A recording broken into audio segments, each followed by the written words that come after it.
with the lowest lows. That's like these days. World chained up, he on lockdown. Phone call 3 ways. I just pray that he find God now. It's no replay. On my way up to the top now. That's on me, ayy. The highs with the lowest lows. That's like these days. World chained up, he on lockdown. Phone call 3 ways. I just pray that he find God now. It's no replay. On my way up to the top now. That's on me, ayy. Any day could've been dead.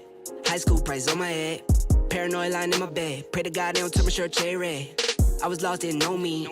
Introduced myself to codeine. 6 months was a dope fiend. Philly didn't even know things. There was a low me. Swear to God, it was a old me. Everything you ever told me. Everything you ever showed me. I forgot it. Caused me drama. I used to stay on one. Now I changed on them.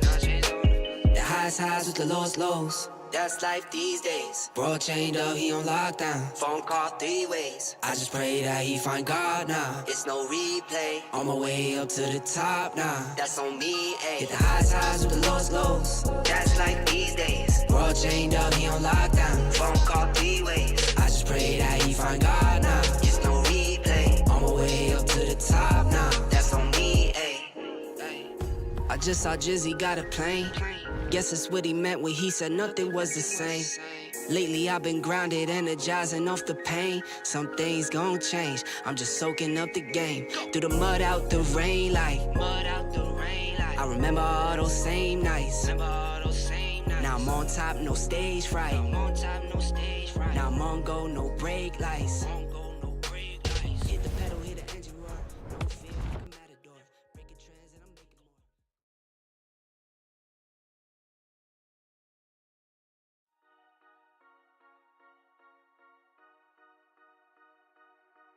For today's opener, it will be between Bolt Force and Lightcap. We saw both of those teams play already yesterday, so we know little bits and pieces about how they might perform, but yeah, it's still left in the dust. We still don't know, because anything can happen in the Land of Dawn, right, Zakota? Indeed, it could gonna have a really great game on our hands, but still, there's gonna be more later on. This is day 2 after all. There's more day left in day 1. We saw a lot of things happening. Warren was not there, but he was there winning the cast's predictions. He got all 3 right. Do you think you're gonna get them again? Man, I don't know. If luck is by my side, if the god is with me, maybe, you know, who knows. Maybe we will get there. But yeah, definitely felt like $1,000,000 that even though I did not attend, my predictions were correct. So at least I was, you know, like soul-wise with us, at least maybe pissing you off that I had it right and you didn't. Just by 1. But right now, let's take a quick look at the regular season bracket. We're seeing that Boars Gaming are at the top with 2 wins, 1 loss, and a score of 3. Victory Stone Games are with 2 wins, 0 losses, and a score of 3. White Army 1 1 win, 2 losses, and Unix with 2 losses as well. And in Group B, Light Cavalry with 2 wins, Zero Vision with 2 losses. And right now, one of the team favorites, I mean the viewer favorite teams, Vision, they're losing. They're at a really big disadvantage. It's definitely really tough for them. And yeah, as I was saying, we saw Lightcap yesterday, but the thing is, we did not really see their opponents, did we? We did not see Bolt Force. Bolt Force, for them, this is a premiere here in the regular season, so they will kind of set the standard. For me, I already think their standard is kind of high. You will see after my prediction rolls on, but I'm strongly believing in them. You will see eventually. So I think this is a team you need to be careful about. This is a team you need to keep in your mind when you prepping for this regular season. I don't think Lightcap will have it easy, but well, all things considered, Lightcap, they've won both of their games. So yeah, they have score count of 3, looking good for them to start. Indeed so, but today we're gonna start with Group B, and next again we're gonna go to Group A. Boars Gaming and VSG are gonna battle it out. Back to B. Yeah, again, yeah. But let's take a quick look at the prize pool. First place, €7,000, and the talent predictions, meaning the caster is gonna get 450, and right now Warren is leading there. And as well, you know, there is so many prizes here for the final MVP, the best roles. We're gonna get 1 player from each role. The best one is gonna get a prize as well, Warren. So it's gonna be a bit like last season, like Mech Season 1. Man, that's so good. That's so good. I love that final MVP we have. We have best roles, number 5, of course, for each role. Even the talent predictions, man, like that extra bonus if you correct, that's fun. MVP by audience, that's even more fun. And if we talking big money, let's talk first place, 7,000 euro. Man, that's the biggest prize pool here in Europe we ever had. Didn't be Zakota. I think that prize pool, like, it's just the first place is as much as I believe last season's, or like the first ever seasons in Europe combined, till like the third ever tournament. So that's a lot of money. But it's going hard, man. It's only the start. It's only the start, Warren. It's the start, but I want to ask you a question. If you won the first place, and let's not say that you would separate the money, we have Lightcap, of course, here, so let's talk about that first. Nix, Leandro, Krief, Alan, Alskifam. Krief kind of coming back. This roster is a lot of fun, a lot of experience in this roster. Definitely experience, that's what you need to talk about. Of course, mechanics as well, but the experience is what might win them their games. That's how they've been winning games. They know every nook and cranny. They know the game all through and through. But their opponents, they will not definitely give it for them easily. Right, Zakota? Yeah, they won't. But Krief, as you said, is coming back. The pro scene is getting better and better and better. And just, we don't want to see the Selena. The Selena is going to be completely destroying every single member. But let's get ready to introduce a Bald Force over here. Of course, we have... let's have a look on Lightcalf, because you might have forgot. We have Nix, Leandro, Krief, Alan, and Alskifam. We only talked about Krief. Let's talk more players, Zakota. Give me the sauce. Talk about each of them. I mean, Alan used to be a jungler, right? And Leandro is still a jungler, but now he transferred to Rome. And we see a lot of players, even the roamer of Vision, he also swapped from jungle to Rome. But let's talk about Baltors right now. We have Deep Hit, ESQ Power, Dirty Diana, Die, and Stonix. And these guys, they are an underdog. They are, I think, one of the dark horses of the regular season. I think they have everything to do to take the win right here today, because Dirty Diana, I know he is a really good mage, because I know who coached him. I know how his role has been. Same with ESQ Power. He used to be actually the jungler of White Army. He was. So definitely some experiences even in their hands. But yeah, as you said, they are the underdog. It will be the underdog fight for most people, because most people will see, well, oh man, I love these new graphics. I know we had them already yesterday, but I love that I see them again. Ooh, beautiful. Shout out to Soko and the production team. Beautiful. But back to the topic. Yes, they might be seen as the underdog, but they definitely have the proficiency.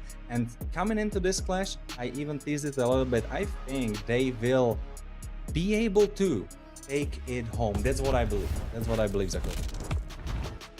Prediction to see what everyone else is thinking, but right now let's get straight into the draft of game number 1. It's a best of 3. There are a ton of chances. We're gonna see the Kalea getting out of the map already, as we know that Dai is a really good Kalea. He knows how to use the Tsunami Slam to its perfect extent. And as well, you're just banning the usual suspects, right? The Juxin, you're gonna see probably the Freya, the Sora, the Valentina, the Marcel. This type of heroes are always gonna go in the first 6 bans. I'm really looking forward to see what the picks are going to be, because I know ESQ Power really likes to play that Fredrin. He does. It's one of the picks that he is really proficient on. For me, last year, Fredrin was kind of Lager's hero. You remember Lager, right? He is playing here under Unex as well. So Fredrin, you said Lager, I would say Fredrin, but when I'm seeing SQ Power, I'm seeing a little bit of that DNA, but even better. So definitely a hero to look out for when he's in the hands of SQ Power. Yeah, indeed. And for Leandro, the Suyo, I think it's one of his favorite picks, because the meta is allowing you to be so strong. We're gonna see the Baksha getting banned out. And I remember a while back there was a picture ESQ Power sent in a community server, and it was Baksha with all the 3 Antils, with Dominant Size, with Sea Halberd, and with Glowing One. He said, "Is this the correct build?" He was asking me, "Was this the correct build?" Well, actually, Actually, Zakota, you might not know, but if you build enough anti-heal that it goes over 100%, the enemies, when they heal, they start damaging themselves. It's a secret, don't tell anyone, but it's true. Fun fact, that used to work back in the days.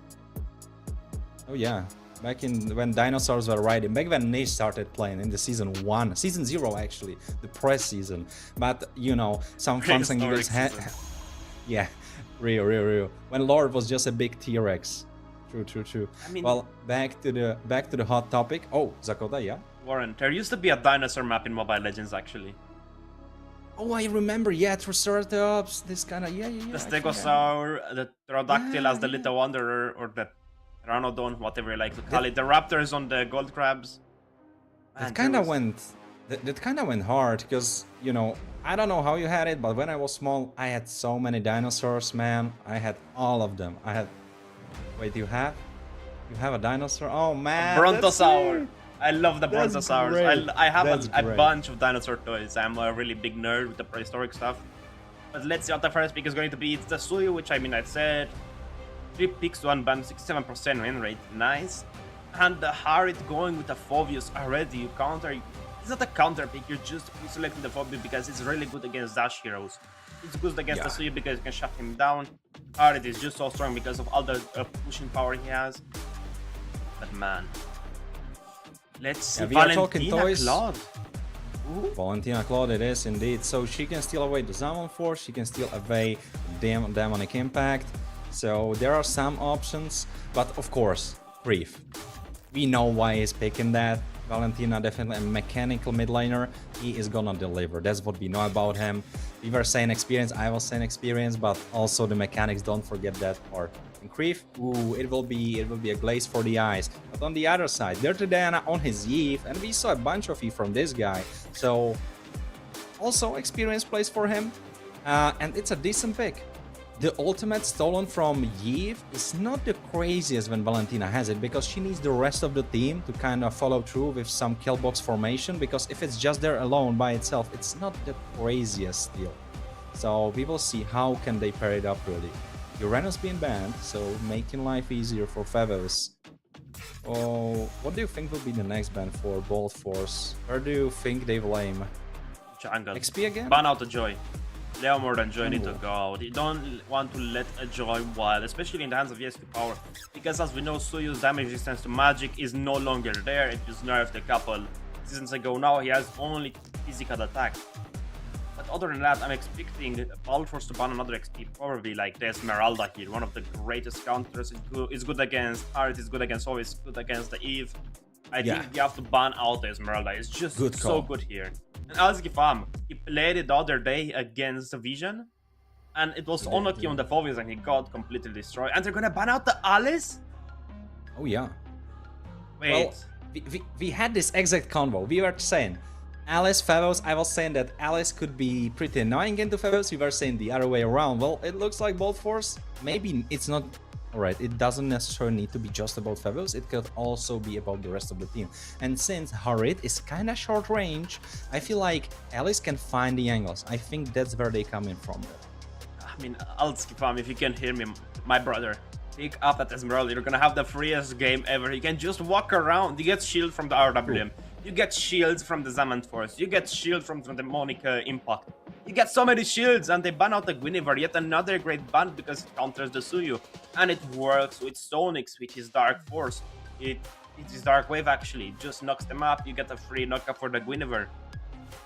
But what is Dai gonna pick? The choice is still available, the Kaja is there, but it's not that great. Khalid. Great choice. Alzgifam, if you're hearing me, I'm crossing my fingers you pick out this Esmeralda. You're gonna have the best game ever, I promise you. There's nothing really stopping him. He could just be running around. I agree, yeah, I think Esma could really go hard here.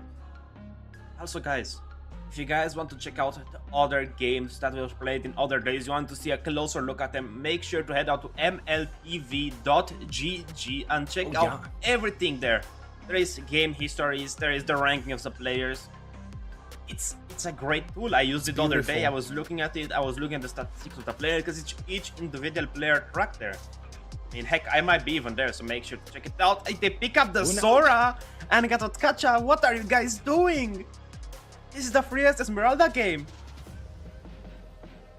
Well, I think where they're coming from is that they did not really have engaged. They did not really have a guy that would pull the trigger. And I know Esmeralda, and you might probably say that she can engage. But if we are talking the triggers, the initiation, the instantaneous moment where they can just hop in, is definitely Sora. And it can pair up with Gatot Salt.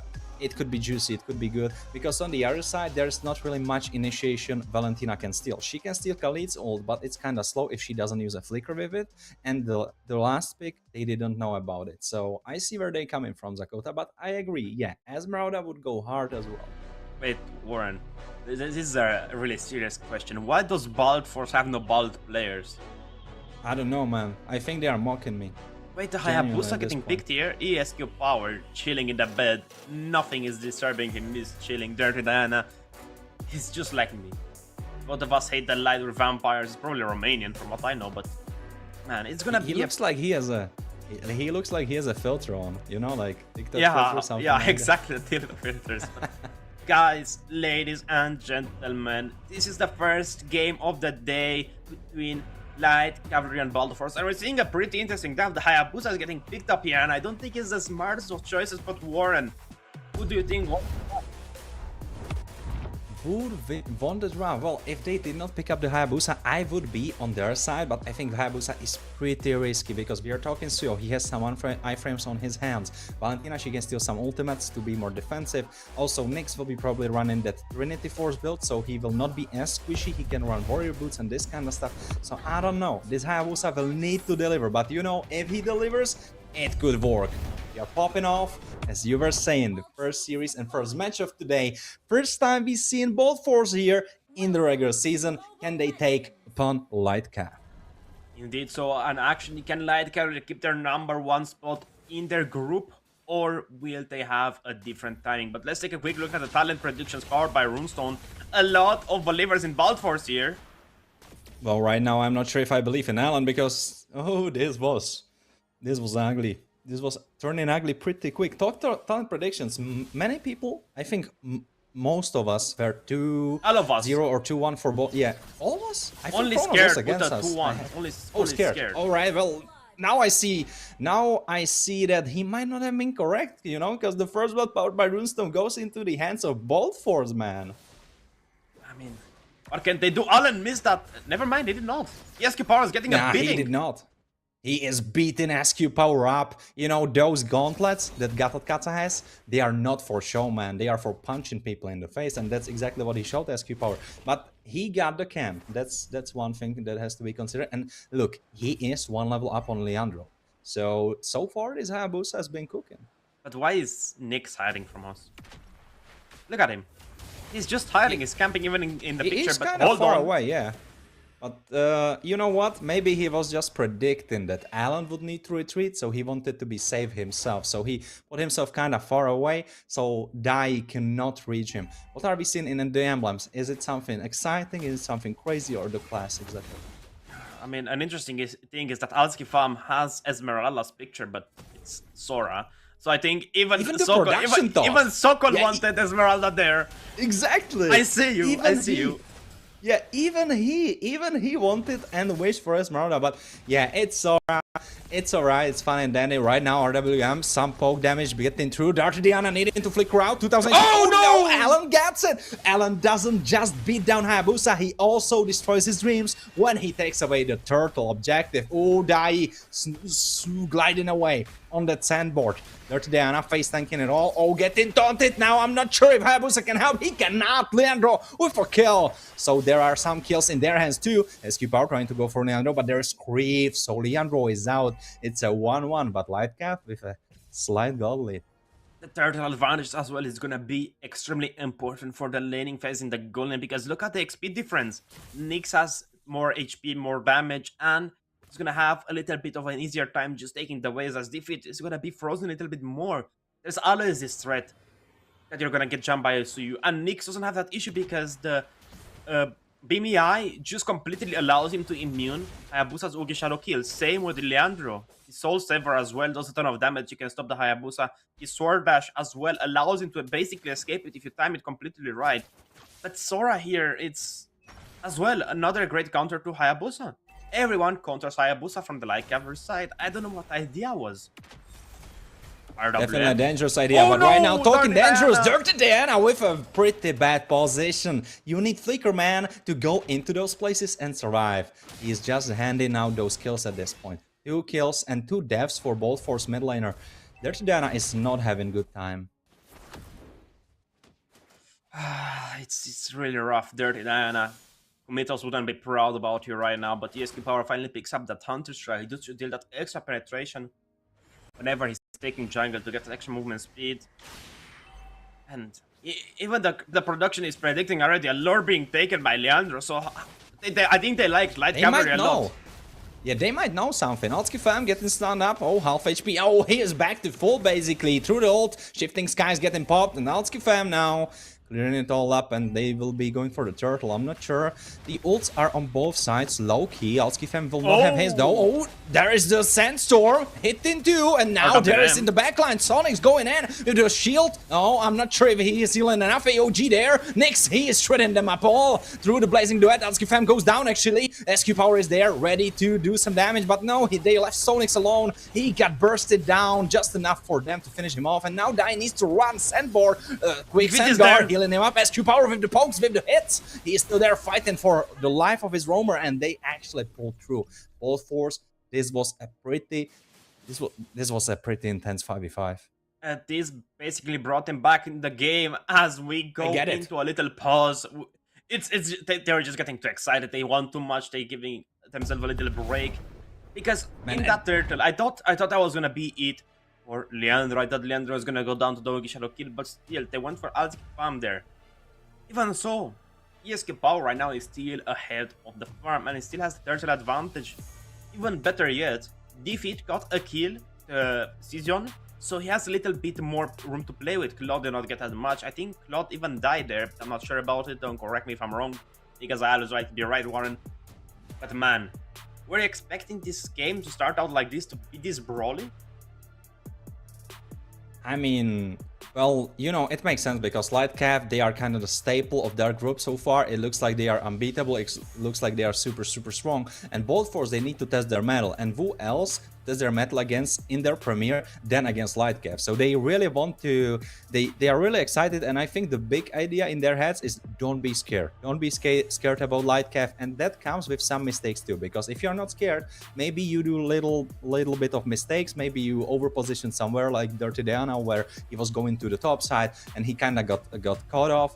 So it comes with his pluses and minuses as well. So I think that might be the thing where it's coming from, because as we were saying, it's a bunch of experience, a bunch of big names on the side of Lightcav, and you don't want your team to get it in their head. You just want them to play like it's any other opponent. So maybe the excitement, just tune it a little bit down. But so far, this last fight, it's been working out.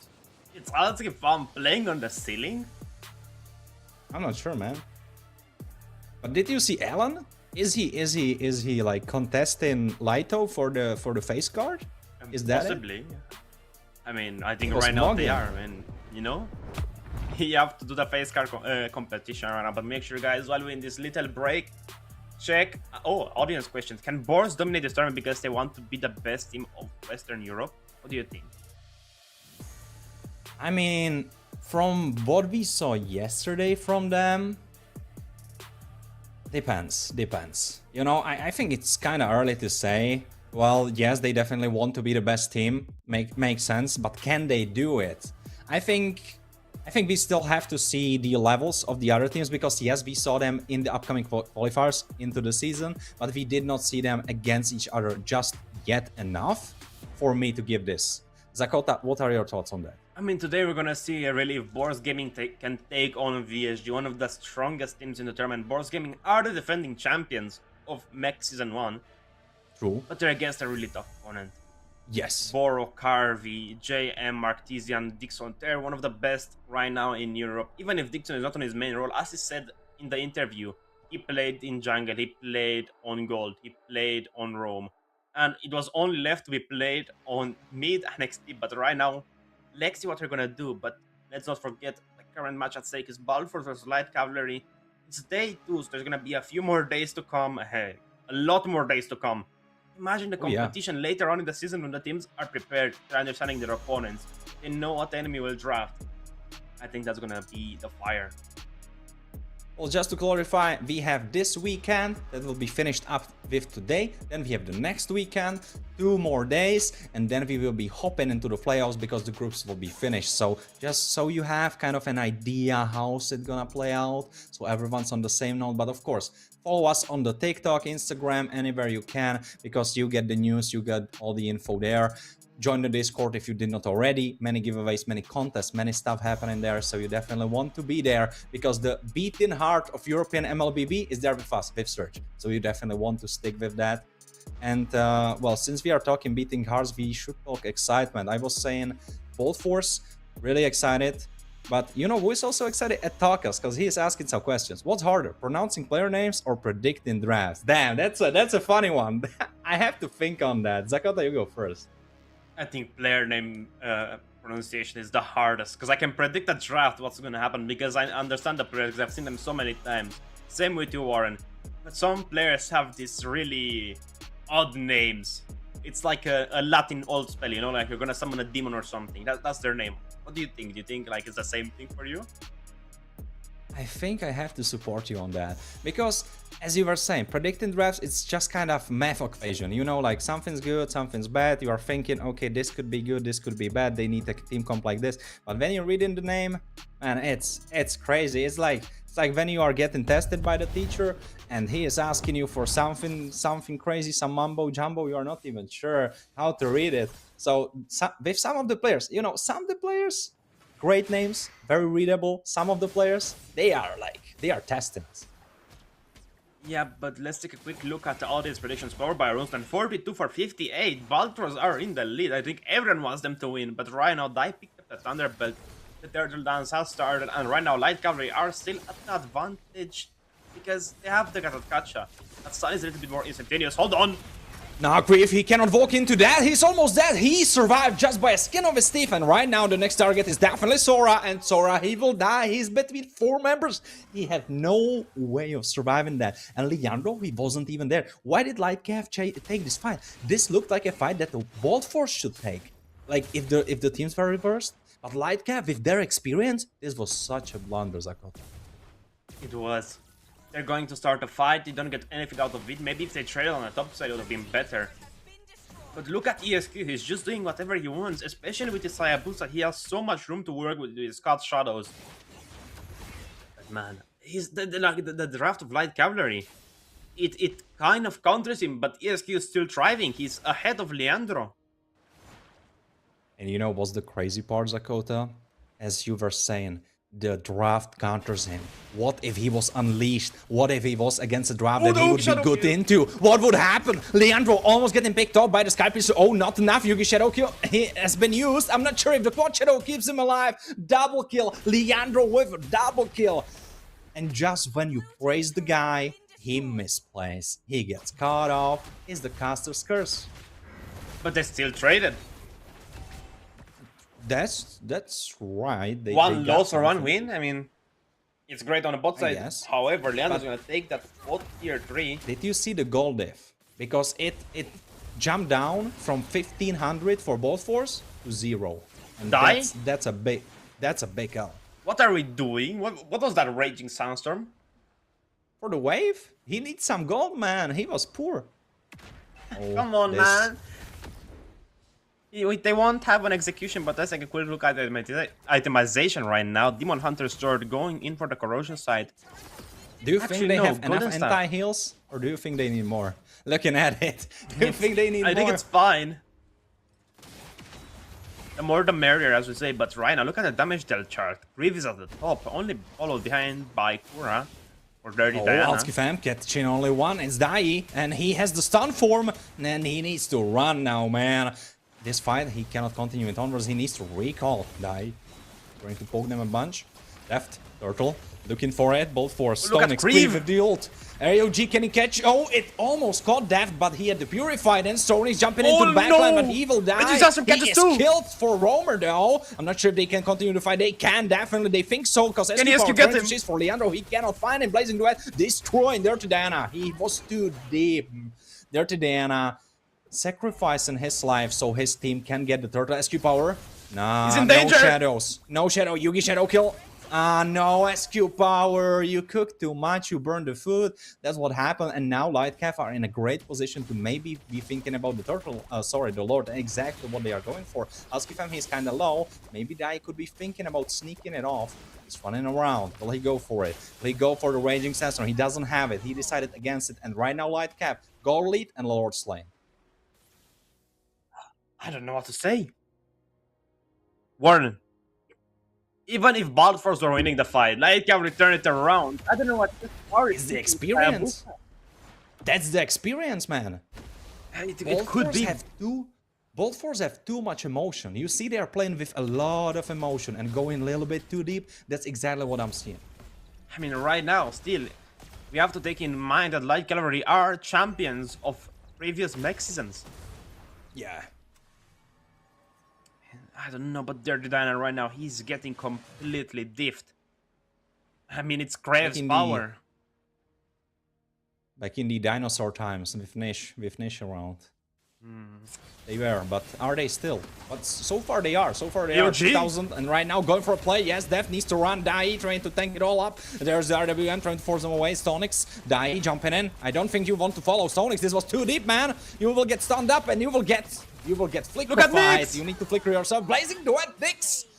Okay, I was saying emotions on both Force side. Nyx, wait, what Shadow was he kill. trying to prove to us? Yeah, Yugi. Yugi Shadow kill, trying to find Alskifam. No, the Sky Piercer is not enough because he died too many times. This guy, Alskifam, he doesn't have any stacks on the Sky Piercer. He does not have, he has 0. Does he have the Sky Piercer? He has, but he has 0 because he died. Are you sure it's not Leandro who has it? Yeah, he doesn't have it. Oh damn. Yeah, you are right. I've been hallucinating something.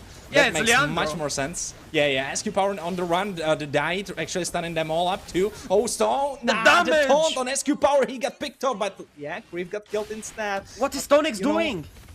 The Stonix is definitely too deep, but luckily for him, they are not committing. They were feeling like, all right, his team is behind him. We don't want to risk it. But Leandro, he's having a field day. 6-1-1. SQ power, we praised him too much. We praised him too much, Dakota. He is slipping. I don't know what to say. This was looking like a great game for Balfours. They were doing everything in their power to hold it together. And right now, they don't really have the chance to go for pickups. Everyone is just outranging ESQ power. He's trying to put the quad shadows in them. You see the BMI. Claude just immunes it. Leandro just dashes away. Creeve can just use the RWM. And that's gonna be the story. I don't know about this one, but Dirty Diana needs to really lock in and start doing those poke damages from the Void Crystals. Because right now it's 25 seconds to Lord, and it could be the story of Baltwars. Oh, shifting skies, Dai. He is the target, they don't really mind. Dai needing to flicker himself. 15 seconds for Lord, and he doesn't have this crucial cooldown. I think it's gonna be fine. They're gonna just try to go for a pick off. Look at Stonix positioning. They're all waiting for someone to cross over the river. Just a little bit cocky, but I don't know if they're gonna take the bait. Look at the opposite side of the map. We're seeing Nyx going for a clear to force the waves back. ESQ Power is already starting the Lord, half HP. Can they take it before they get contest? They are trying to do so, and they get it. Yeah, it was so ballsy, but it worked out. SQ Power getting it, but now you need to run. You don't want to take the fight. Oh, shit, guys on 4, man! Alskifam, he's going bonkers. He got 1. Can he get more? Yes, he can. Deft getting double kill, and now Dirty Diana dying too. It's triple kill for Leandro, and the only person defending is SQ Power. But Halt, he also has a Lord on top of that, so probably. Oh no, the Lord is going topside. He's not going mid lane. Oh man, this will be tough. Can he even defend the base? He has the Shadow kill, but I think the minion might be able to be killed. SQ Power is looking on it. He's thinking about it. He needs to kill the minion. He'll try to go. Yes, he read through it, but new wave is there. They're going for the base crystal. No one is there to defend it. It doesn't matter because they get the base crystal. And Lightcap are so far confirming their form and their moniker of the top dog in their group. Both Force, they were slipping. What an upset! I think every single caster besides Scared is jumping. I mean, Scared is jumping with joy. His prediction is getting closer and closer by time, but right now, the first game is gonna go to Light Cavalry. It does. It does. I don't know what to say. Ooh, I'm already wrong. I was hoping for that 2-0. Nah, 2-0 ain't happening. Well, maybe for Lightcaf. Can I change my predictions, you know? Sokol, bring me up. Nah, of course. Reef, we have the guy I was saying he will be making crazy plays, and he was. And you know why he is MVP even though he has 9 assists and 1 kill? It's because he was setting it all up for Leandro. Leandro, he had the kills with the Skypiercer, so he was picking them off one by one. He was getting the triple kills, double kills, and so on. But Reef, he was the setup guy. He was the utility that they needed. But also, most damage. Look at that. War Machine goes to Reef. Leandro, most kills. Alan, most damage taken. And Alan, Playmaker. Lightcap stealing away all the achievements. Indeed, they do. I mean, Alan's doing such a great job with this Gatot Kacha. Even if Sora wasn't the greatest pick, it still worked just because of that one. Bro, the Tempest form did so much work. It got 4 people. The Shifting Sky did so much work. The gold gap was not that big. It was only around 2,000, 3,000 gold. Let's keep it simple. The Lords were even, the Turtles were even. The turrets, however, they were getting pushed so far back. And I think it's all down to the Hayabusa pick. It was not doing that much work. Yes, he was getting some kills. I think he got 2 kills. He got some objectives, but it was not that worth it, was it? Cocky. It was cocky, Zakota. You called it. You were correct. It was too cocky. You think too much of yourself. I'm sorry, SQ Power, but you cannot pick it anywhere. You need to settle down a little bit. We know you're a great player. SQ Power, he can deliver. We know that. I've been going into this clutch, into this BO3 with the knowledge of that. That's why I put 2-0. But he cannot be this cocky. He needs to settle down, get a drive that will work for him, and not pick Hayabusa when you see a full team that's very good against him. I mean, I don't know what to say, but let's take a quick look at the highlights. Look at the Shifting Sky coming from us, Asgip Farm. Even if they're taking the territory, they're losing all the fights afterwards. They get here a kill on Asgifam. They have the lead. They have 1,000 gold lead. But here, look at AOG. It just wiped them out. Yeah, that's where it went wrong. That was one of the moments where it went wrong. Now, on the other hand, this is where it kind of went good. No, I know the tone, but they still got creep. But one thing has to be said, Zakot. I've been saying it throughout the game. They need to play with their heads, not with their hearts this time. Both force, because the emotions, it was too much emotions. They got the Lord and they were saying, all right, let's break them, let's destroy those suckers, let's give it to them. But they could not. They needed to retreat, go back, farm up their items. But you know, let's talk audience questions. Zakota, it's your pleasure. What's your secret move when the production catches you off guard? Ooh, I mean, I stare straight in the camera. I don't say anything. I think that's the play most casters make. What about you, Warren? I mean, depends. I know Kronos has some crazy moves that he pulls off. I think I'm not going with something crazy like him. I just pretend I was always there. But yeah, sometimes it happens. That's why we need to be always ready, you know? We are training like F1 drivers. We need our reflexes to be on point, so we know any moment anything can happen on the screen. We switch the screen, we need to be ready. So that's how it is. Truth to God. Just retribution diff, I think, you know, insta retri. That's why I'm so ready, you know. Yeah, when production hits me with the game ending screen a little bit too long, I just pull this exact move. Nothing happens. The stream first for everyone, not for me. And I think that's what most of us do. We panic. I have to say, sometimes maybe in the beginning I panic, but I have to say this is not as bad. But sometimes you want to wrap up the stream and the production leaves you hanging, and you're like, all right, we're wrapping it up. This is all for today, and you're like ready that it will be all ending, the ending screen, all of that, the music pops in, and the production leaves you there, and you're just like. You're just looking at them after you said goodbye, and then you have to talk back again because it's gonna be so awkward to leave an empty space. That's a really good question, Revol Nomel. Really great question. Funny one. Don't read their name backwards. Oh, why? Oh my! I would never tell. I would never tell. You are a smart cookie. But when I was talking Chronos, I should mention that, like, for him is the hardest, man. The endings that I've been talking about, because he always pulls some crazy stuff, you know, like some bang bangs, Some poses, yeah, some poses, and then he has to hold them for the longest time. I'm telling you, sometimes the production has to be doing that on purpose, just to mess with our game. Of course, we love you, Chronos, you know that, but also we know we love some quality MLBB, and that's of course what has been delivered. A little bit more on the side of Lightcaf, a little bit less on the side of Bolt Force. Bolt Force, they have the mechanics, but they need to have a calmer head.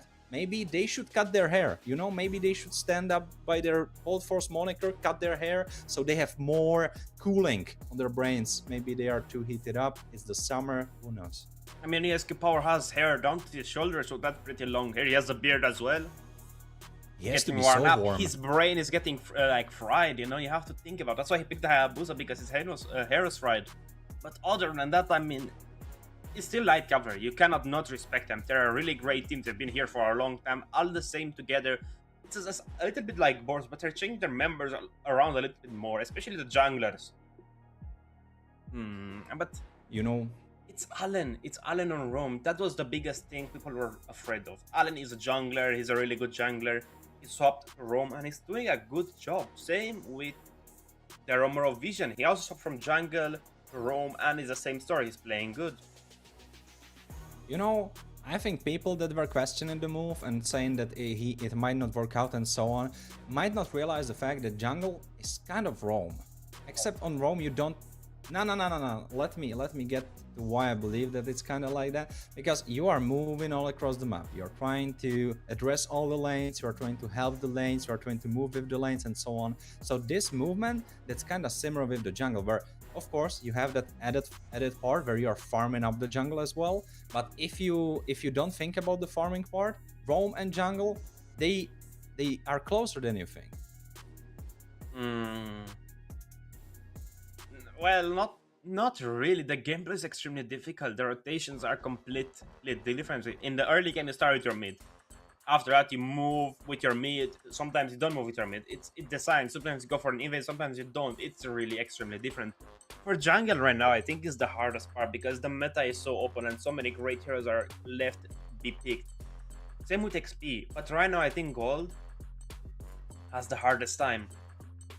But right now, you know what's the hardest time? Us calling it a break, ladies and gentlemen. It's gonna be a pretty short one, but we need to give the players to cut off their hair, you know, a little bit of time. We're gonna be right back.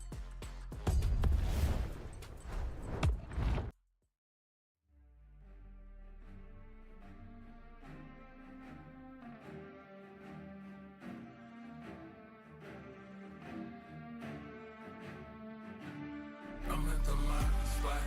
It take blood, it take sweat, it take time. I won't stop.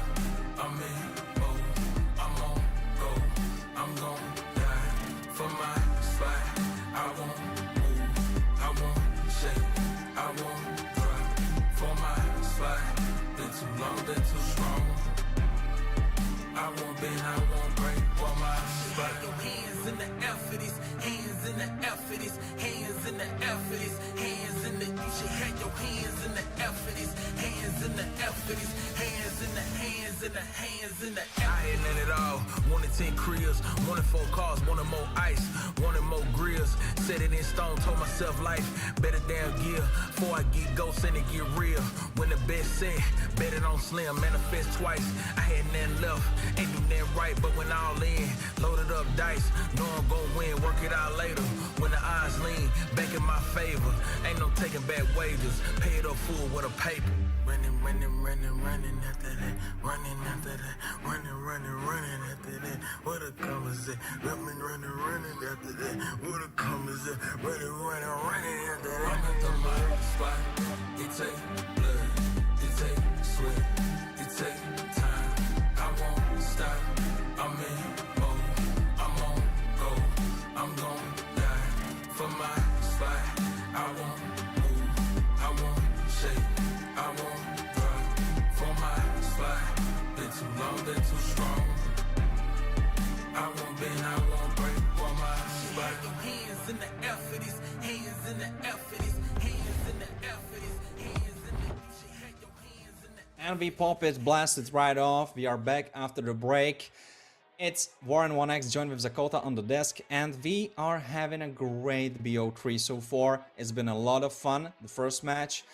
Really exciting, but both forces, they need to really step it up. They need to put higher gear because this gear not working out. It has been drying up. Maybe they need to change the oil in the car or something like that. I don't really understand the cars, but you know, it doesn't matter because we are here for the MLBB. We hope you are having fun, and then we are on that note. If you want to keep having fun, definitely follow TikTok, Instagram, all of the good stuff. Join the Discord and this, because we still have a little bit of time where we will be podcasting for a bit before we hop into the draft.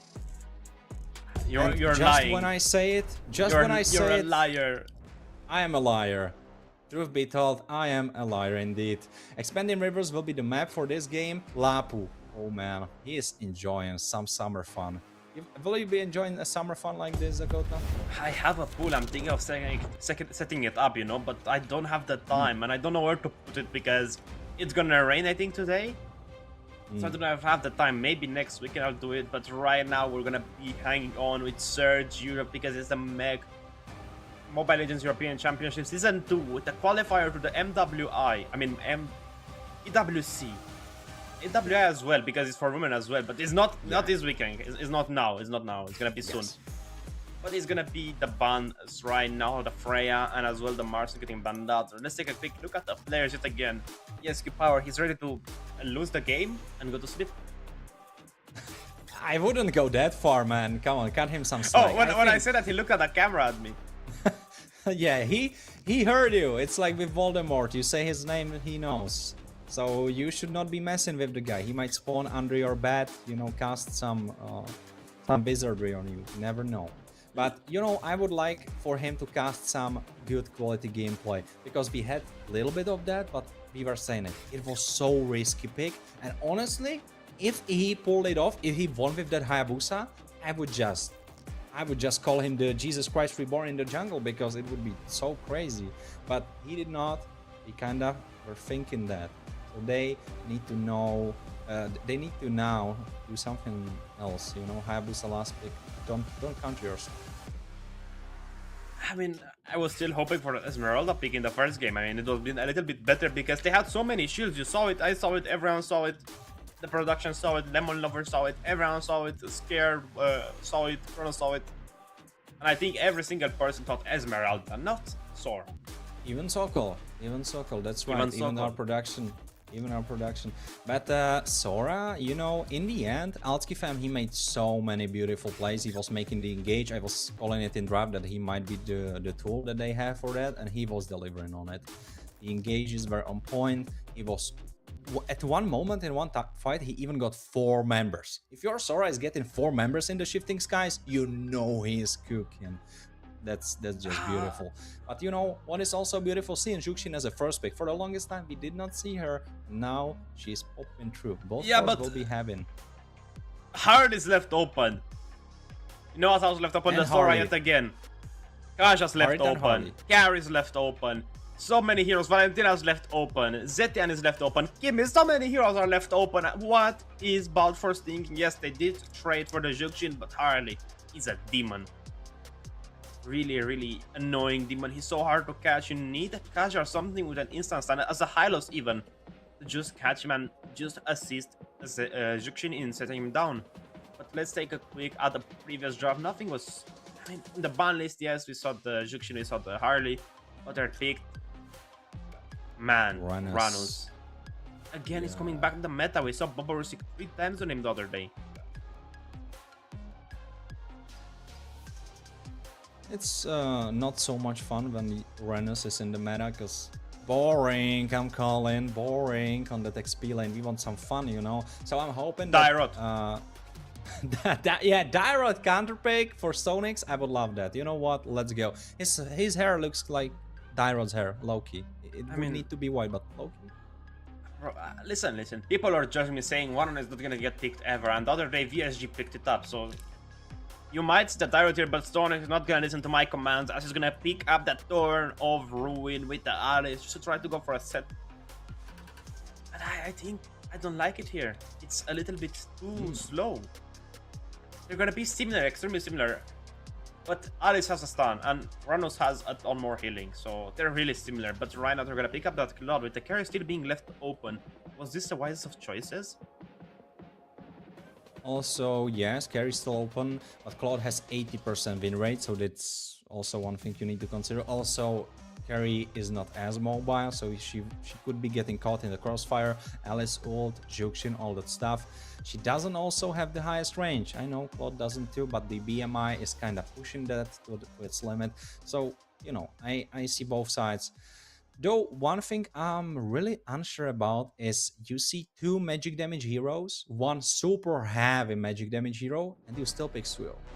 I'm not sure if I see but that one. Suyo can just go far away from the magic and the poker trick. They banned out the heal and they banned out the Harit as well, so they don't want to play into that hero because they're super annoying. And even if they picked up the Harit, they would have too much magic damage. Even yes, yeah, because they need a mage still. That's what they're missing. They need a mage, and I don't think Blood Force is gonna pick it up. Even though they have 2 mage damage dealing only, they have only the Alice, they have only the Shukshin. It's still countered by Radiant Armor extremely heavily, but they ban out 3 mages on the left side. No Farsa, the Kim is still left open. You can go. The Zetian here would be great for the poke. You outrange the Juxin, you push back the Suyu. it's Cho. Cho Zetian is gonna be the pick. I just know it. As Dai is gonna steal away the Gatot Kacha. I mean, Allen showed a lot of nerve picking it up, and it worked so great. And they pick up that Moscow, one of Defeat's best heroes. I remember him in a different tournament just knifing out the Lord. And Kriv is gonna go on his signature pick with that Selena. Man, this is gonna be a show for the ages, Warren. It's really bursty on the side of Light Cav. They have so much quick damage, quick action. The only guy that kind of likes longer fights would be either Claude, Loki, or Uranus. But other than that, so bursty, so quick. All about that quick fights. But on the other side, we also have a team that really does not mind quick short exchanges, because they can pop it right on. Every ult getting thrown, and only guy again would be Juxin. She would want a little bit longer fights to stack it up. Yeah, the rest of the team getting picked up, I'm not sure if Juxin really fits into that team. Like, for example, Selena would fit much more, but yeah, of course, you don't first pick Selena. Right now, we are hopping into the Land of Dawn for the second time of today in this BO3. So far, Light Cav on the match point, but Force, they need to do something. Keep in mind, it's match points, so it means that they are 1 lose away. They're talking about Balfour's 1 lose away from going out the door. And look at this beautiful cinematic intro with our sponsors and Surge Europe. Gorgeous. It's so great. Beautiful. Even though, right now, as I said, Balfour's are 1 lose away from being out of the game, but not for all. Lead Cavalry have just a stronger mid, I think. Even with 39 on the Juk wrong yet. Yeah, he is not wrong yet, that's true. He might still be wrong, but not yet. The next game will tell us. If both Force win, he might be right, and he will be the only guy that might be right, because we are all so wrong. And right now, Dai maybe going a little bit too deep. No, he has the Revitalize, so of course he can play with that, but he will not have that cooldown. 70 seconds is decently long cooldown. Of course, Zertia Diana will have the push in the mid lane. It's kind of expected from Juxin. Oh, great taunt, actually. Bunch of damage on Kriv. Don't think Kriv can follow. They traded a lot of HP for that push. Question is, what they will use it for? Lethal? What's the plan? It's gonna be so far the extremely plan difficult. looks like to Sonic! go for Stonix. Yes, Stonix, he might be going down. Nah, I don't think so. There's Might a fall. Bessler not hitting Kriv. You need to hit those. Stonix is fine. He's getting out. Emblems, Zakota, what do we see? Nothing out of the energy. Maybe, I mean, it's all good. There's nothing out of the ordinary here, really. Maybe Dirty Diana, you see a lot more basic common emblem on the Juxin, but still the mage emblem, it's fine. It's nothing out of the energy. Down to preference, but Stonix doesn't like preference, as it's gonna get first blooded by Kriv. It's powered by Runestone, and the power of Zeus is behind him as well. Isn't that recall? It's so toxic. It is. And Kriv, he was the worst guy to get that kill on side of Light Cav. Okay, also Harley would be kind of bad, but Selena or Harley, that does not even matter. Both of them Look are at the going damage! to go crazy with that kill. Alski fam getting so much damage on his face, but it does not matter, because in the meantime, Leandro getting the turtle and Lightcaf are running away with the game. 2-minute mark and 1,000 gold lead. And one... Oh, I was thinking that it might be a burst, but yeah, Dai is kind of tanky guy. You are a poet. Surely as the arrow is gonna land, hold on, Dirty Diana might be in danger. Dirty Diana. She has the Revitalize. Juxin. She is okay. Harley. Oh, Harley with yes, the Power. one shot. Escupo needs to run, but it does not matter gonna because fall. he will die. No. And that's what I've been yapping about, is what I've been saying in the draft. You can iframe it, but if you face check into Harley, this will happen. Warren, so much damage. Balthors are completely getting demolished. At first, I'm not going to lie. My first prediction was gonna be 2-0 for Icarus. Then I thought, man, Balthor is a really strong team. I think they have the chance to take Light Cavalry down, but they are proving me wrong. I should have stuck with my initial prediction. We can cry on each other's shoulders, because we will be both wrong. We already are.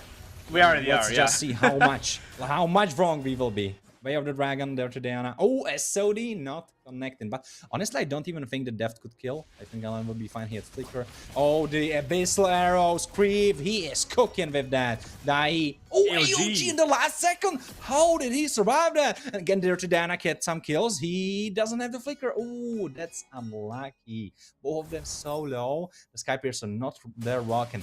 Audience predictions powered by Runestone. They changed. They switched sides, because I believe it was 63% for Bolt Force, but now it's reversed.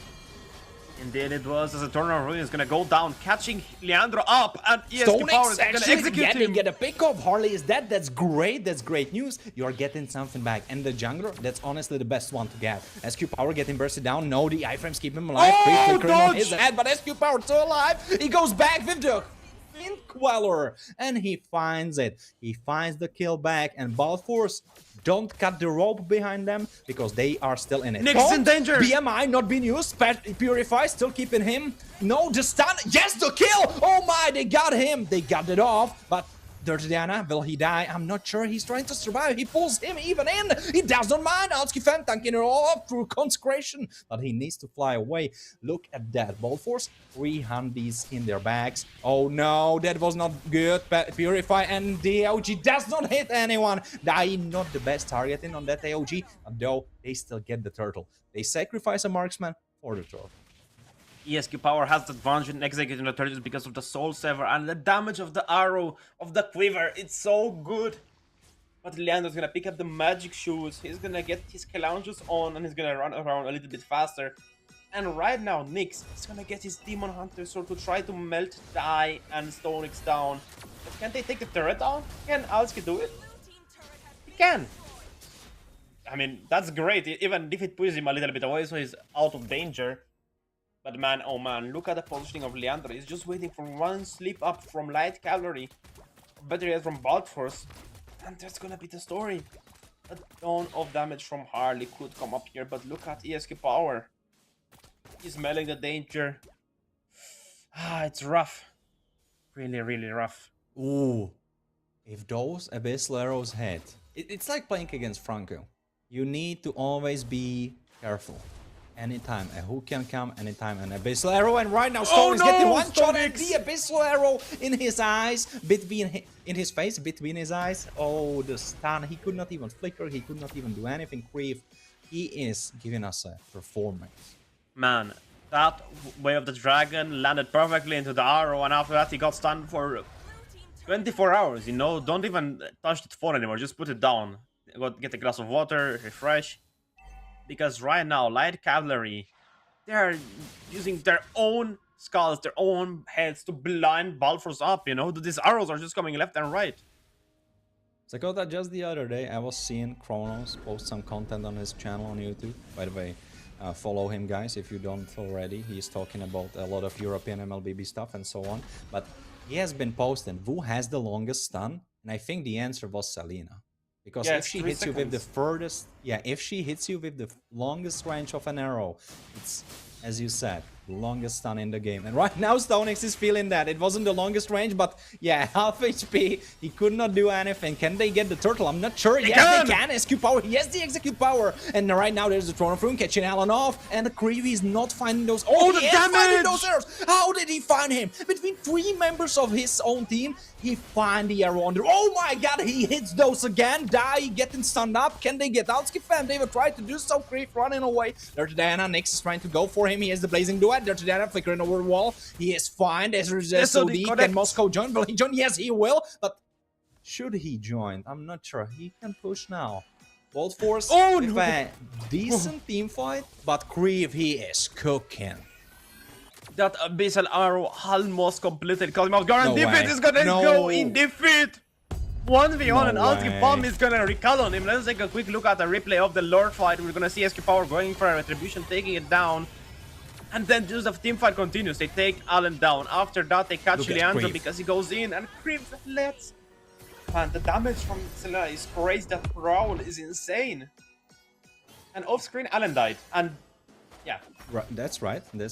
But it's not just the damage of Selena. It's more so Creep's experience, because he is finding angles I never saw, I never would even think are there, and he is finding them. Die. Will he die? Oh, the arrow hits Deft, and he gets one shot! You cannot be doing that, Creep. Stop. It's illegal. Creep, can you stop hitting those crazy arrows? Someone called the cops on him. This guy is just... He is just hitting after hitting after hitting. He red-reddiffed ESQ Power. He did it too.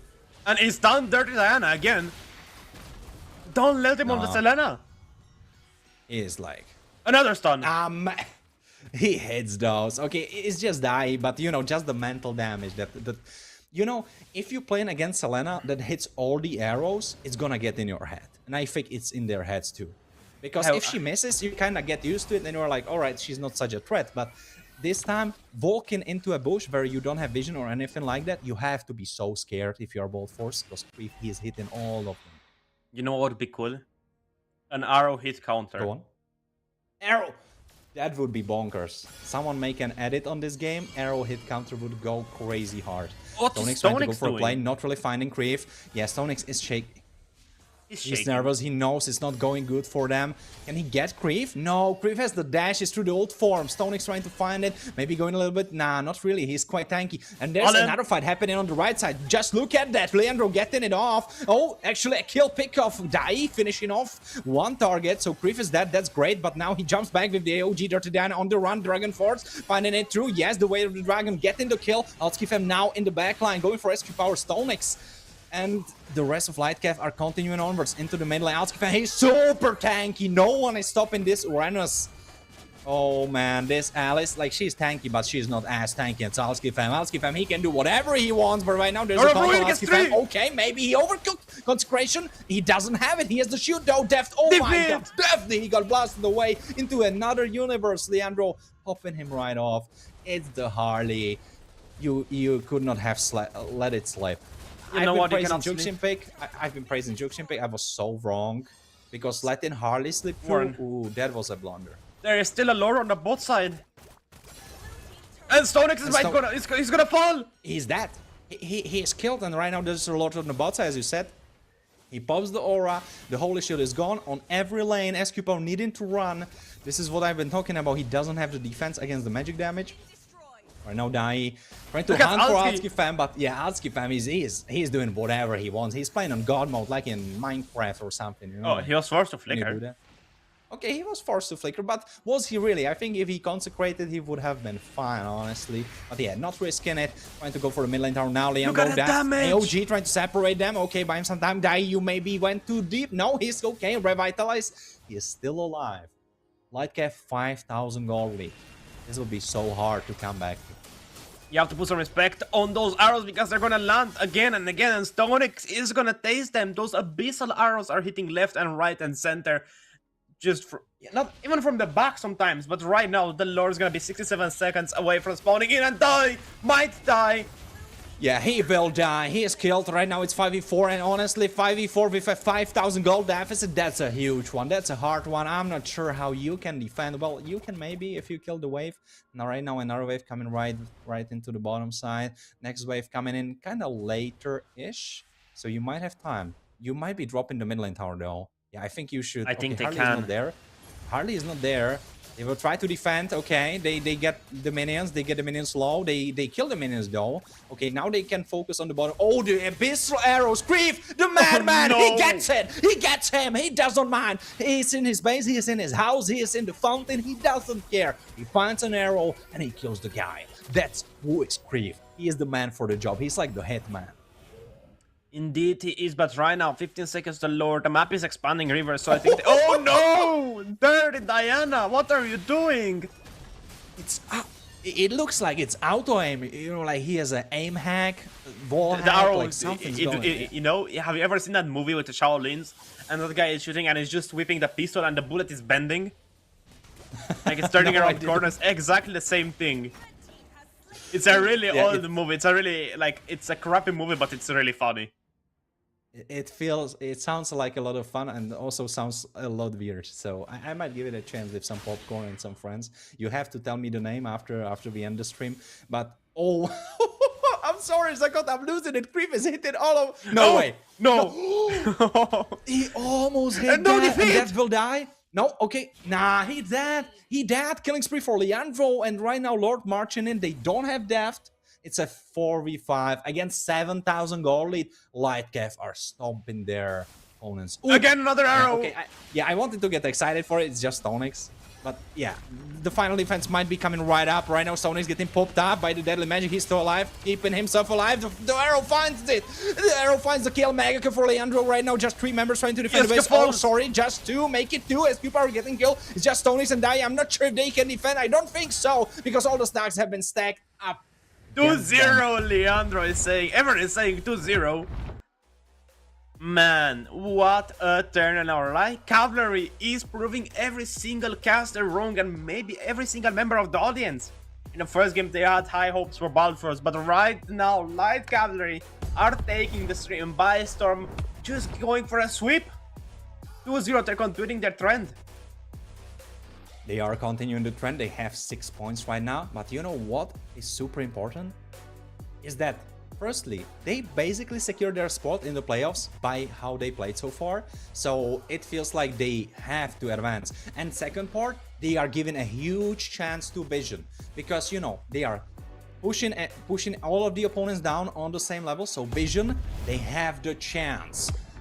Zadel, he has the chance. He might have the chance to climb back into the playoffs. You heard this one, Hot Demon Lord Onoki, or whatever your moniker is. You have a chance because Light Cavalry, they are basically one of the first teams to be prioritized in the playoffs. First. The literal first team. And I think no one was expecting this, but still, they are previous winners of the mech seasons. Yeah. So, you know, it's still expected, but they were not playing together as much. People didn't have a lot of high hope for them, but still, man oh man, what a show they put on. Stonix still the iron wall. On the other hand, look at Alzig. He had the most as it was going in their face. He was just completely ignoring everything and everyone, and he took everything by storm. You know what we would need here? The arrow counter, as you were saying. We need like a 5th guy. It's just Creep, and it's just an arrow counter. You know, we need graphic for that. I know production cannot cook it up this fast, but that would be great. Let's look over at the items. Are we seeing something wrong? Do you think something went wrong with the items that resulted Everything in the lose? everything is normal from what it seems, but still, the turn advantage did go towards Balfours, but it didn't matter. Our lords, the gold difference is 9,000. That's a ton. That's a ton of gold, Warren. You know That's what is 3 also items. crazy? Yes, you're right. And you know what is also crazy? Creep, he doesn't have the craziest KDA. He has 3-2-3. But the crazy part about it is that every time he made someone die or he killed someone himself, it was the guy in the right spot, in the right moment that made such an impact for the rest of the team. Even on the gold, he had like 8,000 gold. That's literally the gold that Dirty Diana had. Everyone from his team had much higher gold, but he was just there for the right moment. This is how you want to play Selena. He was constant threat, hitting those abyssal arrows. Man, the edit of Creep from this game would go super hard. Keep in mind the pressure Creep is putting on the enemies is insane. He's hitting every single arrow. Doesn't matter if it's a kill. Just an arrow is gonna be a ton. And look at the replays. Leandro's gonna 1v1 ESQ power here in the early game. This is already just proving how dangerous Harley is. And it's just getting picked off. The arrows are landing the way the dragons are landing. But here he outplayed Creep. That was and good. they took him down. That was good. This was good also. They get in the kill. Like, this is a part of the game where it looked good for Bolt Force. I started rooting for them. I started hoping for them. I was like, all right, they could make it. They could do it. They could come back, really. But then it fell apart because Creep, he was such a sleeper guy. Like, it felt like he doesn't have the impact, but when it mattered, he did. Look, this fight, for example, he completely changed the time. If he did not hit that, if he did not pick off SQ power, it's a wipeout, it's a cleanup. They get 2 kills, they get the turtle, it's great. But Creep, he was there. Even here, look how much movement he has. Yeah. Imagine if that arrow landed. that would be crazy. I think then he would have like 100% hit rate or like close to it. But The longest arrow of mech? Question mark, question mark. Maybe. But look at the dominance light cavalry was proving. They're just marching down, doing whatever they wanted under 2 turrets. This was a great turn of ruin, but still they couldn't really do anything of it because look at the damage Leandro is doing and everyone else is doing to defeat. They're just melting them down. Even Dirdiana cannot escape this wrath of poker tricks. But man, oh man, what a game was played, Warren. Just, what can you say? Bolt Force just completely took the L.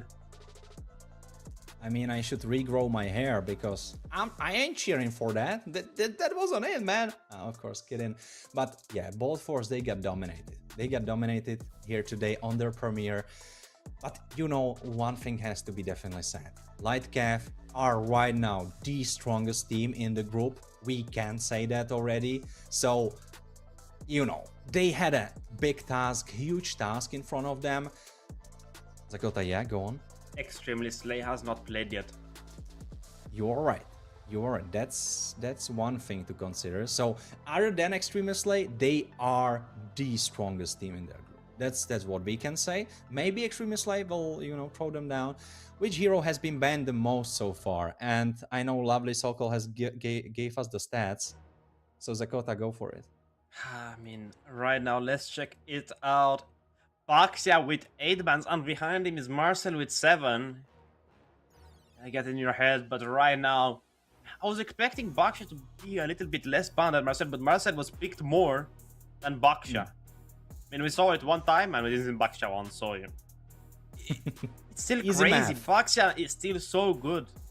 He's still so popular in the meta, even though a lot of people don't play him in ranks or in different game modes, maybe in Power Rising or whatever. He's so unpopular, but still in tournaments he's really good because of the anti-heal he brings to the table. But you know what's also crazy to bring to the table? Do you want to introduce him, Warren, or should I? Oh, I will absolutely be glad to do it. Alright, so welcome our interview for this game, for this series. Here's this lovely face. It's Grief, the sniper. He hit all those abyss arrows, man. Oh my god. Grief, welcome here to the interview. Congratulations on your win. You're right now sitting at the top of your group. Were you expecting that? Were you thinking that you will be the top dogs of your group? Really? Because it was different from the prediction we saw.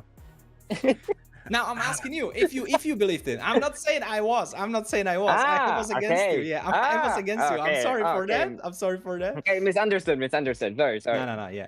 So yeah, what are you thinking? Yeah. I think it was kind of a lucky shot, but since we tried our best, I think we deserve it. Okay. Zakota, to you? I mean, Creve, you guys are basically the first team to qualify for the playoffs. Are you guys excited? You on camera, you guys were showing 2-0. You had 2 O's back to back. Yeah. What are you thinking? You guys still have, I think, 2 more games to play, but still, yeah, you guys are possibly the most qualified team yet. Yeah. We're kind of excited for the next week games, which is the last game for us, but we will try. So how do you see your chances against Extremely Slave? We were saying they are the only team that can pull you down, you know, maybe show you are not the top dogs of the group. So how are you feeling about that matchup? It will probably be hard because they have like a very good mage. Yeah. So, but we will still try our best. Maybe like a 50-50, Okay. like on the safe zone. Zakota, to you? Well, Crave, I think we talked a lot, but there's only one question I want to ask you. What were you feeling when you actually beat Zezel's team? Were you guys expecting the win?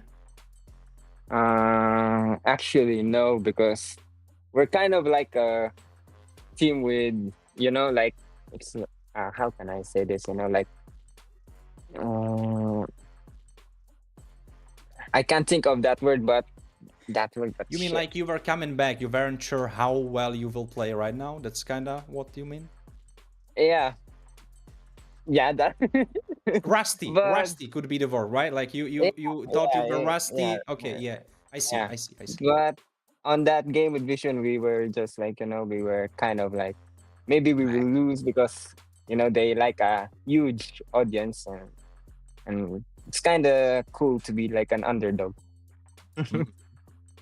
I see, I see. All right, Crave. It was a blast with you. Thank you so much. Good luck in the Yeah, rest of the tournament. And thank you. I mean, all right, so Zagoda? Yeah.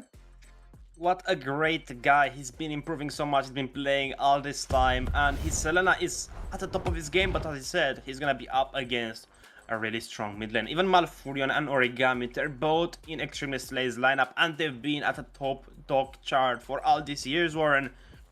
But you have to keep in mind, they are still one of the strongest team, Light Cavalry. They've been proving themselves left and right. But guys, next up, we're going to have one of the most awaited games of the night. Burst Gaming versus Victory Song Gamers. The other day on stream, Dixon and Boro predicted a 2-0 score. But we're gonna be seeing that after a break, ladies and gentlemen.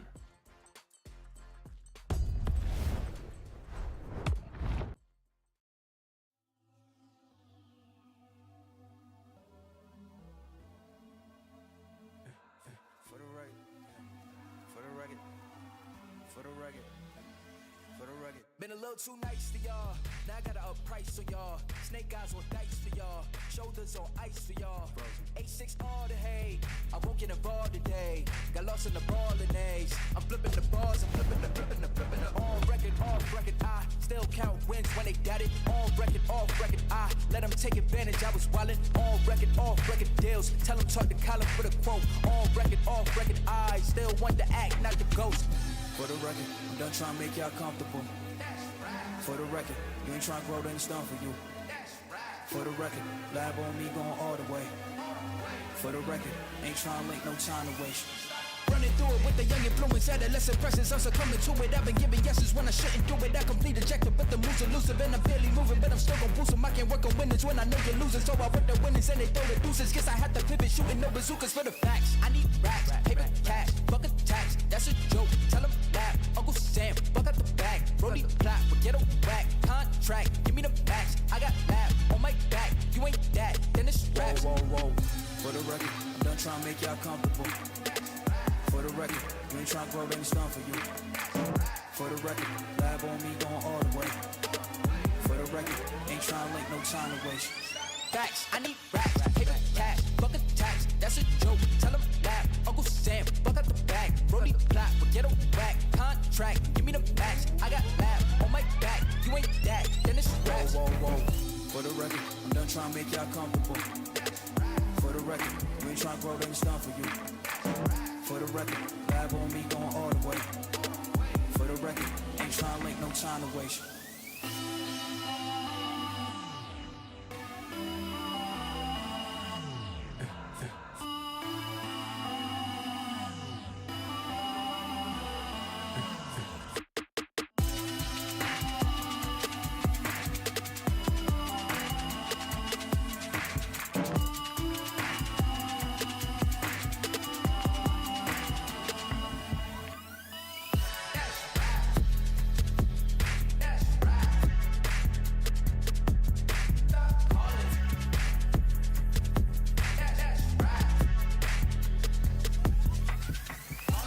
record, for the record, for the record, for the record, for the record, for the record, for the record.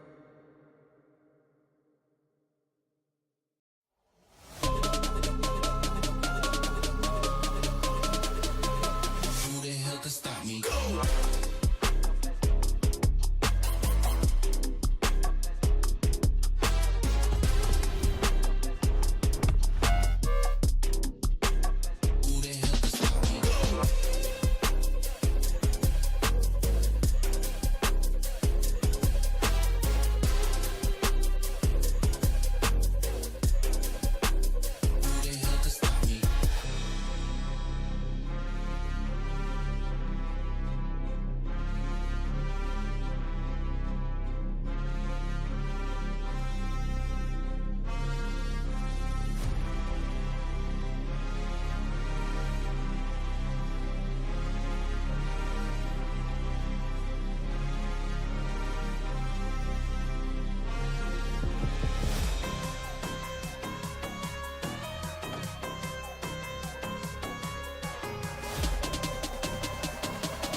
Who the hell can stop me? Go!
Who the hell can stop me?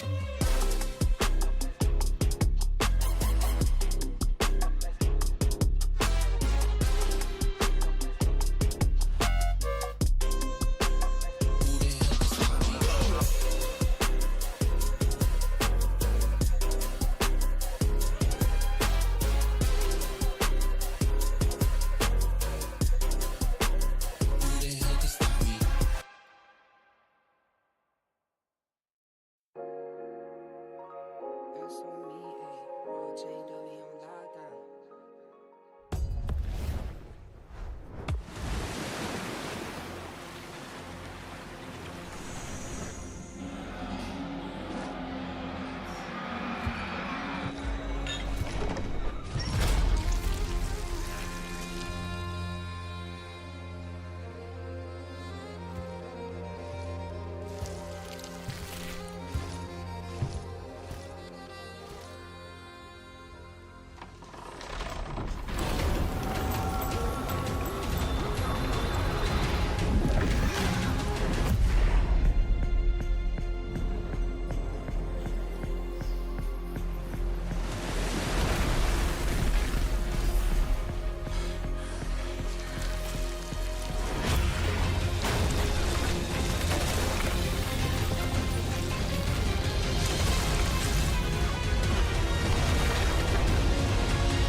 てきたぞ。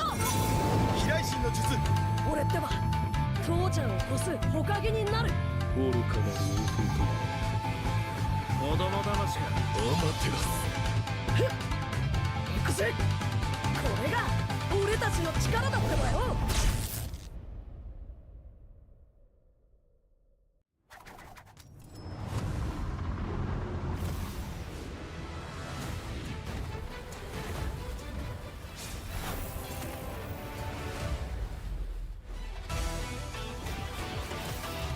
飛来神の術。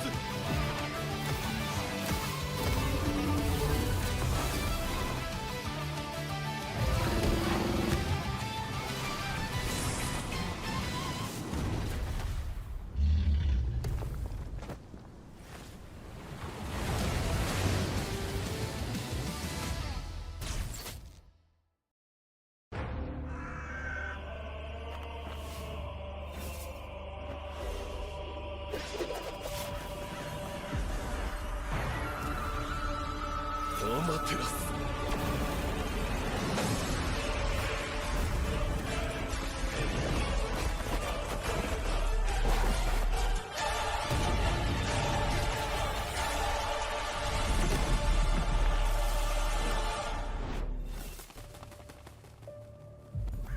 愚かなる弟よ。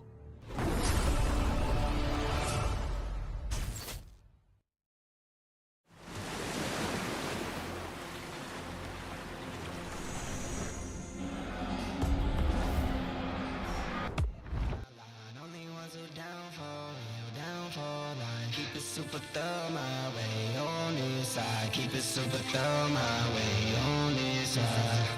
Call my phone, hit my line. Only ones who down for real, down for life. Keep it super thorough my way on this side. Keep it super thorough my way on this side. Mobbing with my brothers, there's no question, keep it real. Whether we East coastin' or we in the hidden hills. In the poppin' straps of blue faces, not the pills. Heard you callin' bluffs, I show and prove, yeah, this for real. Son of God, not a son of Sam. Keep it off the books and keep it coming in. Bitch, the old whip, see what I'm coming in. The inside caramel just like 100 grand. Call my phone, hit my line. Only ones who down for real, down for life. Keep it super thorough my way on this side. Keep it super thorough my way on this side. Call my phone, hit my line. Only ones who down for real, down for life. Keep it super thorough my way on this side. Keep it super thorough my way on this side. Heard you moving funny, had to cut you off. Had some more friends like my brothers, I can't trust it all. Same ones in your corner, wanna see you fall. Now I only need a hand to count the ones who ball with me. Down to fall with me. Down to put it on the line when lose or draw with me. Those my brothers, different mothers, part of par with me. Got the body to my clock, she break the law with me. Call my phone, hit my line. Only ones who down for real, down for life. Keep it super thorough my way on this side. Keep it super thorough my way on this side. Call my phone, hit my line. Only ones who down for real, down for life. Keep it super thorough my way on this side. Keep it super thorough my way on this side.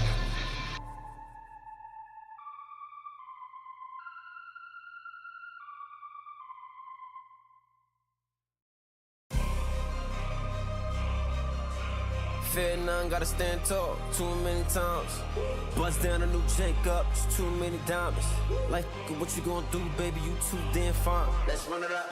They don't wanna see us in the playoffs. They don't wanna see us in the playoffs. They don't wanna see us in the playoffs. They don't wanna see us in the playoffs. I could see y'all play out. Y'all boys gon' lose it, ain't no doubt. Can't use my name for no more clout. If y'all wanna win, just follow my route. Shorty rollin', shorty tryna get it rollin'. Young and grindin', he gon' get it. Put them peas up in the slowly. He gon' drive 1,000 miles till his pockets keep on growing. I be skating all this ice on my neck like a goalie. When she with you, yeah, shorty, she pursuing me. Would hate if I was you, yeah.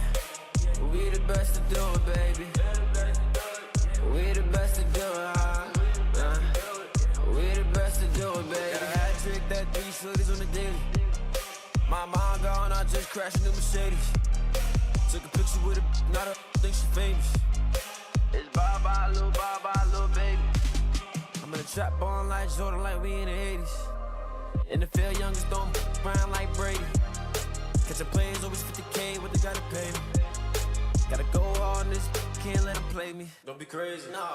They don't wanna see us in the playoffs. They don't wanna see us in the playoffs. They don't wanna see us in the playoffs. They don't wanna see us in the playoffs. I could see y'all play out. Y'all boys gon' lose it, ain't no doubt. Can't use my name for no more clout. If y'all wanna win, just I got the motion. Like 24/7, we get it, we run up a check. I'm in the Yorish. They call me a gold black forges to make them upset. VV's a bustin', can't with no SIs. My jeweler a chef, the king of the city. I'm the best of the best.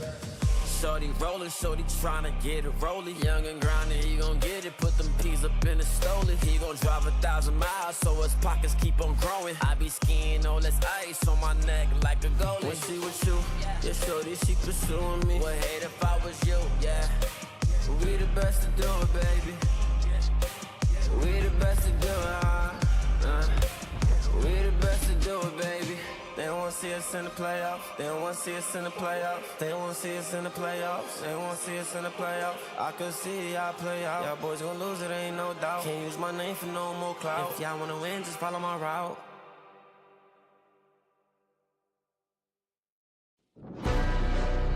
Yeah.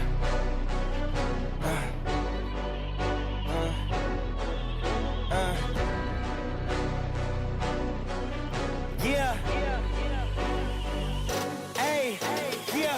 The jig is up. Yeah. I came too far, I ain't giving up. Hey, I had to cut what was weighing me down. And then when you grow, they say that you switching up here to perimeter. Defending the fort, we crushing the visitors. I got it locked, ain't taking a prisoner. Thought it was sweet until they chin hit with a finisher. Heartbreak, Nikki, I'm voiding the slips. I'm raising the stakes, enjoying the risk. Injecting my veins with ice, as cold as it gets. I live for this. Yeah. Die as a legend, I ride with aggression. I lost in the past, it's fine, it's a lesson. I'm loading the clips, I fire the weapons and taking what's mine. It's time for redemption. Yeah.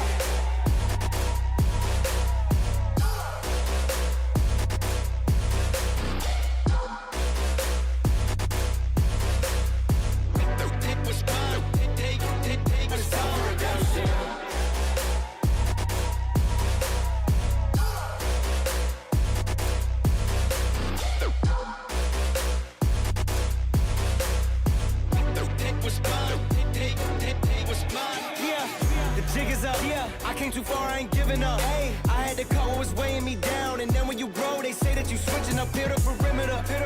Defending the fort, we crushing the visitors. I got it locked, ain't taking a prisoner. Thought it was sweet until they chin hit with a finisher. Heartbreak, Nikki, I'm voiding the slips. I'm raising the stakes, enjoying the risk. Injecting my veins with ice, as cold as it gets. I live for this shit. Die as a legend, I ride with aggression. I lost in the past, it's fine, it's a lesson. I'm loading the clips, I fire the weapons and taking what's mine. It's time for redemption. Yeah.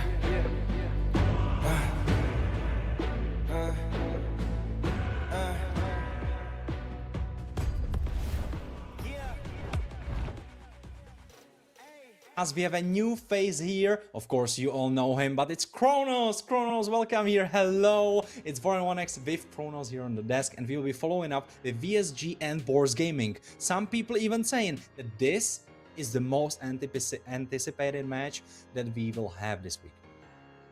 I agree. I think these are the two teams that are capable of taking the entire thing, right? Two of the favorites for sure, along with that Imperial, another favorite. I haven't taken a look at them yet, but I think with this match, Boars Gaming and VSG, a little bit of some heat came in yesterday when we took the interview for Boro as well as Dixon, and we asked them what's your stand kind of gonna be? Is it gonna be 2-0, 3-2-1? Maybe are you gonna have a tough time? Boro was clear, plain and simple, said that he's not gonna have a tough time. There's no competition. Tomorrow's gonna be a 2-0. So let's hope they keep it up, because I know Boars Gaming are definitely looking to prove them wrong. Oh, for sure. Absolutely. We even had the question, people were asking, all right, are Boars gonna win out the whole thing or are they not? Well, they will definitely try, but before that, let's talk victories on gamers. Carvey, Marksy, Dixon, Boro, and JM. We saw them play yesterday, and you all knew them even before that. It's VSG. This new squad looking pretty deadly, and as Kronos was saying, they might take the whole thing, but if one team can't stop them, it's definitely Boars Gaming roster. Yeah, I think Boars Gaming definitely one team that can stop them, and you can see VSG star-studded. But why do we say Boars Gaming can stop them? Because of their own star-studded roster, of course. We're talking Pel Metronio in the gold lane, Leave Me in the jungle, God Believer mid lane. Roam position, we got Rise in the EXP, Bober Rushik. I think this team has stuck together through thick and thin. It's been ups and downs, but yet here they stand. I think they're definitely one of those mainstay names. They revolve around God Believer. And of course, they are no strangers to winning. And I think they're a fan favorite at the same time. Again, a lot of accolades. Even in the back end, we think this is the one team that can take it all. But it comes down to this match. How are they going to fare against VSG? That's going to give us the breadcrumbs upon which we can kind of create the idea how's it gonna play out. Well, we will be having that. But before we hop into that, let's talk the bracket. We see Lightcap. I'm sorry, I'm gonna start in the group B because Lightcap 4-0, woo, going strong for them. Then we have Bold Force Vision, Extreme Slay still waiting for their game, but hop back to the group A because that's where the fun happens. Force Gaming, they lost one game to White Army, so you know, they might not be at their best foot. And as Victory Sun Gamer said yesterday in the interview, they think it will be a 2-0. So, you know what, Kronos? I think the first game will set the stage. The first game is gonna tell us so much, because if Boards Gaming can take the first, I think it's gonna steal the breath away from VSG. I agree. I think in this current meta, there's a lot required in terms of aggression, and the team that takes the first few minutes definitely take the cake in the entire game. But yes, in a BO3, you want momentum. First game is definitely a big decider.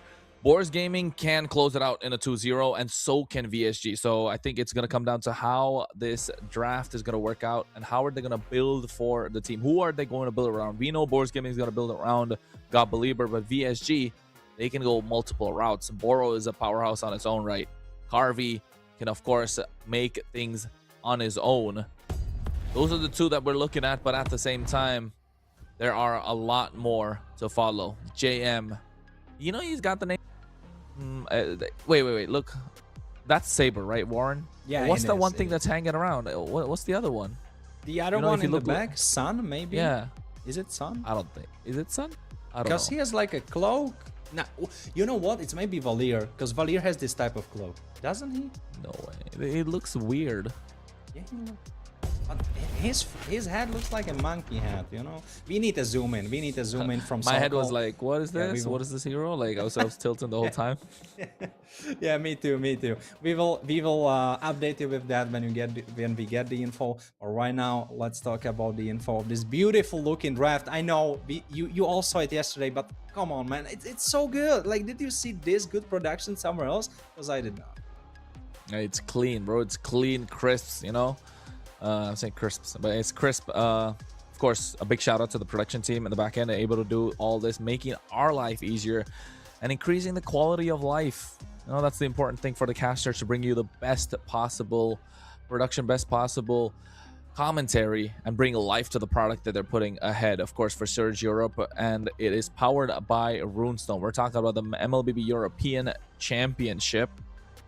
Valentina banned out. It is a respect ban for God Believer, but on the other side, I think you take away the usual suspects, the Jushin, the Freya, there's Baxia, there's the Harley. How do they want to approach this? And I don't know how they want to approach it, but Boro looks so tired, man. He's been practicing hard last night. Like he's been partying. He's been partying. Yeah, maybe he was partying, you know, like he's feeling all right today. It's gonna be quick and easy, 2-all. I could go for a party. Maybe he was. But you know, we were talking about the stats. We were saying that Wu might be banned, Wu might be picked up. And you know, there's a great page for the stats that's actually made by Search, by us. It's mltv.gg. You should definitely check it out if you didn't already. It's still work in the process. We will still keep on improving it. It's not the final look that it will have, but there are some foundations and it's looking sharp, man. With all these stats of Search Europe leagues, you have all of that looking beautiful. So, Kronos, did you check it out already? I mean, this one, yes, I did. Yes, I did. It's a lot of stats that's there, of course. I think when they were trying to build MLTV, I was taking a look at it and kind of putting my inputs a little bit, put my 2 cents on what could be good and what couldn't. But I don't know. But let's see. Let's find out how it goes about, because at the end, it's going to be a destination where you can get a lot of these informations coming through. So I think, yes, it's going to be super important for you to support us in this journey, not just in that, but also throughout the journey for Surge Europe, which is crucial to get our slot later on in the future international tournaments. And thanks to your support from earlier, we did get this wildcard opportunity at the Esports World Cup. Exactly. It's a golden ticket, all right, and I think it's going to get better and better as the seasons follow. So make sure you like, make sure you subscribe, follow all our socials, join the Discord to stay updated. And continuing on with the draft, the Boxy is gone, Marcel's respected, Uranus taken off the table. That's a lot of respect for Bobarushik as well at the same time. And Leave Me not going to be able to get that Boxia. Now begs the question, Harley or Jushin, what do you want to give away? I think Jushin, because we so far saw that she's not as deadly. If there are some other picks you can go for, and if they go Zuxin, you can go Sora, because he's free for the taking, because Valentina has been outed them. They outed her themselves, but they might have a plan, or Kronos has a plan when we are talking about. Yeah, about to say, this is a Harley pick coming through first pick. Uranus ban, making sure they can get the Harley for themselves, can have better control of the map. They're not going to be bullied out in the jungle, because yeah. No, Jushin, they still go for the Jushin. They want more control in the game. That's all right. I think still matters because there's no Claude. So goal lane is probably going to be a Moskov or a Harith right now, but there's still the opportunity to pick up the Phoveus. So there's a lot of counterplay at this available. But if you're Boars Gaming, Harley plus Phoveus just makes a lot more sense to me. It does. It does. Like, Wu is really there to stop him. Yes, there is Alice, as she can be useful into Phoveus. Of course, depends how well you can play it. It depends if you can get, I don't know, a gold crab, maybe a nice gank for yourself. Then you can really get going. But if it's left alone, I think on this level of players, Phoveus should be being able to play it out. Wait for the level. All right, or switch the script, man. It's a Khalid and Harit, so that early pressure, that early power. Harit will be winning out his lane. Khalid will be trying to do the give the helping hand so everyone else wins out their lanes. PSG with an answer. Harley Phoveus right here. I mean, they didn't pick it on the other side. It's clear that it's gonna go through for VSG. I like the Harit. Yes, I like the Khalid. That's good, but there's still Phoveus available, and it's going to be problematic for Pelmetron to deal with on this Harit. Yes, Harit has a lot of damage still, so I don't mind this. I don't mind the Harit and the Khalid, but that's a lot of eggs in that basket, and they know Pelmetronio wants that early. There you go. Phoveus locked in. Leomord coming through. So beefy. So you want to get these neutral objectives in your pocket. Not just in their pockets, but also give it out to the rest of the team. You are sharing the gold, you are sharing the XP, and as I was saying, they are so beefy, so tanky. There's no way that Boars are going for Harley. If they go for Harley, it's a blunder, because mid lane can build Radiant Armor pretty fine, or even Clock of Destiny or something like that. So you're not, well, you could one-shot if you are snowballing enough, but if you are not, if you're on the even goal, Jushin's gonna survive your burst, you're just gonna chunk her, and you have no hope of bursting down Phoveus or Leomord. That would be so hard. Yeah, you can't go for the Harley here. It's going to be difficult, but I still think you can still risk it. There you go. The risk is still available. I mean, because the damage in the early game is way too much, man. And you have the Khalid to apply some kill pressure as well, so a lot of pokes come down. Depends. I think they need to ban out the Hylos. That's one thing that could go out for sure. Hylos plus something else taken off in the wrong position definitely helps out the Boars Gaming to avoid any sort of aggression. Hylos plus Kalea. I think those are the two you want to take out if you're Boars Gaming. So you can... and another one is the Hilda. So one of the three, or even two out of the three that you want to take away. Depends on what they're feeling comfortable with. It's tricky because Kalia, she could really throw you off with the Tsunami Slam, whereas Hilda, she will throw you off with the early game invades. So yeah, alright, or it's a Cho. And Cho, he honestly does both. He's like Hilda in a sense that he can invade you early on, and he is like Kalia in a sense where he can stop you in your tracks when you're Harley trying to make a play. So I see where they're coming from. And you know, we know Boro is mechanically gifted, that's one thing for sure. So why not he would go for a hero like Cho? I think Boro, just a comfort pick for him, right? The Cho, that's why I'd probably taking it off. But I think here right now, Yve is a good ban, making sure they don't get countered in the mid lane. Yve is sort of a soft counter to the Jushin in the laning phase, right? Those void bursts, whenever you try to drop the lantern in the early game, you take a lot of poke while dishing out damage if you are the Jushin. So yes, Yve taken off. I think in this, Kalea or Hilda is a great option. But if I'm VSG, I don't mind picking up the Hylos. He's so strong, can definitely match the aggression against the Khalid in the early game. You have a lot of HP, so you're not going to die quite often. Revitalize definitely helps the Phobia survive longer in these team fights. Glorious Pathway amplifying the power and the dive that's coming in from the rest of VSG. Or they can go for a front-to-back composition with a pick-off by picking up the Kalea and getting the carry. Hilda is taken off because they don't want that early pressure, early kill pressure, even being amplified a little bit more. But yes, I think Hylos is a straightforward answer if you're VSG. But if you are looking for the bans, another mid laner, Zetian would be the mage of choice.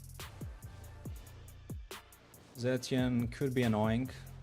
But honestly, looking at the draft, would you even blame me if I said Kimi? Because I feel like Kimi, she could do a lot of bad. When Juxin is trying to hit with that Lantern Flare, she could get hit by the Traction Pull. Leomore, okay, he's fast, but if he doesn't have the dash at the moment, if it's on cooldown, he cannot get out so easily. Traction Pull can still hit. And Traction Pull combo with a Khalid, that's a crazy thing. Alright, it's a Lapu. They didn't really want that threat in the hands of Bober. We know Bober can play this matchup back and forth. He can play Favos, he can play Lapu. He doesn't really mind. Though, honestly, the crown of the best Lapu in Europe would, in my eyes, go to Lighter. Yeah, well, individually, of course, comfort heroes are present, but overall, in the EXP lane, who's going to be the one to take everything away? I like that Terizla prevents them from getting any sort of objective control, but it's slow. The pace is fast from the Khalid and the Harley, and then you're slowing it down a little bit with the Terizla, but it is a body in front for sure. And VSG need to find answers, needs to find the Shred. Harley, or rather, Claude is not available. Harith isn't. I think Kalea plus Carry is a solid option, but I don't know if they want to go for it. We know Carvey can play a mean Moskov. So yes, that's another answer maybe for VSG. And all the Eagle fans will be looking to get something to the chat for their own teams, of course. So yeah, I think Moskov or Kalea, one of these two. For no, Moskov and Kalea, or Carry and Kalea, because you need the Shred. Never mind, they go in a slightly different direction. They go for Moskov plus Hylos. And that means they are super beefy, they are super tanky. The only target Harley can really go for is, of course, Leomort in the early game. We saw that in the last series where Suyo got blasted apart. Of course, Suyo will definitely not be as tanky when he picks up his items as Leomort is. But yeah, Moscow or Juxin will be the targets later on. And eventually, if Juxin goes for that Radiant Armor last item, it might not even be in the cards to burst her down. Of course, yes, if Harley is on a full build, he could attempt that, but it might be wasted. The threat will be probably more in the form of Moscow. Hylos super beefy. It's rough. It's rough so far because for the side of VSG, you have much more frontline. So what Boars Gaming need to do is they need to let them come. They need to let VSG come into them and then re-engage. Because if they themselves engage, they are gonna lose one of their members or more of their members just by engaging. They need to try to bait them in, then re-engage. That's the play for Boars. Whereas VSG, they are looking for those engages, trying to find the weakness, the hole in the position of Boars Gaming. I think the Gord is definitely a game changer here for Boars Gaming with that range that he has, and it's been a problem against the Leomord. I've seen that quite many times. Those Mystic projectiles off the board when he's looking to pull that Phantom Steed, right? So I think is looking super solid for Boris Gaming still. They don't just necessarily have to go for the re-engage. They can go for the primary engage too. It's massive ultimates that can make a lot happen. They have the ability to go for a pickoff at the same time. But you know what, folks? We're going to find out, because ifs, buts, maybes don't matter. We only want absolutes as we're going straight into game number 1 in this best of 3. We're talking VSG. The Eagles are looking to soar up in the sky while Boris Gaming are waiting for them to land, because it's going to be hunting season for them too. Oh, for sure. Those boars, they will be waiting in those bushes, and you need to be careful about that too. Let's look at the predictions still, because we have time. Powered by Runestone, of course. Oh man, it's all across the board. Some people believe for boars, some people believe for BSG. I'm in the camp of BSG. Jonas, what do you have to say for your case? I think VSG need to play aggressive as much as possible. They need to make these rotations 3-man already for the Lethal Wanderer. Rise just making sure he's not letting them get up close and personal in ahead of the River. River right now needs to be controlled by VSG. That's a high-loss Jushin combo, man. That's the there's no way you can kill either one of them. The ability to kite while also trying to bully out the Gord in the lane. The one good thing that they have is he does have the range with the Mystic Projectile, like I mentioned before, and that's why the Gord is starting to become a small bit of a counter to these Jushins in the laning phase, and also usually paired up against, or either picked up against the Leomord. This is what I'm talking about. Look at the projectile, taking a lot of damage. It's true damage that's coming out as well. Oro understands the assignment. He needs to probably go back right now so it doesn't take a lot of poke. 30 seconds to the turtle. I mean, you were saying some smart stuff, but at the same time, I don't think you noticed the level difference of God Believer and Juxin, because this Juxin, she's sprinting away with the XP. She was at one point level 3 almost, when God Believer wasn't even level 2. So the XP discrepancy is kinda high, and Gord, he needs to be careful about that, because he will need to wait for those for that XP. Eventually it will not matter, but right now it does matter, because Juxin, she might be hitting that level 4 before Gord for sure. Look at JM. Instantly after getting the EXP Crab, doesn't care about the wave, just want to make sure Mark TZ is able to get the turtle. Even Flicker expended at that moment. Leave me tried with the Deadly Magic, but this is the problem, right? The Phoveus is so tanky, and Tarizla is slow, so they can't really contest the turtle. And at this point, already VSG getting that in their hands. Boars Gaming now looking to find a way. And you're right, the EXP discrepancy is a little difficult for them to deal with. That's why the Gord does have the range, but he has the wave clear too. It just has to land. Both the skills have to land at the same time for them to maximize what can be done. But it's going to be a sitting duck, essentially. Lack of mobility. And that's why Boars Gaming have started off the game a little slower than they would like. But here, getting caught in the penalty zone, trying to go in. Oh wait, Sony connecting at the same time. They find First Blood. JM with a recall. Taunts coming in as well. He finds a double Dark Wave and for a Pursuit combo. Too much for them to deal with. While God Believer pulling one back with the help of the projectile. Glorious Pathway expended early on to try and go for an engage. But you know for a fact that Boro is a chonky boy. And the horsepower with this twin engine of a big ESG is going to be strong. And it will be strong, but man, JM, what did he cook up? He even survived. Yes, Gord picked him off, but he even survived the Harley onslaught, the burst damage from Bober as well. I think that Bober is not running the typical Terizla you see in your run games, where you go Vorax, you do Queen's Wings, you go something like that. I think he's running the tank build, where he's going for dominance and this stuff, but still, Terizla is packing damage. Harvey. Oh, Carvey knows how to play this Moskov. I think Scared called it the best yesterday. Best Moskov he's ever seen so far. And you can tell why. Harvey wants to go for the outplay. He doesn't want to get picked off. He likes the 1v1s in the laning phase.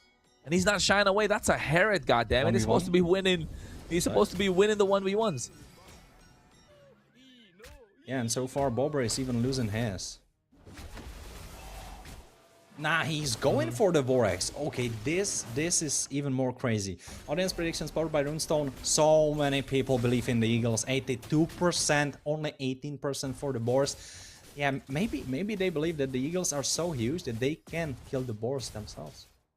It's slow. It's a slow-paced game. And take a look at the items. Already 2 elegant gems on their side. Sky Piercer not yet built. I think Jushin Dixon wants to get that glowing wand down first and maybe then go for the Sky Piercer. But on the other side, you can see it's same and similar kind of a build. Helmetronio wants to get the Starlium side. Maybe then can follow up with something else. Mark TZ able to secure the second turtle of the game. 2-1 kill score.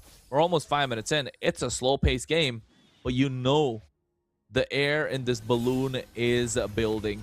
The tensions are rising. And when is it going to snap? And when is the balloon going to pop? That's the question, definitely. Who has the pin?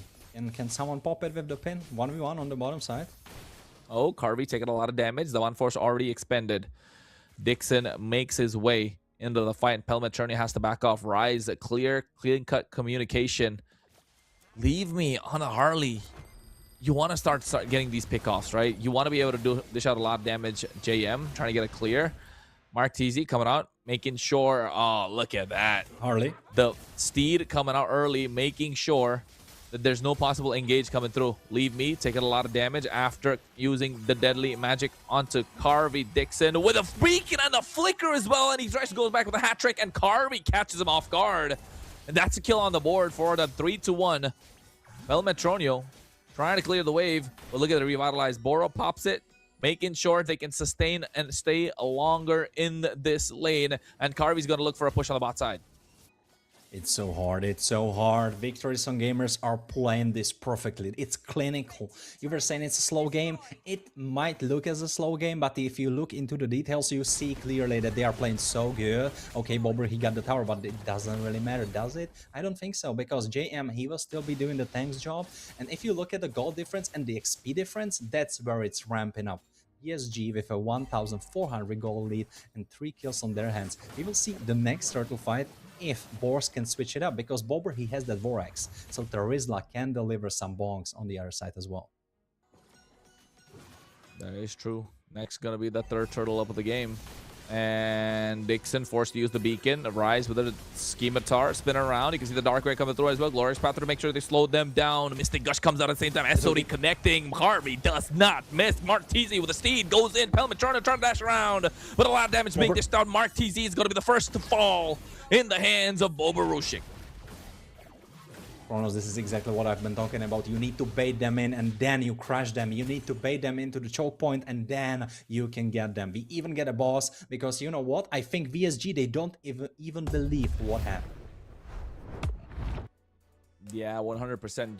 VSG didn't see what was coming at that point. They tried to go for the engage, just getting caught off guard a little bit. It is a wrong position to pick a fight, if you ask me. Mark TZ getting a little too aggressive, little too comfortable. It could have been possible if they just stayed around the turtle pit, went for the neutral objective. It would have made more sense because there was no tools on the other side to try and make something happen. So, yes, but I think if you are VSG, look for going for the engage. Boars Gaming, keep doing what you're doing. You know what we should be doing, Kronos? Audience questions. Which player and team is surprising to you the most and why? Kronos, have the pleasure of the first answer. Hey man, like I'm most surprising right now, like Cavalry. Cavalry getting 2 sweeps in a row. I think that's impressive. I know it's a cheap piggyback, and I don't want to say Lightcalf necessarily, but Creep.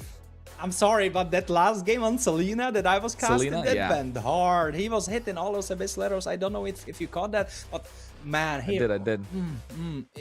He's a Selena connoisseur. He's a Selena connoisseur. But you know what, guys? You should ask better questions. You should ask questions like, hey, Kronos, how are you looking extra good today?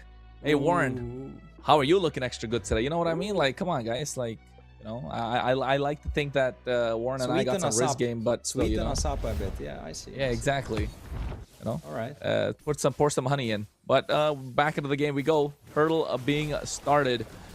Bobarushik swinging his hammer, starting things out. God Believer missing the projectile, but able to zone a lot of members out. Boro not gonna get this turtle, and they have to give it up. As Leave Me has the retribution, able to secure it, trying to get a tier 1 in the mid lane. As Boards Gaming are moving together like a unit.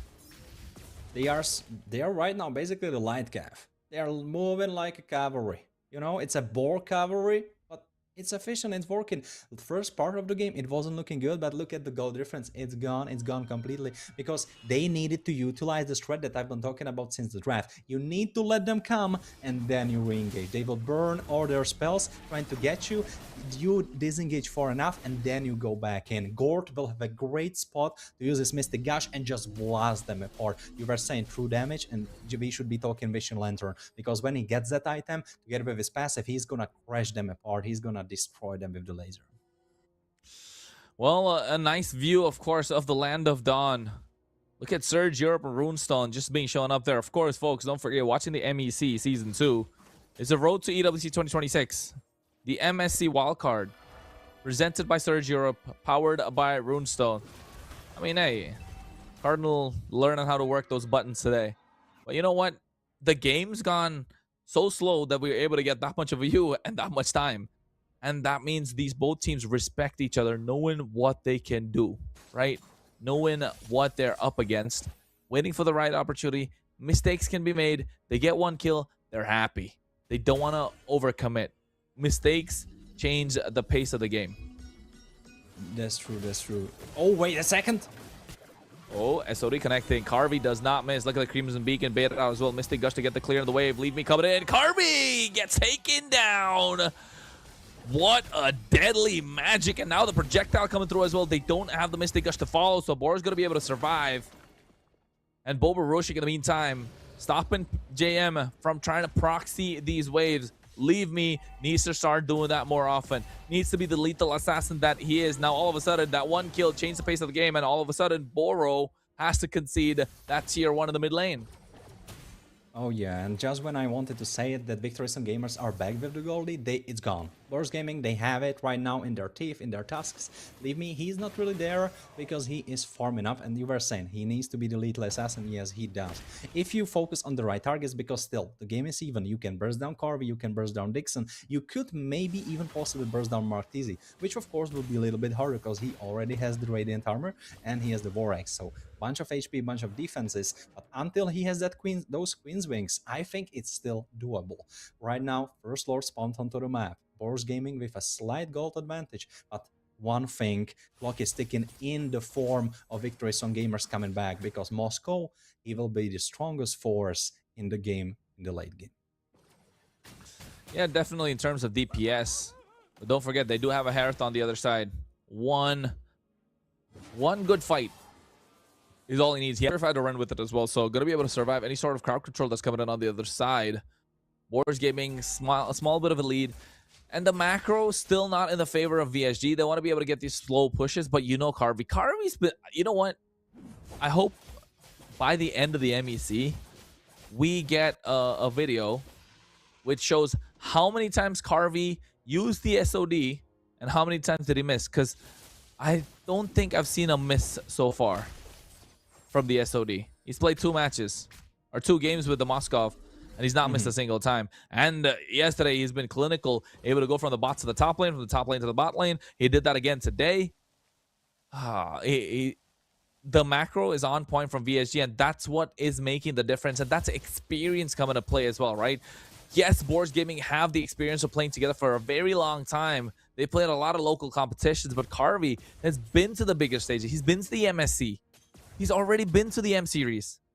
He's one of those goal laners that is quite underrated in terms of international experience, but in Europe, he is the best.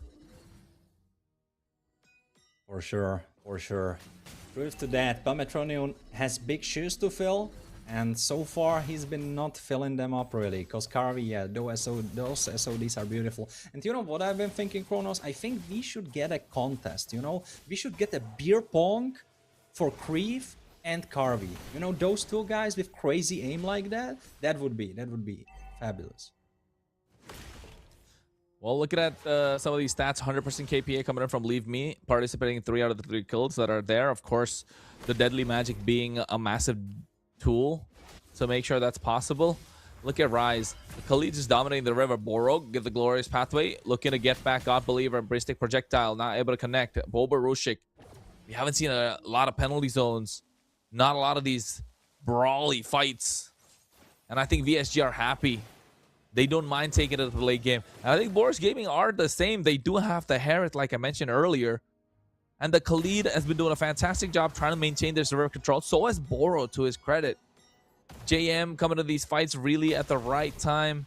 The one good thing I'd say the only complaint I have this game is both these junglers are not playing as aggressive as I'd like for them to do. Just because they have the Harley and the Leomord, and they are early game, mid game monsters. Yeah, they are, but at the same time, you don't want to slip. You don't want to slip up. The goal lead has been kind of moving left and right from the blue team to the red team, from Boris to VSG, and Mark Teasy, he knows he cannot slip up. If he slips up at this point, it's gonna mean Lord in the hands of Boris. It will probably mean like 2 towers because they are already super low, maybe a 3rd tower even on top of that. So that's a pretty humongous lead that would be in the hands of Boris. You don't really want to do that. For the side of EME, similar thing could be said. If you look at the state of the towers, one of them is kind of low on the top side. The second one on the bottom side is decently hit it up. I know, like, it's not missing a bunch of HP, but like 20%, you know. So it's really quick to get that. Boborusik after that Vorex went for a beefy build, which of course reasonable. He is the sole frontline except the lead, and in the late game he will be much tankier than Rise. It will be kind of his job to tank it all up. The rest of the team, they are kind of gonna hide behind Bulber. And you were talking penalty zones, and I know what you mean, but every penalty zone he has used has been good. Oh, well, Boro goes into the glorious pathway. Oh, SOD. What an SOD. Instantly, God Believer had to flicker on his way. Mystic Gush as well, trying to get the disengage. Deadly Magic used on the Boro. Look at the way he's surviving thanks to the Revitalize. Takes a lot of HP and still able to survive the whole thing. The Lord is going to be up for grabs. No flicker onto God Believer. That SOD, man. He is dangerous on this Moskov. Someone please take it off his hands. I can't believe I'm saying this in a meta where Claude, Harith, and Granger along with the carry exist. It's going to be difficult. Dixon already baiting out the beacon. You can see Adam dance around, able to get JM. Mark TZ steals the Lord. The glorious pathway to slow them down. Mystic Gush coming in for a disengage as well. Boris Gaming must be kicking themselves at the moment. They might be kicking themselves, but one thing has to be noticed. JM, that knockup that he went for, I think he knocked up 2 or 3. That was the reason why Marquez was able to slip in, because they needed to care about JM. Every focus was on him. Boro, don't overdo it, man. I mean, he's quite tanky, right? I think he has the Radiant armor already. Probably want to take a look at the items after this fight. Here comes the Steed as well at the same time. Flicker being baited out, and Boro taking a lot of damage. God Believer gets taken down. Carvey, after the SOD connecting, he's able to hack away at them. Spear after spear. They find 2 members, and now looking for a third. Carvey was traded early on. Boro gets taken down a little too aggressive. 2 for 2. The Lord not being able to be maximized. Pelmatronic should be able to get the clear. They want to get this tier 1 in the mid lane. But I don't think it'll happen. Leave Me is present. Rise comes into the picture as well. Mark TZ can't enter. Doesn't have the Steed. No minions to clear. They're only going to get the tier 1 on the top side. He stopped it! The Lord didn't even charge. Did you see that, Kronos? It did not even charge into the tower. Yeah, because they stopped it. They stopped it. They made sure they were able to get the minions there. And then Pelmatronic just dropping this amount force to get the full clear. I think that one mistake, one engage, which could have been really good for VSG. Boris Gaming just knowing how to have a stiff arm to try and stop them from going into a head. Let's have a replay of that. I would like for you, dear viewers, to definitely... Oh, this is the engage. This is the steal that happened. Carvey set it up, and then Mark Teasy got it. This is what I've been mentioning before. They got that. They got just 1 kill traded for Lord. That was good. I was kind of hoping that we would be getting the other fight that we just saw, where Bober survived so much. And the only reason he survived so much is that he bought Queen's Wings just before that team fight. If he didn't have the Queen's Wings and they would not get popped, he wouldn't be tanking it all up. But he had it. So much spell vamp also has to be considered together with the Vorex. This Terizla, he is beefy, man. Also, he has the Brave Smite, even more heat. Yeah, definitely the Terizla. That's the idea, right? That's why I said I like the Terizla. Even though he's slow, they do have the Khalid to pick up the pace of the game. And now with the way that they've conquered the river, it's okay. It's all right. He just wants to land those penalty zones on point. Oh, wait. That's a first one missing? That's the first one that's missed. That's the first one that's missed. And that was close, too. Leave Me was just about to go to the back. And I think it could have been there. He's predicting. Oh, not a lot of those misses. But that's one of them for you. Oh, wait, a fight breaks out. You can see already Deadly Magic coming out as well. Dixon's still able to survive. They go over the Raging Sandstorm, and that's the curing the kill. Rise gets taken down and out. 2 for 1 trade. Whatever happened to God Believer? I missed that. Did you catch that, Warren? Man, it was too quick. And right now they will try to continue the fight 3v4. I'm not sure if they can. Yeah, I don't think it's possible at the moment. They're really looking to take it to them. They got them out? I mean, it's 3v4, so they can definitely try and get the Lord. Carvey is alive.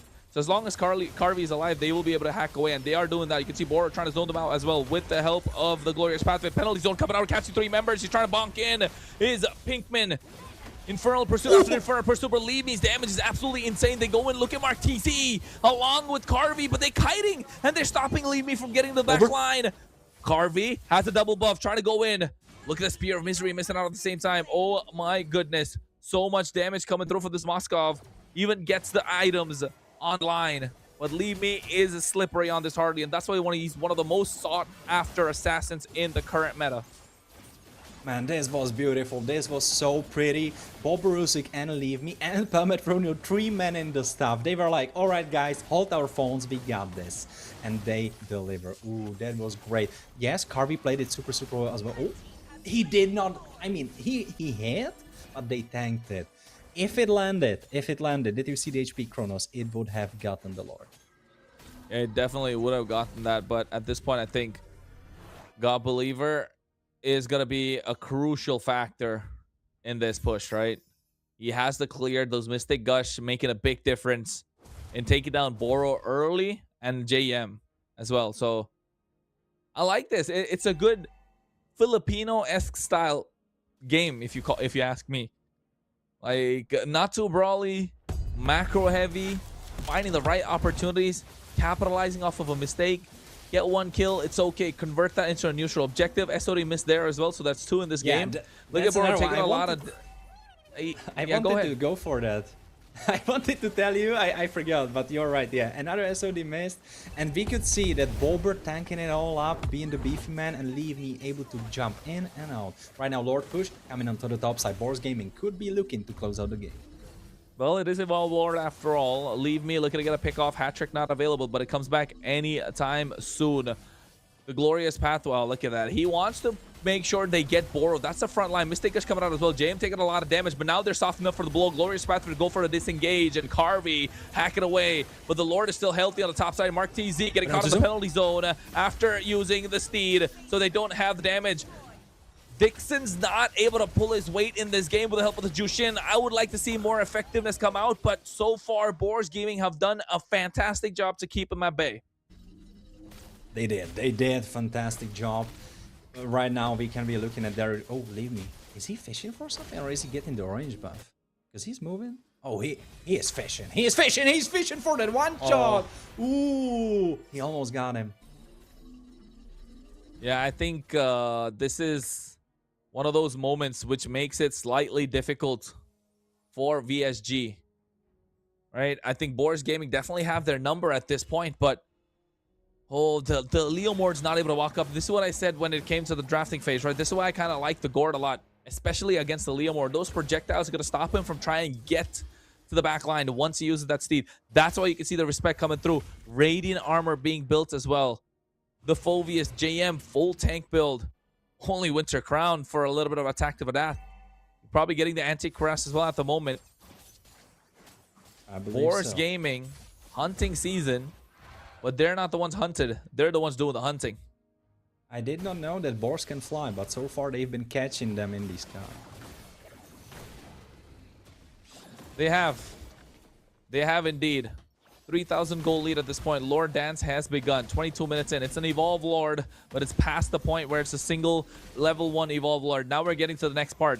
The longer the game goes, the stronger the Lords become, and the more difficult it is for VSG to defend. And you can see Carvey right now. He wants to play the macro, but the towers are just present for Boars Gaming, and Boro's taking a lot of damage. And it's all thanks to the poke that's coming out from God Believer. Rushik able to get the clear, trying to leave me, getting caught. Hat-trick already being used up. They go for the glove. Oh, Crimson Beacon, but looking from behind. Levy, after the hat-trick, goes back. Penalty zone coming in as well. Mark TZ taking a lot of damage. And Pelme is buying a lot of time. Pinkman getting a knockup with 3 members, but too much for them to follow through. Carvey comes into the fight, but it's a little too late. Didn't get the memo. Was too busy trying to take the towers down. Too busy to take the clears. They didn't get the Lord. They want to rush for the end. They got 3 waves crashing at the same time, and only Boro and Carvey to defend. The 2 players with a lot of international experience at the moment from Europe. They're going in, but you can see a penalty zone rocking in from Bobarushik. Boro's the only one left standing. And Boris Gaming looking for the end. 4 Winter Crowns, 5 Winter Crowns. They get a wipeout. This is a statement. 2-0 you said. But God Believer says you're going to be crying for the statement you made.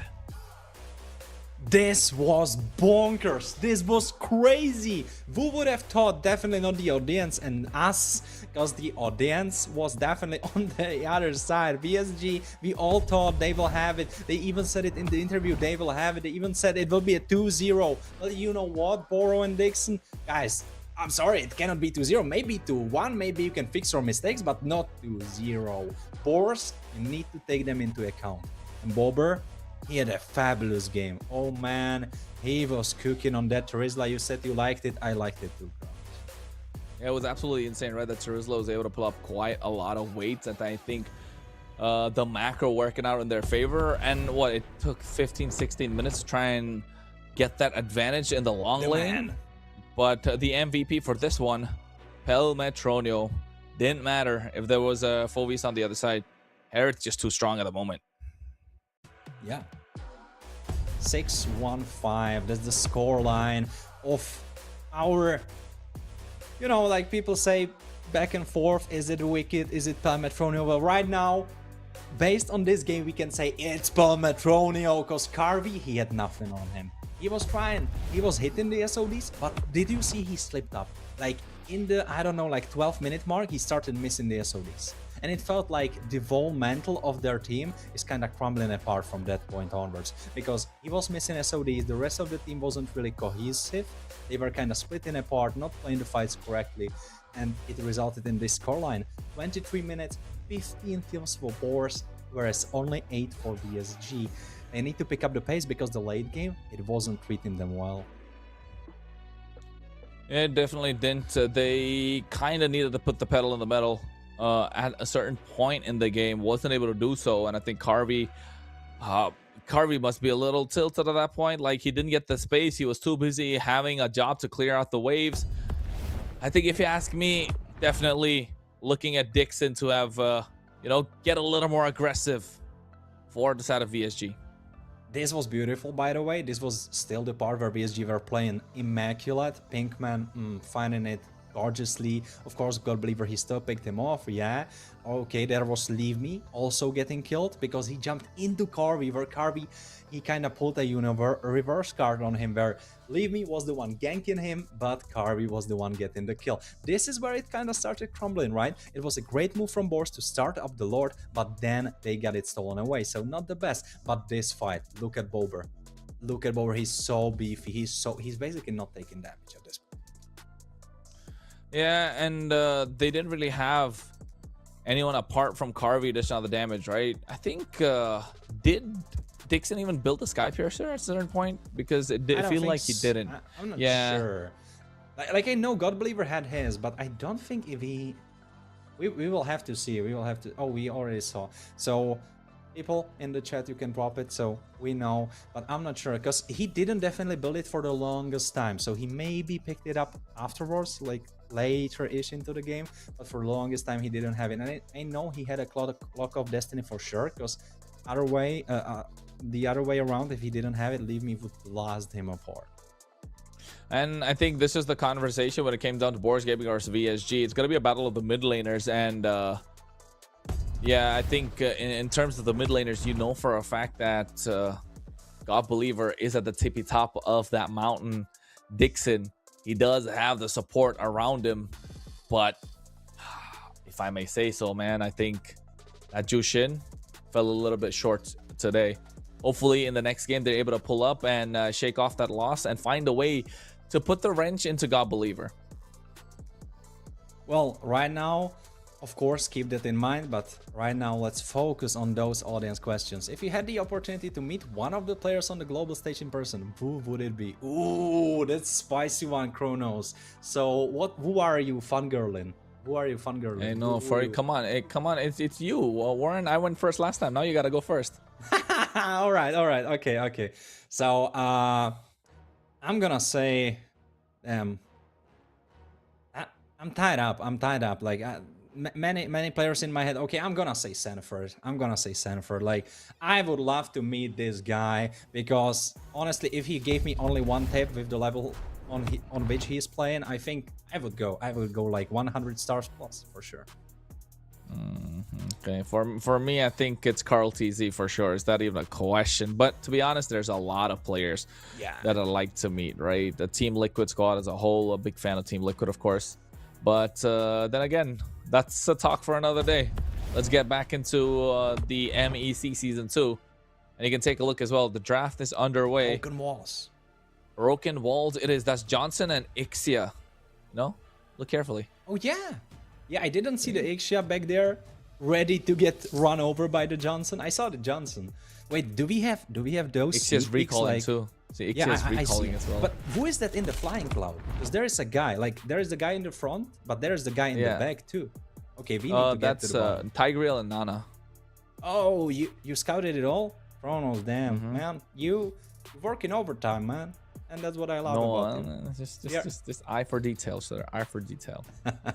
All right, we are hopping into the second game, and right now VSG are on the back foot. Boars Gaming, they have the match point, and no one really expected that. Not even VSG themselves. They said it in the interview. It will be a 2-0. Well, not looking like that, boys. Maybe 2-1, maybe. And Chronos, you were saying one thing super right. Mid lane, that's where it fell apart, because Dixon, he might be a decent player, he might be super good player, but this last game, God Believer was the top dog. He was great.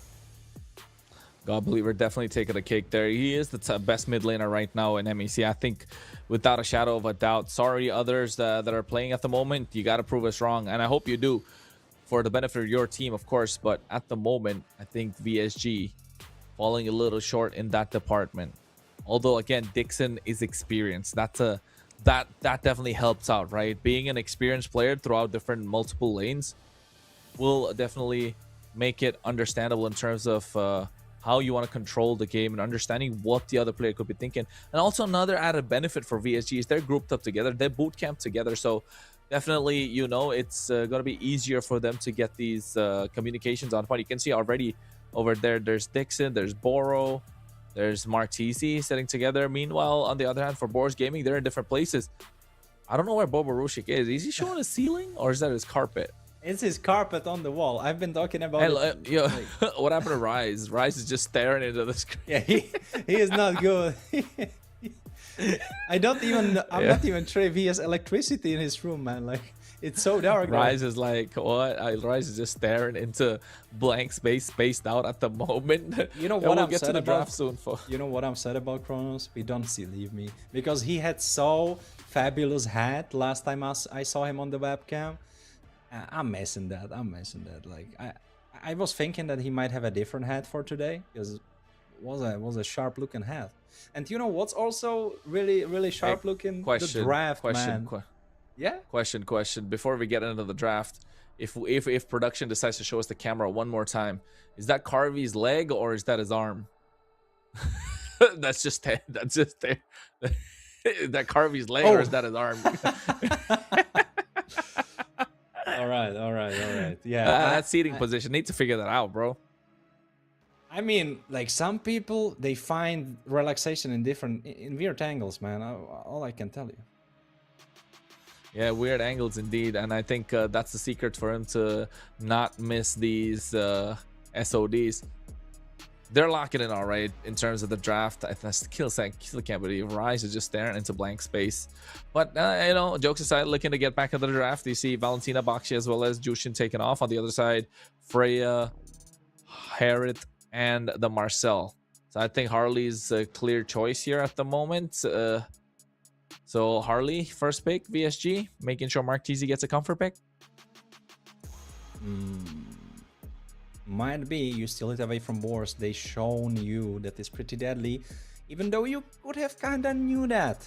We had TNZ, like not so far back here on Search, and he kinda showed everyone that Harley, oh, he is the stuff. So yeah, letting it slip through, not the wisest choice. TNZ.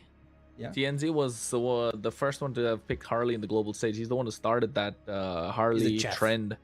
He's the one who started the Harley trend. He is an assassin connoisseur. So, I mean, he picked it up before it was even meta. And then slowly, after a lot of path changes, with the items being shifted, with some of the top assassins dropping down, Harley just started showing up and it became impossible for them to deal with.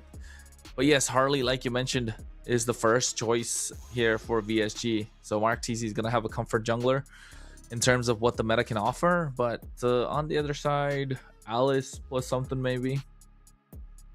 Alice, okay, it could Kalia? it could be Alice, it could be Kalia, but definitely you need some tools to deal with Harley. You need Kaja, you need Kalia, you need Cho, you need something which can deal with him. Maybe even Phobos, honestly. The passive can connect. Okay, it's Uranus. Oh, yeah, I forgot about that.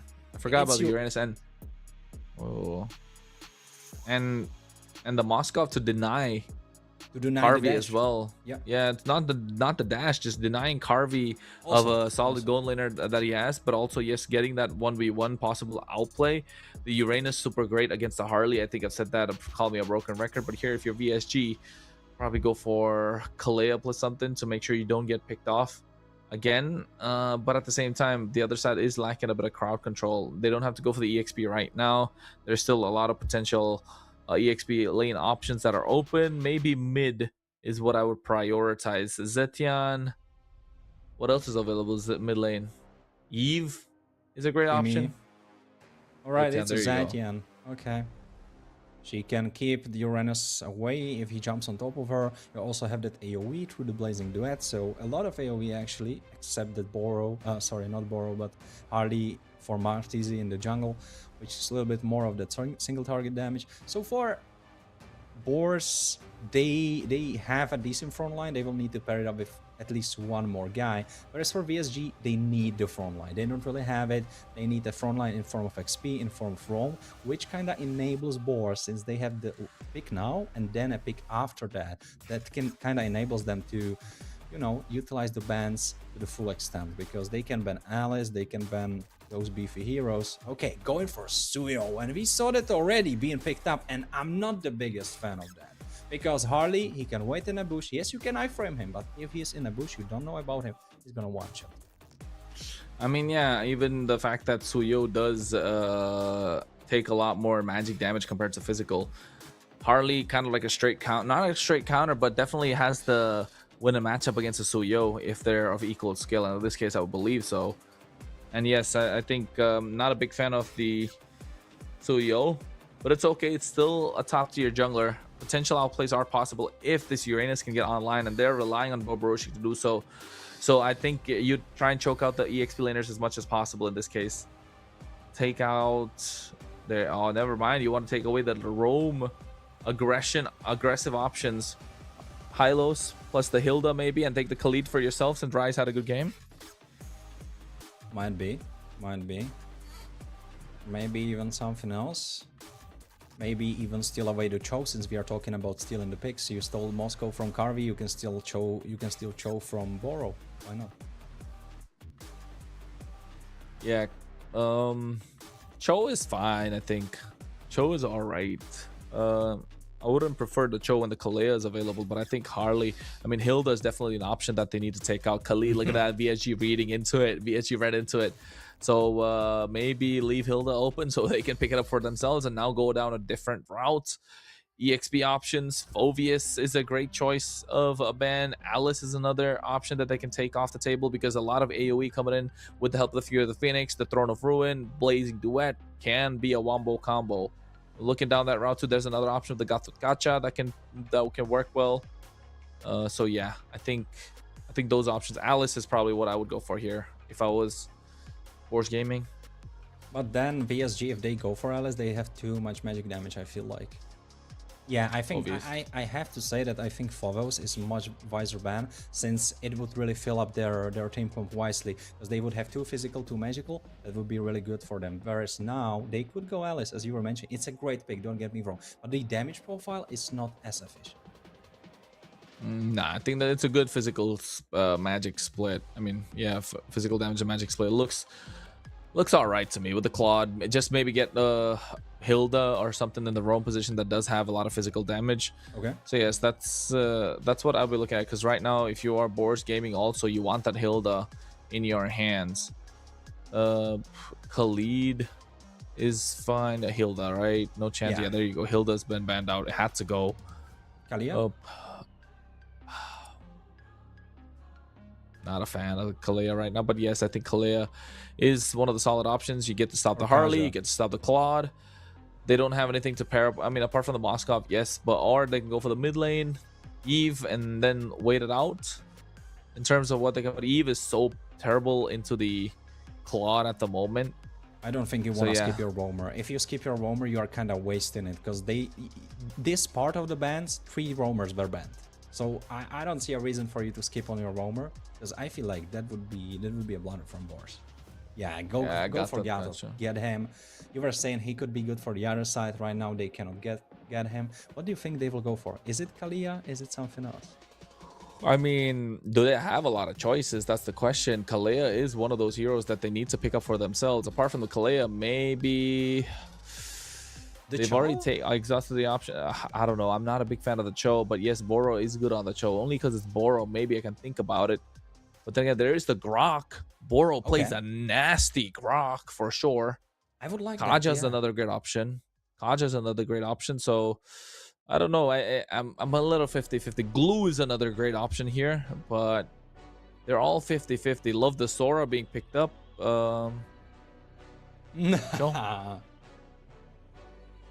We have it, Kronos. It's a Cho. It will be fun. It will be exciting. It will be Boro on Cho. Ooh, it will be a feast for the eyes, don't you think?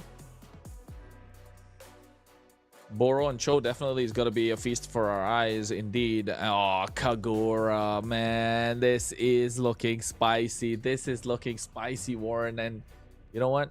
You're going to be calling the play-by-play on this. So, hey, it's gonna be exciting. Look out for those yin-yang overturns, because I'm looking to break down how the atomizations is built, especially for the Kagura and also the Claude.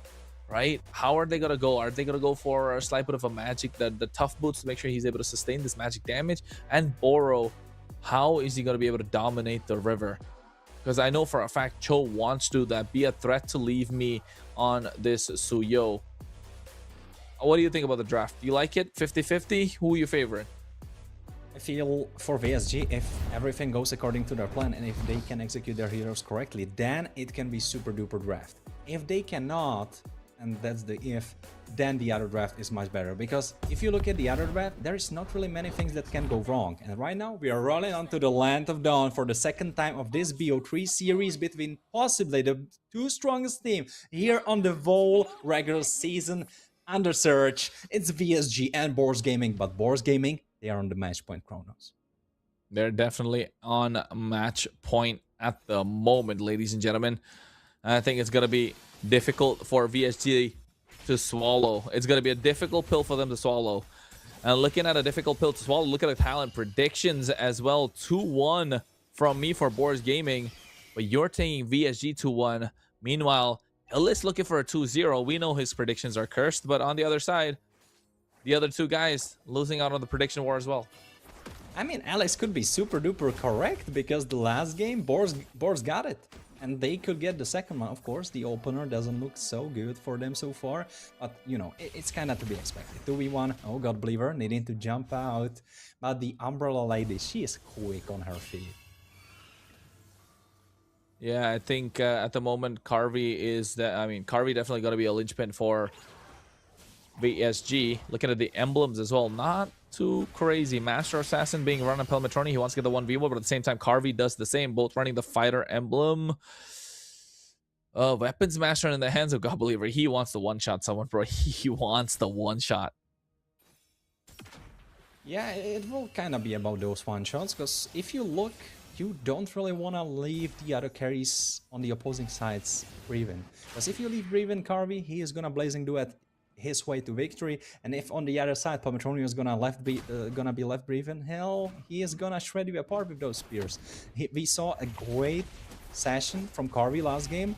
I mean, Pelmetronio already had a lot of tricks up his sleeve, but if he took even some tricks out of Carvey's book, he is gonna be crazy on this Moscow. Yeah, I think at the moment, Pinkman Trying to go to look at Boro, looking to get a knock up on someone. Yeah, he's trying to go for the backline, but Shifting Skies keeping him alive for a little bit longer. Rise tanking it all up, but Turtle has been getting into the hands of VSG, so they are starting it. Oh, 1v1 on the top side. Pamatronio needing to run. Carvey, he cannot follow. He could have, but it would be too risky. What? Wait a second. It's Mark Teasy who's ready to finish the job. Can he get the first? But yes, he can. It's a deadly magic. And Pamatronio, say bye-bye to your life because powered by Runestone is the first but in the hands of VSG. But there is a kill on the other side. Leave me ready to avenge his teammate. Well, VSG so far are trying to hang, but Boars Gaming doing a fantastic job at the same. Pelmatronia almost got that first, right? Almost got the first kill. Leave me making his presence felt. This is what you want to do as a Suyo. You want to be fast, you want to be lethal, you want to be there to clean up shop. And Mark Teasing doing the same as well. Oh, look at the damage on the bot side. Well, Bercy has the consecration. He even dodged that. Okay, and he now has the region pop in Pinkman. He lost his ult, so half HP. Kind of missing. Of course, it's just a little bit of a trick because he loses the HP, he gets it into the attacks. Kronos, as you are the analyst for this one, did you see some spicy items or not? Yeah, I did see Leave Me's build, right? Went for the boot, the Fury Hammer, didn't go for the Sky Piercer. Look at the op to finish. Not a believer with the Yin and overturn, but I'm not sure if this is the right play, or might be. Okay, Rice trying to look for a play instead. Oro needing to run himself, and so far this show, he's been not cooking stuff up, he's been getting cooked himself, low-key. Well, we're gonna find out why. Oh my god, the turnaround in the audience prediction. It's a massive shift, which was about 80% now. 82. Down to a 55. Ooh. Boars Gaming fans are coming alive, or rather realizing that, hey, they are changing cams, Kronos. They are switching cams.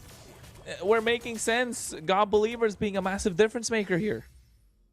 Yes, he is.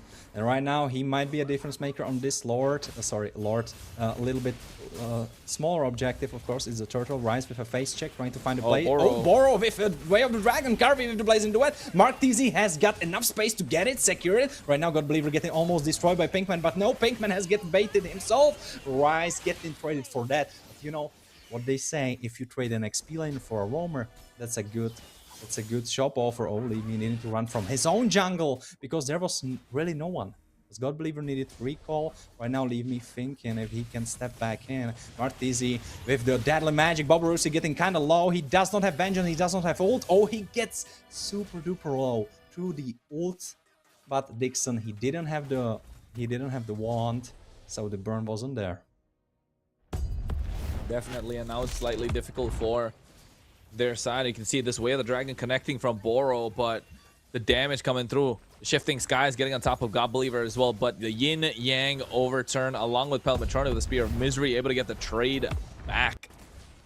Meanwhile, Macro plays again another slow-paced game. 2 for 2, 1,000 goal lead in the hands of VSG. They have the Claude, so they can definitely work the map, but same thing on the other side. The Moskov is going to be doing the same. Oh, Pelmatrona getting one shot. He could not even breathe in, breathe out, because he got deleted. Now Leave Me is the next target. He needs to run himself. Bora trying to look for him, or looking for really anyone else. Pinkman will need to run out now. Otherwise, will be able to defend the tower at least. But Pelmatrona getting picked off like that, it's a second death. Ooh, Pelma, you need to be careful, dude. They definitely need to be careful, and so does Boro. Looking to get the right pick off. God Believer, I'm not sure if this was the correct play. Did a cat step on your phone? What was that, Kronos? Could you talk to me about it? Like, what was it? Try to go for Dixon. Oh, no, Leave Me. Yeah, he gets picked off too. Everything is kind of falling apart. But Kronos, back to you. What really happened there? Yeah, it was the Yin Yang overturn into the Celestial Armament. So getting pushed back a little bit, kind of throw him off guard. Made a bit of a problem, but here you can see that Celestial Armament getting popped early, costing him. SOD misses this time from Pelmatronio. They're able to get their hands on the Turtle. 2,000 gold lead on the hands of VSG. I was saying that if Pelmatronio took some notes from Carvey, but I think he only took notes from the second half of the game, where Carvey wasn't really playing as good and missing the SODs, because this SOD, if it were to hit, would be a great kill. Dixon had really nowhere else to go, so it was pretty straightforward hit, but I guess the pressure is real. You are fighting against BSG. It's a tough battle. We have to cut some slack to Palmetronio, but right now he might be getting cut himself apart because Boro was trying to fish for him, but Rise, great reading of the map. He was there and Ring overturn trying to go for him. No, Boro quite tanky. This Cho is not going down easily. He has the dominant size. Extra defense is on him. Oh wait, he's going for a play Deadly Magic on Rise. Rise healing himself up. Revitalize? No, it's not enough. He had the passive proc, but then he got blasted apart anyway. Even through the Revitalize. Right now, 1v1 on the top side. Bober Rustic against Kari. I don't think Bober will continue onwards. Oh, the SOD hits this time! And Palmetronio is taking on his revenge, but he cannot quite get it. Can he get a tower at least? That's kind of a saving grace. No, God Believer is there, ready to pick up where they left off. And great rotation from Boars. Even though they are losing 2,000 gold, they are being the ones proactive on the map. I mean, it's the activeness of Boro compared to the previous game, if you ask me. I think Boro definitely able to take charge a little bit more in this game, becoming a slight bit of a problem. As you can see, the match is being paused, of course, for this series in this BO3. And if you compare Boro game 1 and game 2, the Hylos to the Cho, it's a massive difference maker. The Cho is able to proactively move around the map and be an initiator. Meanwhile, Hylos is just stand there. Just there. Yeah, he's just there for the ride, for the fun of it. Well, be honest, how many times have you yelled, this could be it, and it absolutely was not it? Plenty of times. Countless number of times. And I think there's a clip as well of Surge Europe that's out there in the open qualifiers that was back and forth, happened twice. Dakota and I were casting that game. It drove us insane. And you want to check that out, make sure you follow our socials, Surge Europe, and join the Discord as well. And you know, since they are already in the browser probably, check out MLBB.gg because good stuff is there. All the statistics for all the Surge competitions, it's beautiful, it's glorious. So definitely hop in there as well. You have all the stats, it's looking gorgeous.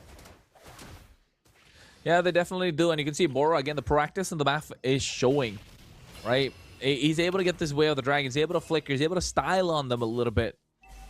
And they're able to move the map. And that's where Boars Gaming are kind of having a difficult time. The Gatotkacha is not so proactive on the map. Yes, he can tank a lot. Yes, he can get and face check bushes. But he's not able to make that much of a play. They're looking to use God Believer as a snipe tool. But again, Harvey able to get the tier on the top side. Was he going for a Holy Crystal? Okay, Lightning Truncheon. About to say, don't give me a scare. You know, more damage is more damage. You know what they say. Well, yeah, he has the Lightning Truncheon, so he will be able to blast them apart. Palmetronio, Leave Me, God Believer, all of them are the targets.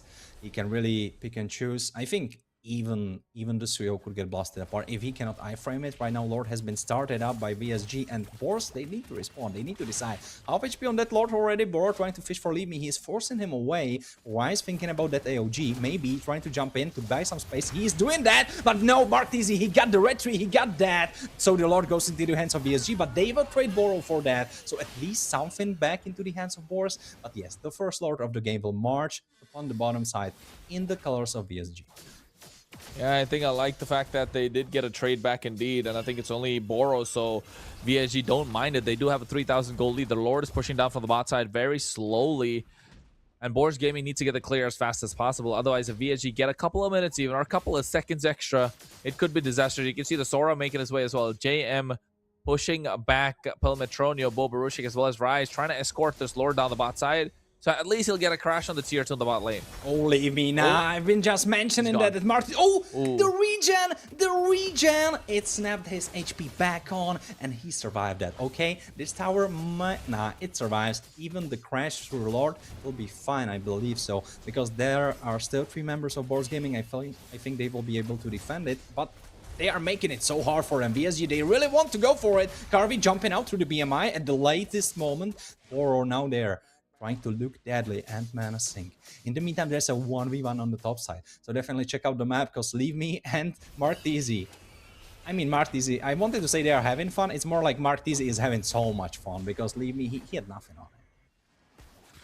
Yeah, Leave Me not able to do quite a lot, but you can see already a lot of damage being just done. Actually, Yeah, there's the ult from the Phoenix. God Believer getting blasted apart, and I'm not sure if this fight is the fight that you can win, Boris. I'm not sure you want to run from this fight. Rather, Boborusik getting blasted apart too, even through the Vengeance. He kinda used it at the latest moment. And then the worst moment, Bobatronio trying to get some kills in retaliation, but it's not enough.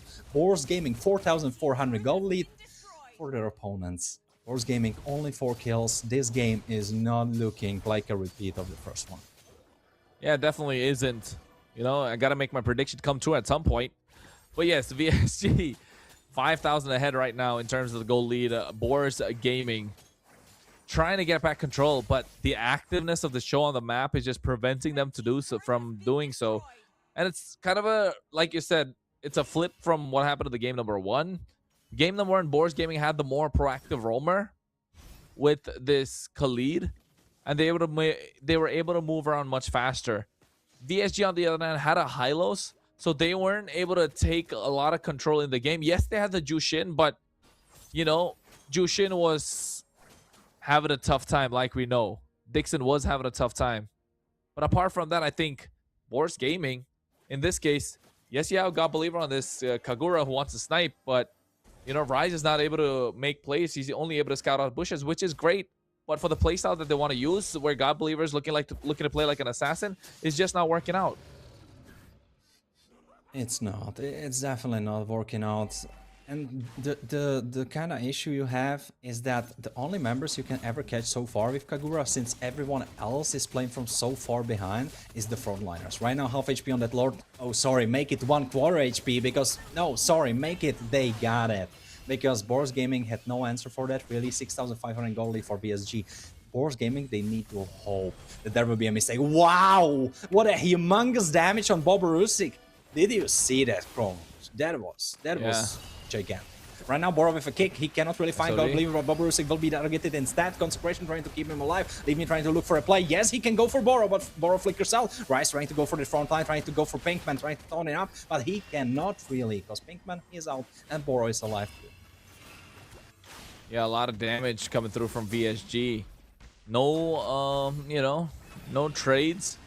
But still, the Lord is coming to the bot side. Spells expended, especially that Revitalize and 2 flickers from the side of VSG. So Boris Gaming making it easier for themselves when the push comes through. Look at the atomization. A lot of damage on the side of Mark TZ, Genius Swan, Lightning Truncheon, Divine Glaive, Blood Wings. Wind of Nature coming in from Carvey as well. He's not got the Malefic Gun.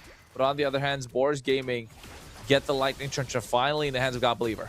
Oh, wait a second. There's an engage from Pinkman. He's trying to go for the Shifting Skies, but doesn't matter. There's the Blazing Duet, so bunch of damage. But okay, leave me. He at least now it's leave me who died. So I'm sorry. Beltronio getting picked apart too. And it's just the tanks who will try to defend their base. And I'm not sure if Rice, even if he taunts all 5 members, can defend this base because the base can only hit 1 and it cannot hit them all. AOG trying to separate them apart, trying to kill the minions. Boborusik getting targeted too. GG. He has the Vengeance, so he is alive at least for a little bit longer. Rice trying to clean it up, trying to get that 1 minion, but he cannot. It's a wipeout. Victory on Gamers. I think this was their plan for the first game. Well, it's a battle of wits. It's a battle of game plan. It's a battle of pride between these two teams, of course. This time, VSG pull it back, make it a 1-1, but Boris Gaming, you could tell the difference. It starts slow. The pace of these series has been starting slow and then moving further and further, where it comes to the point where the roamers have to take an active part in the game. So I think the idea is clear. It is Boro versus Rise, and the one that gets the more proactive roamer definitely has a lot more advantage for the team. It adds the advantage of the team. I mean, yeah, you are par for the course, but at the same time, we definitely have to look at midline. Because God Believer, he picked Kagura. It was risky, it was exciting, I think scared. If he is watching, he was probably shouting into the air and being like, alright, this could be glorious, this could be good. But I think it was a little bit of a too big bite from the sandwich, and Dixon, he absolutely deserves this MVP, because we were saying he was getting overshadowed by the first game by mid laner God Believer, but this game he was the guy, he was the carry. His ultimates, his damage that he was constantly popping out. Look, War Machine, he gets that and he deserves it. Dixon, this game was his. Yeah, Dixon redeeming himself after the game number 1, right? Yeah. The Jushin wasn't the best, and now with the Zetian able to dish out a lot of damage. definitely had the extended range, and that was super important in this case. But on the other hand, the other stats still working out in the favor of VSG, where it mattered the most. And you can tell Harvey was building into the Malefic gun, able to get that Wind of Nature. It came in clutch early on. God Believer, I don't know if he needed to go for the glowing wand. I think Genius with Lightning Truncheon would have made a lot more difference. I don't know what Rise is doing building a Lightning Truncheon there, so let's just ignore that on the Gatot Kacha. But yes, overall, I think VSG, solid performance. You knew God Believer wanted to go and one-shot people, but the building of, the build pathing that he took, I'm not really a fan of. Genius One Lightning Truncheon is the way to go, if you ask me. They needed the glowing wand, so that kind of being a difference maker, but at the same time, Chastis Pauldrons could have come in early. Damage taken from Boborushik, of course, the Uranus takes a lot more, but look at Boro, taking 94,000 damage and still being so proactive on the map. Yeah, he was there, he was everywhere, every bush, every hiding spot, he truly was. You can see in the highlights, if you look at the map, of course it's hidden a little bit by the graphics, but if you look there, you will see Boro always trying to make plays, always trying to find angles. For some time it wasn't really ending up in a fruition, it wasn't really going anywhere, it was just the pressure, but just the pressure alone. Boros Gaming could not really play, but one thing that I believe I did not really mention in the draft, if you're talking which draft is better, I'm realizing it right now. Boros Gaming, if you look at their heroes, they are not really making sense together. Because Palmaterno, he wants to play long fights, whereas Leave Me and God Believer and even Rise wants to play super quick fights. And Boborushik, he's there with Palmaterno trying to play for those long fights. But the whole team is not making so much sense together, at least in my opinion. Well, yeah, I could see that angle where you're coming from, because they're kind of contradicting themselves, right? Going for the Gatot Kacha, but at the same time, like, not able to get the area of effect damage down, along with the Avatar of the Guardian. So, yes, Boros Gaming, a little, two ends of the spectrum, like Scared likes to say, in that particular draft. But yes, VSG, on the other hand, looks super solid. And Ellis is licking his wounds. It really is. But you know what, Kronos? If how it's it going, I could still be right. Like VSG can take the second game and I'm back on track. Hey, now take a chill pill, my guy. Take it easy. You never know. It could turn it around. All of a sudden, it can be day of Kronos. This, we got a small competition for our own talents, folks, about the predictions coming in right.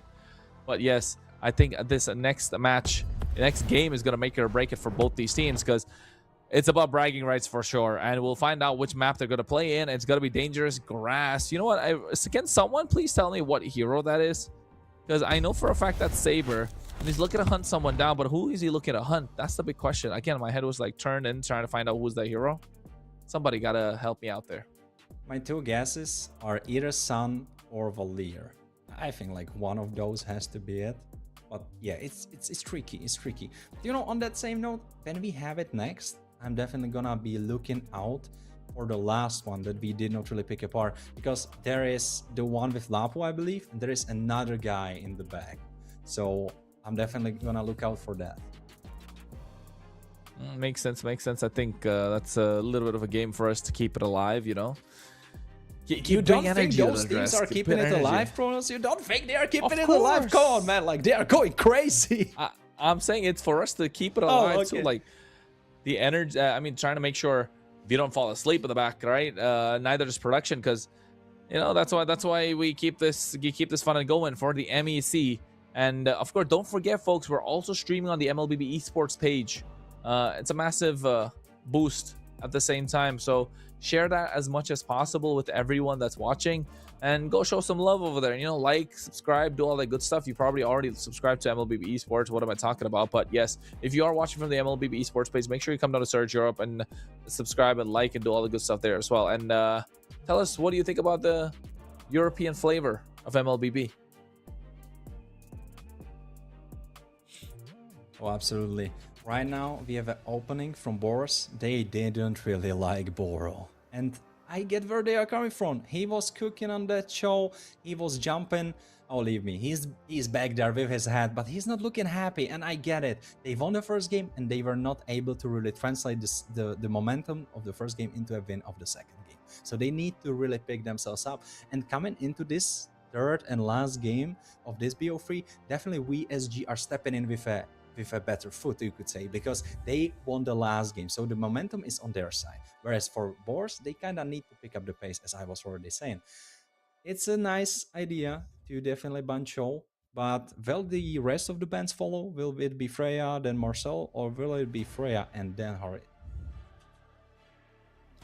Well, I think Valentina is definitely going to come on from VSG. Need to respect that ban, if you ask me, because it's too much to give away to God Believer. He is a Valentina connoisseur. We know about it. So what's it going to be? The Jushin's gone. Are they skipping on the Valentina ban? Will it be Harley ban? No. Instead. No, I think Harley ban is crazy. I mean, Harley is probably... I think VSG were okay to let the Harley go, but they did lose out the game there, right? So what's the play? Are they gonna take out the Harriet here if you are Wars Gaming? I mean, if you are trying to go for Harley, I would say yes, because Marcel for Harley is not such... Oh, I have to think about that. I still feel like Harriet is probably worse, because the other marksmen that are left don't have those shield. Okay, it's Uranus.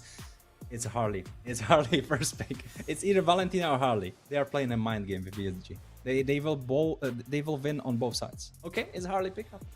Marcel. You think it's Marcel? Marcel's too good to let go of, man. Marcel at this point is kind of broken. Not gonna lie. Yeah, he has a certain playstyle that has to fit, and I think board gaming are okay to play that stuff. Playstyle? Yeah, it definitely has it. I mean, board gaming can play that way. We've seen that before. They can definitely add and pair up some heroes that will be amplifying what this golden hour can provide on the side of board gaming. But VSG, they're taking the risk. You get the, the Marcel, we get the Harley plus something. You take the Harley, we get Marcel plus something. Right? Depends what it comes down to. There you go, Harley. So Marcel plus something. 83% win rate. Is that the highest win rate of a hero we have? Of course, we will have some heroes that played only one game that have 100% win rate. But like a hero that played like 3 more, is that the highest? I think it is. I think there's a hero that has a 0% win rate also, Yeah, Kagura, of course, we have those. for sure. Nah, but I think in this case, Marcel plus, I don't know about the Phoveus. I think you can go for the Harriet too. But adding more pressure in terms of what he can provide, Marcel plus... Marcel Sora, I think, is the move. I think Marcel plus Suyo. Guinevere. It's a Marcel Guinevere. Ooh, okay. Alright. It could be a decent setup. It can either be Violent Requiem combo from Guinevere into Golden Hour after it bursts you down. After they get dropped down, they will get popped into the Golden Hour, or it can be the other way around. Golden Hour can stop them in their tracks. Guinevere, she can jump in. By the way, how is it? If she jumps into the middle when there is still Golden Hour active, does it mean that when the time unfreezes, she follows through and jumps at the spot? Is that no? I think if she has the shield, of course, she will be able to move around the if she gets stuck in, the spell continues right after it unfreezes. I believe so. Yeah, it does continue. So it's only the spatial migration. So we'll find out how that works. They go for the Harriet and the Khalid, getting more kill pressure on the other side. Rise did get that victory with the Khalid, yes. So VSG, on the other hand, I think here Claude being picked up. I would have preferred the AoE Phoveus, but it's okay. They have so much AoE. But they can still go for Favos. Of course, they can ban him. Hey, look at Leave Me. Side. Look at he's chilling, or he's sad maybe a little bit. He might be sad. He might be sad. Rise looking a little more alive. Rise looking a little more alive right now. Nah, I don't think they are necessarily set. I think they are locked in, you know, thinking about it, thinking about the picks. You are not really thinking about your face expressions. Of course, if you are not Lighto, who even when losing is mogging into the webcam. So, yeah, of course, we have different types of players. Yeah.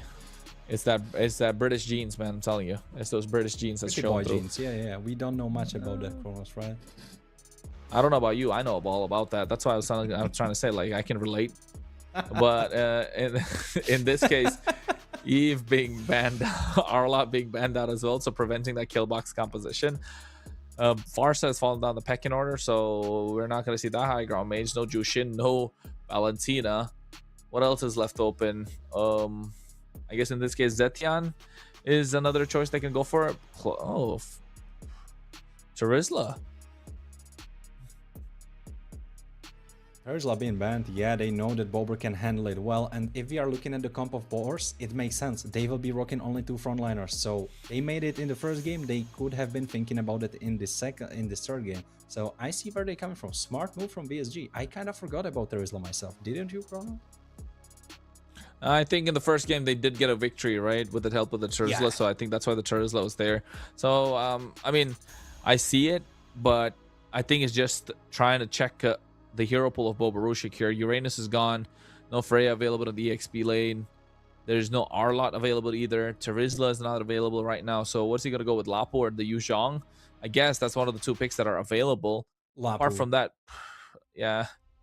I think it's You like a good Lapo, don't you? Phoveus is there too. Yeah, but I like Lapu more because he can cancel out the passive of Zetian. If he jumps in, he's... Ooh, or Yuzhong. He can do the same thing. He flies in the dragon form, and he cancels out the passive, and then he can drop down. Also, doesn't Purify not work on Petrify? I always get it wrong. Does it or does it not? It does. Okay, it does. Okay. Yeah, the only thing Purify doesn't work on is suppression. Yeah. It's okay. yeah, you're not even going to be able to use it. But in this case, I think JM Phoveus, that's probably the obvious choice, but you're not going to win the lane against the Yuzhong. If you want to get the winning lane, Sora is a great option to go for. But I mean, they did get the game of the previous with the help of the Sora. I would like Sora. Just imagine Sora pushing them into spatial migration getting popped because they are in a knockup when they are getting moved. I think Sora is beautiful here. What? Is it Guinevere XP?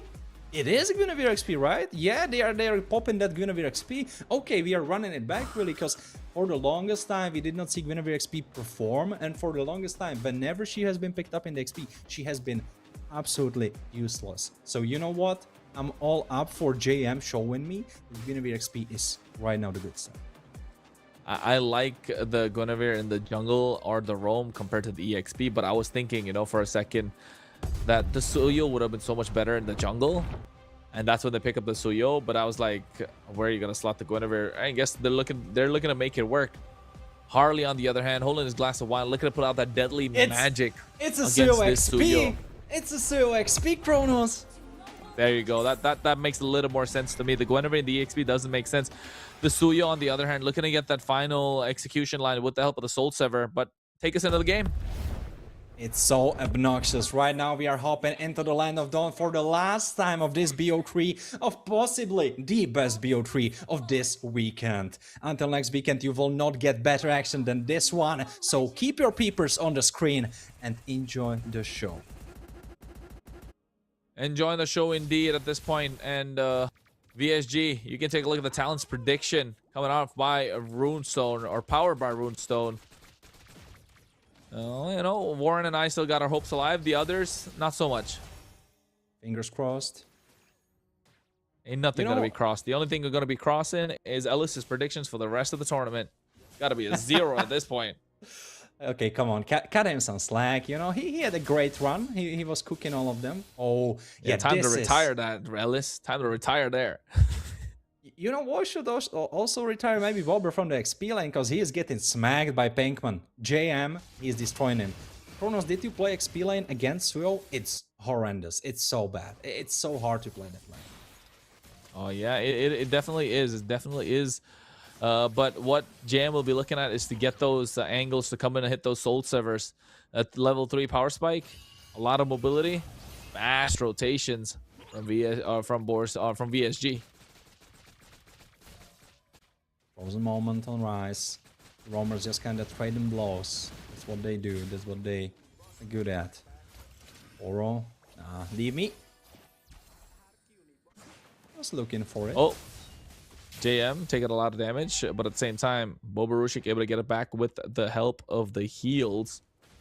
And I think here again, this game though, both the roamers are a little more proactive. So who's gonna be the one to take the cake? Looking at the emblems, everything looks all right so far. Tenacity coming out from both these mid laners, looking to survive a bit longer. Master Assassin on the hands of Carvey. He likes to play aggressive. Mystery shot for Pelme. Kronos, I'm not sure if I like it, because we can clearly see that Bobarushik is getting harassed in the lane. I would really like Quantum Charge for him instead of that, just for that extra sustain. No, Warcry better for, because the amount of damage that he wants to dish out with the basic attack is good. But here, Black Dragon going in, Warren. Finding the target, is trying to go for the backline. Mark Teasy getting blasted apart. Yeah, he cannot even play. First blood powered by Runestone in the hands of Boars Gaming. As VSG get the turtle. But, you know, giving Bober that first blood, I think JM will have much harder time to play his lane now. Yeah, definitely JM is going to have a hard time with his laning phase. But he's not going to get taken off. That's one thing for sure. He definitely has the range, the mobility to try and get it clear as fast as possible. What I want to see is how Godbeliever is going to be going up against Dixon here.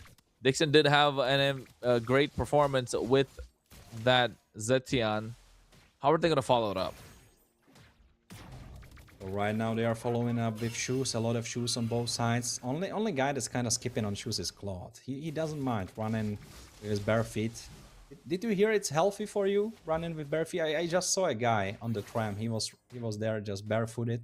I don't know. I wouldn't risk it in a city. I don't know where you live in, but in my city I would step on a glass and I would lose my life. Yeah, I know, right? You got to be careful, folks. Make sure you follow Surge Europe to get the updates about you know, Warren's legs, or you can follow Warren 1x as well at the same time. Maybe if he steps on some glass, you can stay updated. But another moment to stay updated about is definitely the gold. As there, you can see the both gold laners on top. And after that, it's a little dangerous for Leave Me. He needs to start getting these pickoffs, otherwise the game's gonna get difficult for Boars Gaming. Let's bring it up for the audience predictions. VSG 72%, man. It's moving like, I don't know, like a tsunami wave, like it's moving back and forth, like left to right. The audience doesn't really know who they stick with. It's moving, it's grooving. It's looking difficult for audience to decide just because of the fact that both these teams are so good, and it come down to very small, minute altercations. It come down to small, minute, you know, interactions between these players. But Rise, look at him. He knows they're there. This is what going. Godbeliever taking a lot of damage, but the turtle is up now. Boro, right now he could be the target. He has this revitalized pop. He's trying to catch up to Rise. He did not reach this. Oh, great play. This Black Dragon getting stuck in the golden hour, but doesn't matter. They play it nonetheless. 4v5. They don't mind. Boro getting blasted apart. Double man knockup. It's a two-man one-shot. Velmatronia and Bobarushik getting the kills. And man, will I be wrong with my predictions? What's going on, Boars? Yeah, I think at the moment, Boars Gaming able to take control of the game. Too? Oh, JM. Everything is going according to their plan. Even though the golden hour from Boro has been successful, the Black Dragon has been stopped. It did not matter. They won the fight nonetheless. Kronos, give us the analysis. Yeah, you can see already JM forced the flicker out of harm's way, and that's when it started, right? The traction spells coming in, and Pelmetronio left in no man's land, and what a Petrify Furious dive. Able to get two people knocked up at the same time. Difficult way for VSG to get control. The Fury of the Phoenix, I haven't seen it properly yet. So I want to see that being popped this time compared to previous game. Yeah. I have to say, Boro hasn't been really aggressive enough. I feel like it's the repeat of the first game. He has Marcel. He needs to be doing stuff. I don't feel like he is doing this stuff. That's true. That's true. I think Marcel at this point does have the revitalize a different way, right? I know it's a support build as well, but needs to get more control of the map for VSG. The aggression's not showing enough. But there's nothing to follow, right? In terms of AoE skills. Apart from Zetkian's Phoenix Descent. Right, it's a knockup. It's about Requiem right now. We were yapping that he's not making plays, but he is. Dixon, okay, he will get killed on the right side, but no, they get more. Levy getting pulled apart too. Boro now on the retreat. Bober looking for a play. Boro kind of finding him, trying to jump around. I think Boro might die. Verify. Okay, he is alive. By the sliver of his HP, he is alive. Victorious on Gamers getting some kills back, but I'm not sure if it was enough just yet. Yeah, I agree. I definitely don't think it was enough at this point, and VSG needs to find more control over the map. Turtle right now is going to be up, and Boris Gaming with a 3,000 gold lead definitely going to have a lot to do. I'm going to get that in their favor. 7 minutes in. Oh, look at Martisi. Knockup Oh, that's a beautiful knockup on 2, but I'm not sure if it's enough damage. It's not. Right now, JM trying to play it himself, but no, he's kind of too deep. Raging Sandstorm on the face of Martisi. He is getting blasted apart. And right now, there's Rice needing to run himself because JM is looking for him, looking for its knife. He finds that. Boro trying to get the kill. He cannot. Leave me getting the turtle. And right now, Golden Hour on 2. It stops the fight, but JM, I don't think you should play it. I don't think you want to play it. Boro getting killed too. And now there is Dixon on the right side getting killed by Pelmetronio, who has been slipping under the radar for everyone. But no, not Kronos. Kronos, he saw it.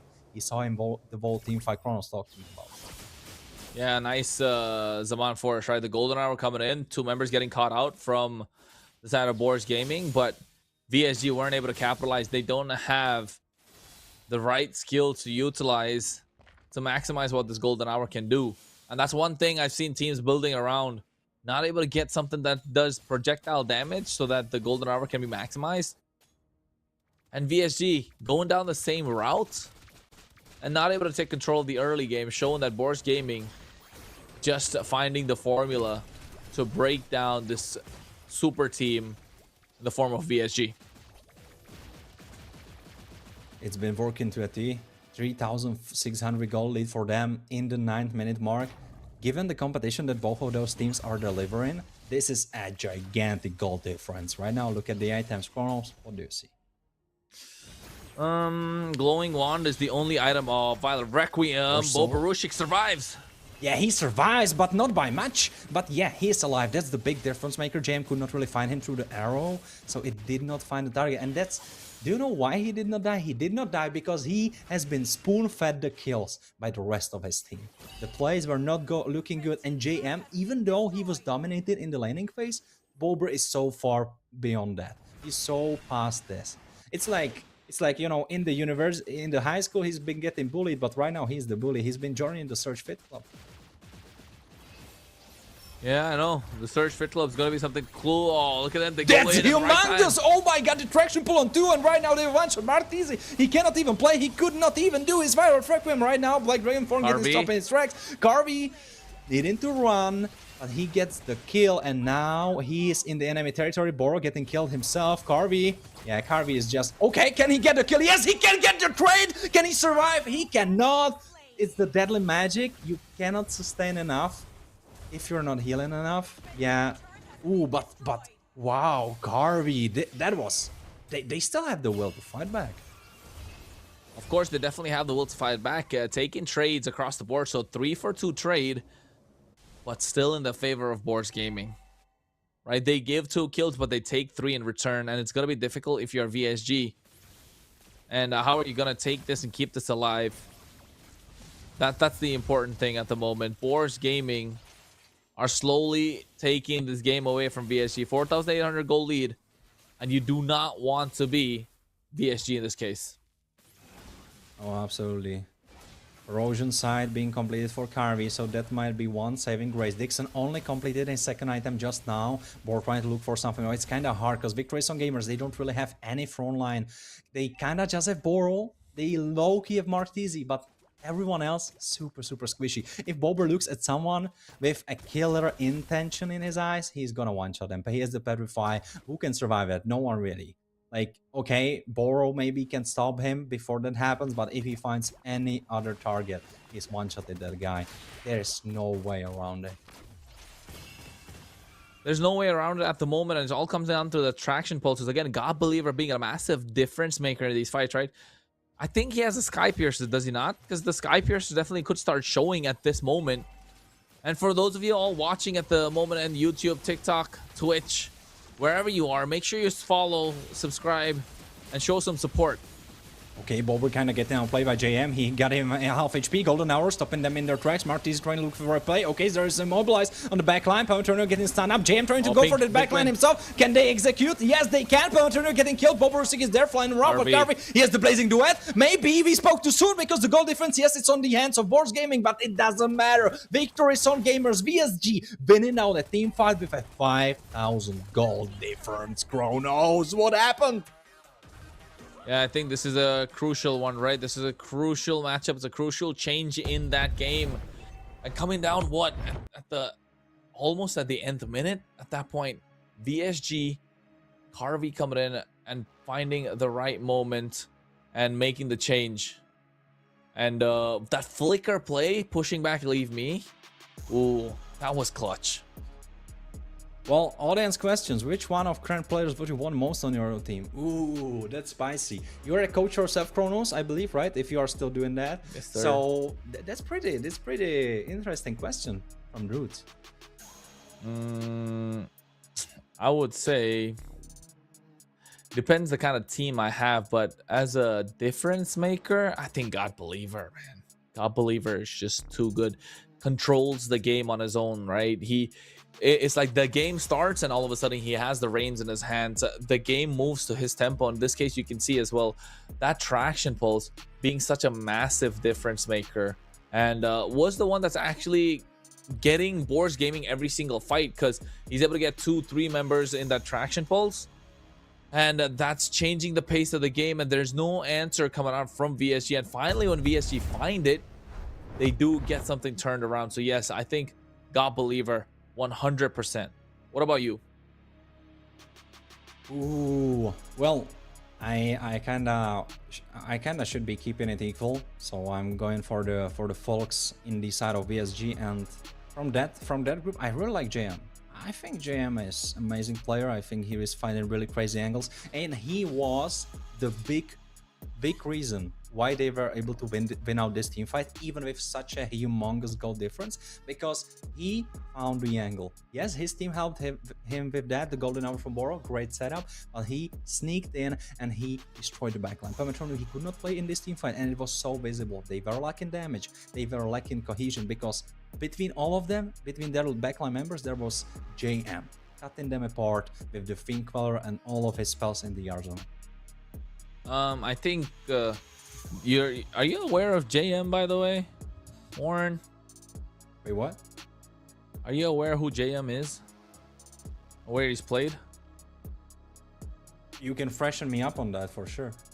All right. I mean, I'm not trying to catch you off guard, because I was about to say he's impressed you, I know, but trust me, he's definitely impressed before as soon as I saw JM on the screen of VSG's lineup, I know for a fact he was a force to be reckoned with. He's played in the MPL, man. MPL Philippines, MPL Malaysia. I don't know if he's played in Indonesia, but he's definitely has the experience in some of those best regions across the world when it comes to MLBB. So yeah, impression is high, the expectation's high, but they're not able to pull it together at the moment. They're just not. The answers are not coming through, and Boars Gaming are taking them and catching them by storm. I want to see again, does God Believer have the Sky Piercer? That's the big difference maker for me. If he does and able to get a couple of kills, but he has. Yeah, that's going to be yeah. It's going to be such a massive difference maker when it comes to these sieges, because he knows he can dish out the damage. That's the one thing with a Kimi, right? You're okay picking up the Sky Piercer, even if you don't have a lot of kills. Old Black Dragon flying in, but getting stopped and strikes by Boro. Of course, the passive from Marcel still works through any other thing. It's Loki like suppression, just stuns you up, and it's been kind of successful defense. They were able to stop them in their tracks. I think only 2 towers fell, and the gold difference, it did not really budge much. And yeah, you're right. Yeah, JM, he's definitely experienced. So that's exactly the reason why I would want him. He's a great guy. Exactly. He's a great player. Of course. 100%. 100%. He is He's Jesse. He's JM Pinkman. By the way, you know, like a little bit of a tease for you. Maybe you know, maybe you might know, but that JM is a play on his name. So he did not really go super crazy, intricate nickname. He just took his name, popped it into a shortcut, and that's his name. Yeah, I know that's what he's known for, JM. But I like the Pinkman being added. It just, you know, throws a little bit of pop culture into the mix. Yeah. But you know what I don't really like when we are at the nicknames, since we had the audience questions like a little time back, why Dixon is called NE31D8C3D8. That's like totally I don't know, so bro. hard. I don't know. Need to find out. I asked production for it yesterday. I don't know. We'll get it. Wait, Kronos, do you know what I think it is? Viewers, do you know what I think? I think it's a code. I think it's a gift code. I think he wants to give you a giveaway. Man, is that it? No, I know for a fact the giveaways are going on in the chat, so make sure you join there, folks. It's a lot that's available. Oh, look at that spatial migration. Mark TC's fast with the fingers. Waking me up a little bit, but at the same time, 5 seconds to the Lord. 6-5. I think, Warren, this Lord might be the one that would shift the tides of the game. VSG can go for it because they see on the top side Pelmetronio's there. Look at him spotting out Leave Me. Oh, he's looking for it. He's going for it. It's a Violet Requiem finisher through JM. And just when you speak his name, he makes his mark. Boro trying to look for that play, trying to look for an angle. Victorious and Gamer starting up the Lord. Half HP on that already. Carvey stacking up the Blazing Duet. They're trying to look for a play because they know it's a 5v4. So they have the reins of the game. Godbeliever trying to look for that. Golden Hour completely missing, but yeah, it stops them in their tracks. JM playing really dangerous game, half HP on him. The Lord has been cancelled out. Okay, they can wait out the Black Dragon form on Bober. And Bober, he needs to play with it. He needs to play, he needs to find an angle. He will try to do so, he will try to steal it. Can he get it? I'm not sure he can. Mark is actually getting it in the end, but right now they are chasing for the backline. No, Carvey is jumping into theirs. Blazing Duet, jumping out into BMI. He keeps keeping himself alive. JM is there, Mark TC too, and Dixon is chasing for Eyes. Who even got the Lord? Oh, it was Mark Teasy, but this was so back and forth. Great plays from the boards, then great plays from VSG. Beautiful. Yeah, and Mark TZ is thirsty, right? Able to chase Alpha. Maybe a little bit too thirsty because he will die himself now. Oh, Deadly Magic the burn. No, he is not. He was a bait. It's a mega kill for JM, and now they are chasing for more. Godbeliever and Rice are on the run. Lord charges onto the mid lane, and he might be even getting more. Look at the chunks, look at the damage. They have so much in that. They will go for more. Yes, can they get the mid lane tower? I think so. Okay, they are not doing that. Oh, the traction pull actually gets the mid laner. Dixon getting left away, getting left behind. And look at the gold. Look at the gold, everyone. It's evil. Hey man, that's 30. That's all I can tell you. Look at this fight as well. Mark TZ almost going down. Deadly Magic comes out for you, the Phoenix. Mark TZ survives thanks to that one ball that he used. Ooh, it is close for comfort. Oh wait, Wind of Nature in the hands of the God Believer, just so he can survive Carvey when he comes in with a Blazing Duet. Oh, this is some. It could either be a high IQ play or it could be such a big bust. Well, Rice missing on that Sandstorm and maybe going a little bit too deep. Violet Requiem getting bursted down. Romero TZ almost getting killed. He's still up. No, Deadly Magic finishes him off. Boro now. Bobber's on the run. And this Dragon is ready to rumble, but he will get smacked apart himself, almost getting killed. And Boro is running away. VSG losing their crucial member. Jungler is gone, but 60 seconds for the next Lord. So I think he will be able to respond. I mean, they didn't get much out of that kill, right? I think, yes, they got the kill, the gold, only the purple buff, nothing else. So I think VSG are okay letting that kill go. The next one's going to be crucial. I don't think they don't want to get, and I don't think they want to give that away. Gold was what, 5,000? I get it. Almost, man. They got me fumbling. They got me fumbling too.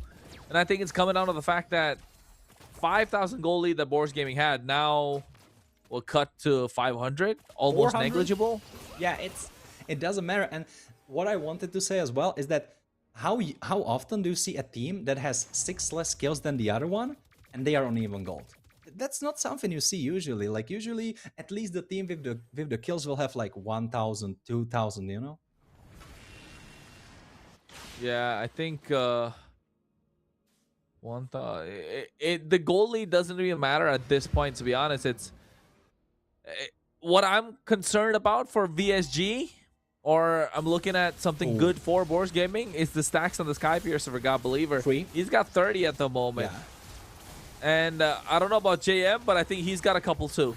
Like Dragon Airlines trying to look for those plays. Mark Teasy getting stacked up, but he has one job. He needs to steal the Lord. Can he get it? He can't. Leave me to him from his hands. And now Boro needs to run himself. Garvey trying to stop them in their tracks. Do not chase for the rest of his team. But Boars Gaming, they got the pick off. Mark Teasy dead again. And you know, he had a hard job. He needed to, against all odds, steal this Lord. He did not succeed.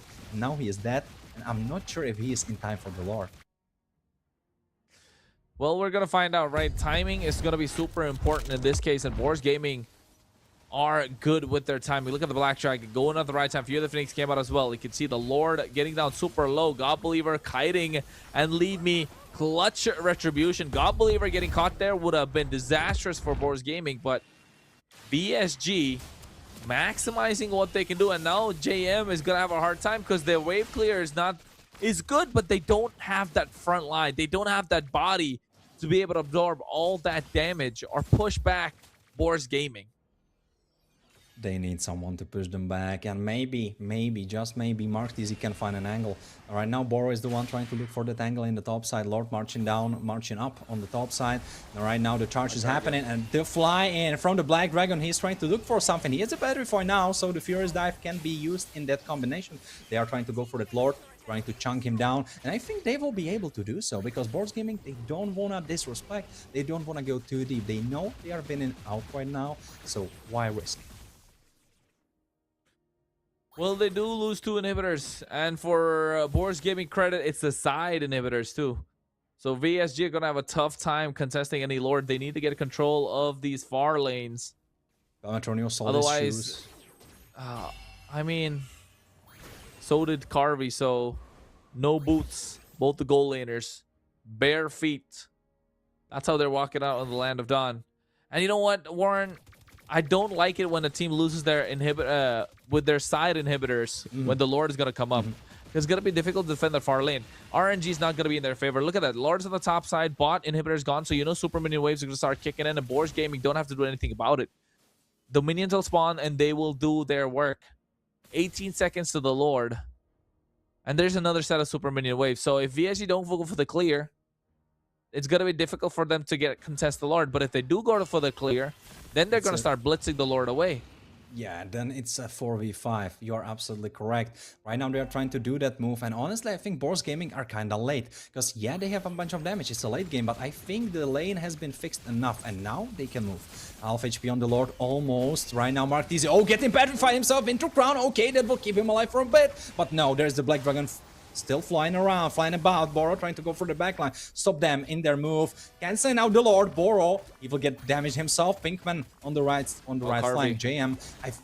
They are taking it. They are stealing it away. 17,000, 14,000, 10,000. Rise trying to go for the backline. Boro standing them up. Immobilized. He got it. Mark Teasy stole the Lord. And right now it's a 5v5 onslaught. JM trying to go back into the fight. Boro jumping around left, right. I'm not sure. Yes, he will die. Mega kill for God Believer. Maternal get killed too. JM, look at this guy. He's flying about. He has the Queen's Wing, so he's quite tanky on this low HP. Leave me got killed. And JM going for more. Unstoppable God Believer got killed too. And it's Rise on the run. Now he's dead too because Dixon has used that flicker to his advantage. He got that pick off, and it's Bober against the board. It's Bober against 3 members, and I'm not sure if the cards he is holding are enough to win it. Oh, the Lord.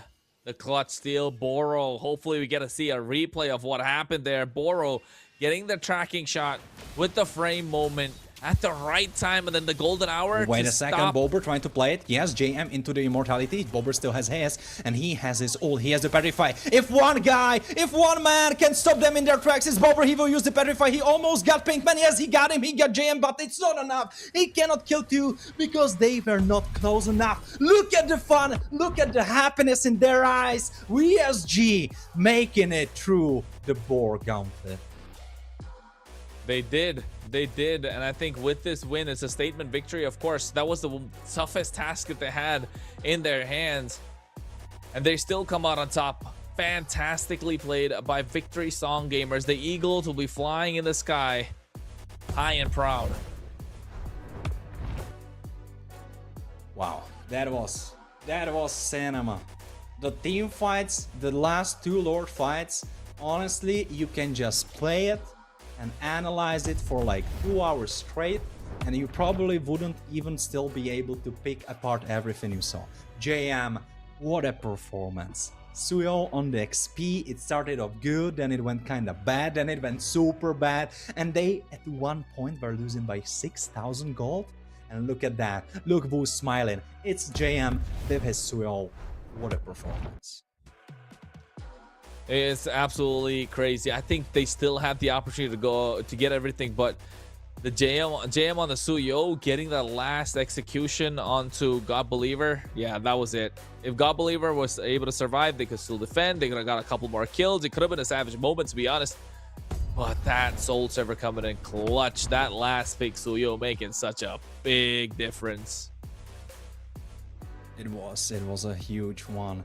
Bober, he had a fantastic game, but in the end it didn't matter. Boro, he really came online in the later phases, in the later fights, because he was so obnoxious.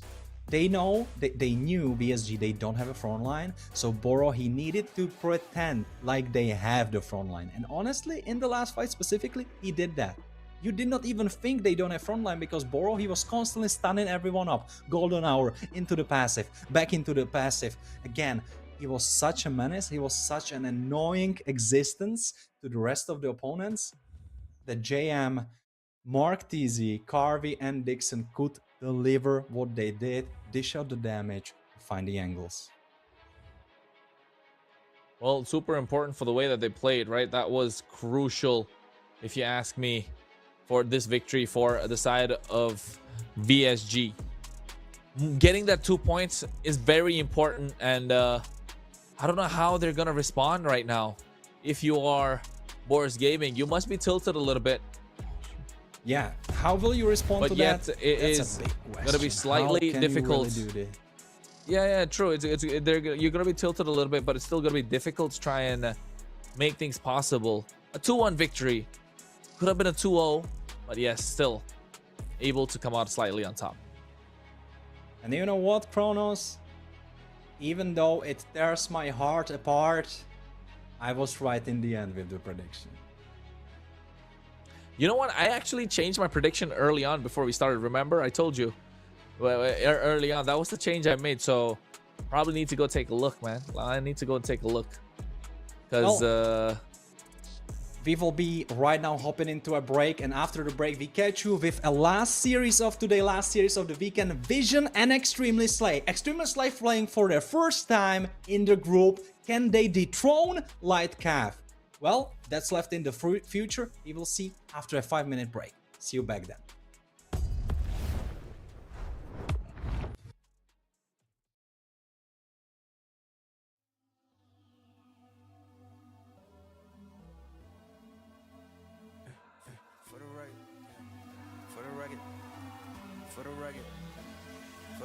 Been a little too nice to y'all. Now I gotta up price on y'all. Snake eyes on dice for y'all. Shoulders on ice for y'all. 8-6 all the hay. I won't get involved today. Got lost in the ball and A's. I'm flipping the balls. I'm flipping the. On record, off record. I still count wins when they got it. On record, off record. I let them take advantage. I was wildin'. On record, off record deals. Tell them talk to Colin for the quote. On record, off record. I still want to act, not the ghost. For the record, I'm done trying to make y'all comfortable. For the record, you ain't trying to grow, then it's done for you. For the record, lab on me going all the way. For the record, ain't trying to make no time to waste.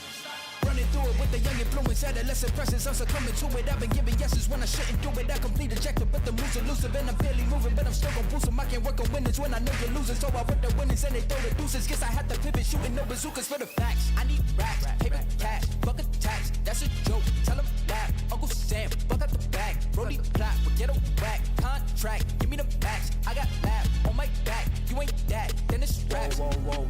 For the record, I'm done trying to make y'all comfortable. For the record, you ain't trying to grow, then it's done for you. For the record, lab on me going all the way. For the record, ain't trying to link no time to waste.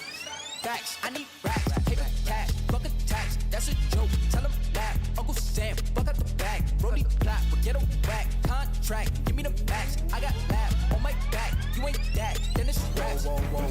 For the record, I'm done trying to make y'all comfortable. For the record, you ain't trying to grow, then it's done for you. For the record, lab on me going all the way. For the record, ain't trying to link, no time to waste.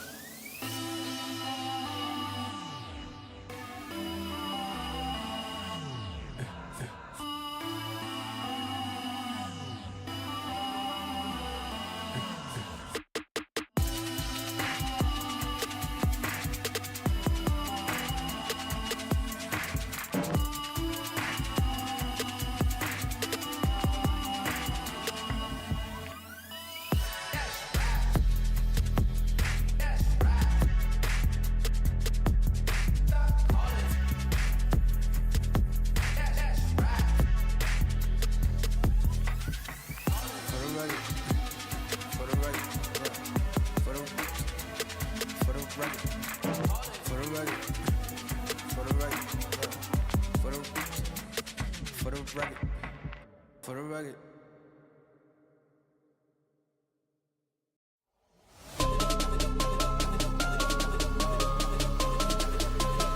Who the hell could stop me?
Who the hell could stop me?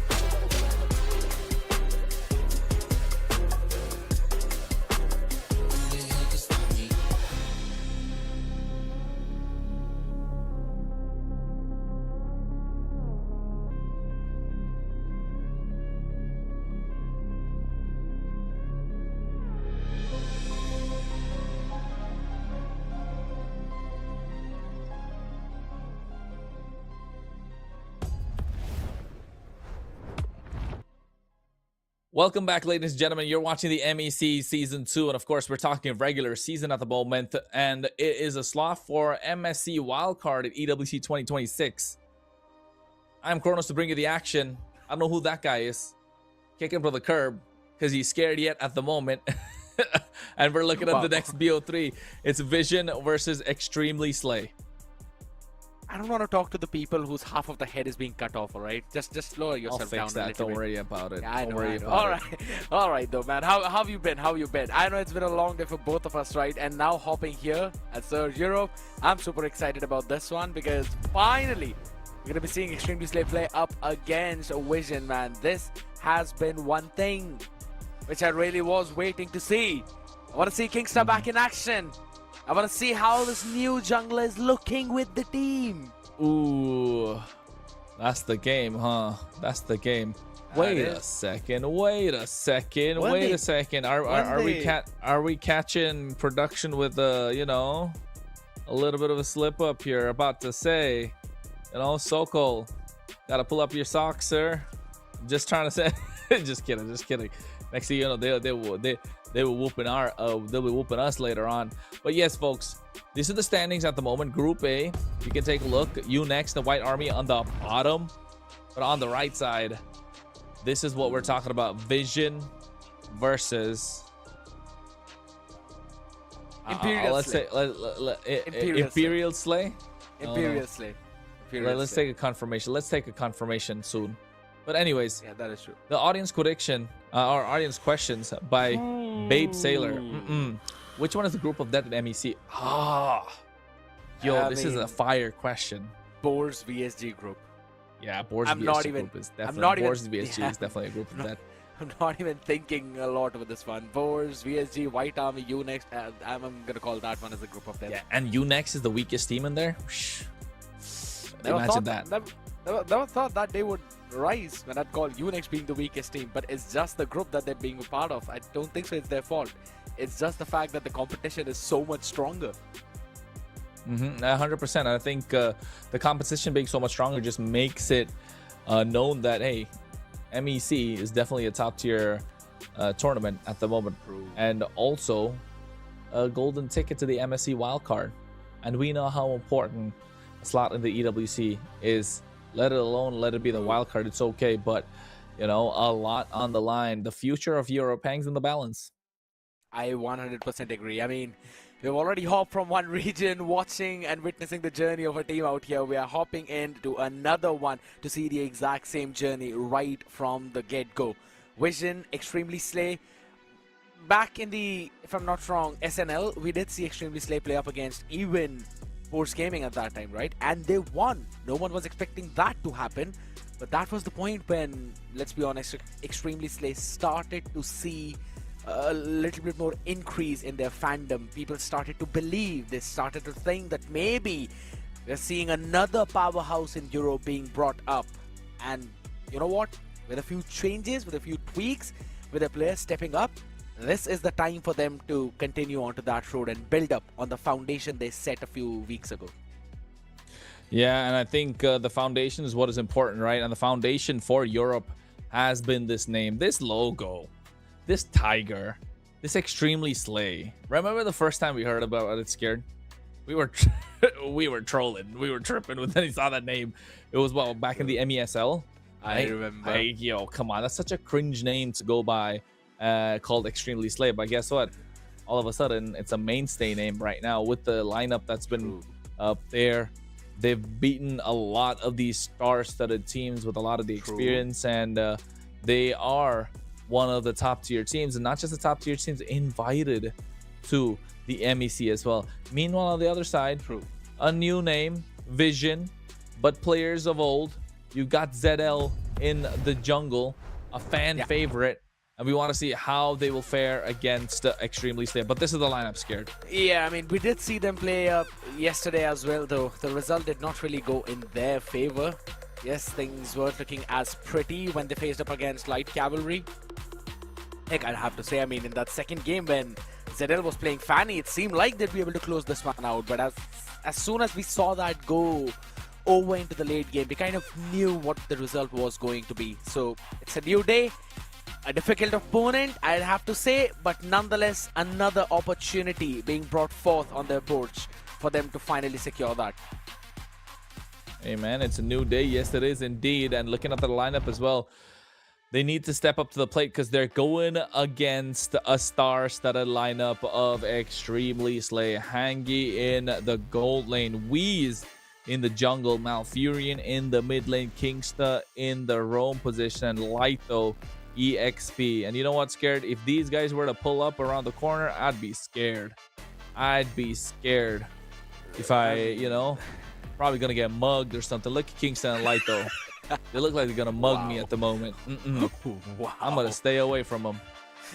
I mean, even if you're facing them in game, you'd better be staying away from them to stay alive. They're nice guys. I Okay, know. they're nice guys. Jokes aside, they're nice guys. They're really nice. They're good friends of mine, of course, and yours too, Scared. But, I agree. They're going. Here's the thing. This is one fun thing I remember when back in the SNL when Extremely Slay went against Boars Gaming, right? I predicted Boars Gaming 3-0, and when Extremely Slay won, they simply tagged me by showing the prediction, and they were like, scared yet. I see. I did not even reply in that group. I did not. Exactly. They you know, they try and prove us wrong every time we get a wrong prediction. But look at that. We're talking about a Vision right now who are at the screen. Baby Nikki, ZL, Yumi, Zyka. Yo, Zyka looks like he's ready to go for a party. Onoki as well. It's a Sunday night. I mean, isn't it time to stay home, sleep in, get ready for work tomorrow? But I mean, well, I guess this is their work. Maybe. I mean, if this was my work, I'd rather spend an all-night nighter even on those Sundays. You may never know. I mean, it's all fine. Exactly, right here. It's just another way of saying that I don't really like to sleep and I'm always sleep deprived. But coming back onto this one, Vision, Extremely Slay out here. We've seen the performance of one side, unknown of the second. I want to actually see how Weez is actually going to pan out in the entire roster and their communication, specifically when we move in the game, right? Because I heard it from Kingstar that they have a language barrier between them, and eventually they use Google Translate whenever they are they are actually talking, right? Yeah, I know. He said that we're using Translate on the go just to have a conversation. I'm like, I don't even know how you're pulling up in the game, but all right, that blows my mind. Yeah, I think that's insane for them to have such communication issues. So hopefully, though, that doesn't become a factor, a hindrance in their journey in the MEC. I know they were trying to get other junglers into the mix, right? But unfortunate that it didn't work out until the very end. They did get Weez, but you know, at the moment, I think he is definitely a top tier jungler. He played for Misa Esports in the MTC early on, but how will he hang right now with this communication barriers that they have against ZL in the jungle, right? That's a good way to look at it. But another thing to look at is how well will Zyka fare against Kingstar. That's the tough thing, right? Because I want to roll things back a bit. When we were discussing about VSG and Boards Gaming, the only major point which all of us agreed on was the fact that it is going to be Boro versus Rise. Whoever wins in that matchup, whoever controls most of the map and gets the setup for the team, they will eventually lead the team to victory. And we saw that happen clearly. Boro was literally outperforming everyone else on the entire Land of Dawn. Kind of the same thing for Kingstar as well, you can say. The way how he moves around the map, especially with the Kalea, especially with the pocket picture, it just feels like a different person playing, where he is not scared and he always goes in for the plays. And you're right with the way that that's the play style, right? That's the play style of these players, and that kind of just makes it difficult for them, for the opposition to kind of read into them. Or even if they read into it, it's going to be difficult to make a little bit of a response when they understand how they can get outplayed. But the question of the day right now, I think Saxer MLBB, nice name, Saxer _MLBB. Which team is the underdog in your opinion? Scared? You go first. I don't know, man. You know what? I'm gonna go Ball Force. I'm about to say same thing. Ball Force is an underdog according to me. But you know, another underdog I would say in this case is Vision themselves. Yeah, I think Vision is an underdog. They do have, you know, a good team. I wouldn't say a team that is right now, if you throw them in the conversation for who's gonna get the victory, I wouldn't put them on the top. I wouldn't put them in the middle. I wouldn't put them at the bottom. I think this is a team that can cause upsets, and with scrappy fights, they can definitely make their way into the top. They need to fine-tune their composition a little bit, especially I think in Zyka in the roam position. We want to see a little more cleanliness in terms of the gameplay, but also in the mid lane, they definitely need to pull up, because in the jungle, in the gold and the EXP department, they're doing super awesome. The mid duo, once they get that, you know, once they find their footing, it's going to be easier for Vision to take the cake. I agree. I mean, the jungle has been phenomenal, if anything. We did see the Fanny of Zedel yesterday, right? Almost single-handedly doing everything. I still remember that one clip of him taking Claude down, even when the show was in the bush, just to protect the Claude. What? How long did he take? Less than 1.5 seconds? And you know what? For those who want to find out how fast they took the Claude down, make sure you follow our socials. Because those clips are up. Exactly. The Instagram, the Discord. Do you see that transition scared? You gotta learn like something, it. bro. I like it. That's why I stopped, because I knew you were cooking something. I knew there was something in that head of yours. The chef genes, the muscle memories eventually showing up even in your brains, fighting all Are you the saying neurons, masala right? memories? Are you saying masala memories? Masala Or memories, yes. Masala I'm memories. Indian? What a guy, bro. What a guy. What a guy. It's muscle memory. It was muscle memory. Masala But at the memories, moment, I bro. think if you are a fan of European MLBB, you know for a fact Extremely Slay is a name that everyone has their eyes on. But at Yes. the same time, Vision is another solid team. And looking at the map, it is going to be Broken Walls. That Johnson, look at a Crash Ixia while she's making the recall. That's crazy. We always have potentially seen all of these kind of plays as well, right? But on the other side of the spectrum, now since we already are having a look at this draft, Freya ban. All right. Again, understandable. Baby Nikki doesn't really like to play Freya. They want to keep a few other things for the priority, which kind of makes sense. But I want to see what Extremely Slay will be doing. With the Marcel, with probably the second as the Jushin ban, what will they lead more towards after that? Hardly. Okay. Makes sense. Freya, Harley. side. What's third? Phovius and Pryor Harith? I think you ban out the Harith altogether. Hanji's freaking great on the Harith. Can't counter that Harith. And if there's anyone that you have to respect the EX play, one of them is definitely Light though. The Jushin's banned.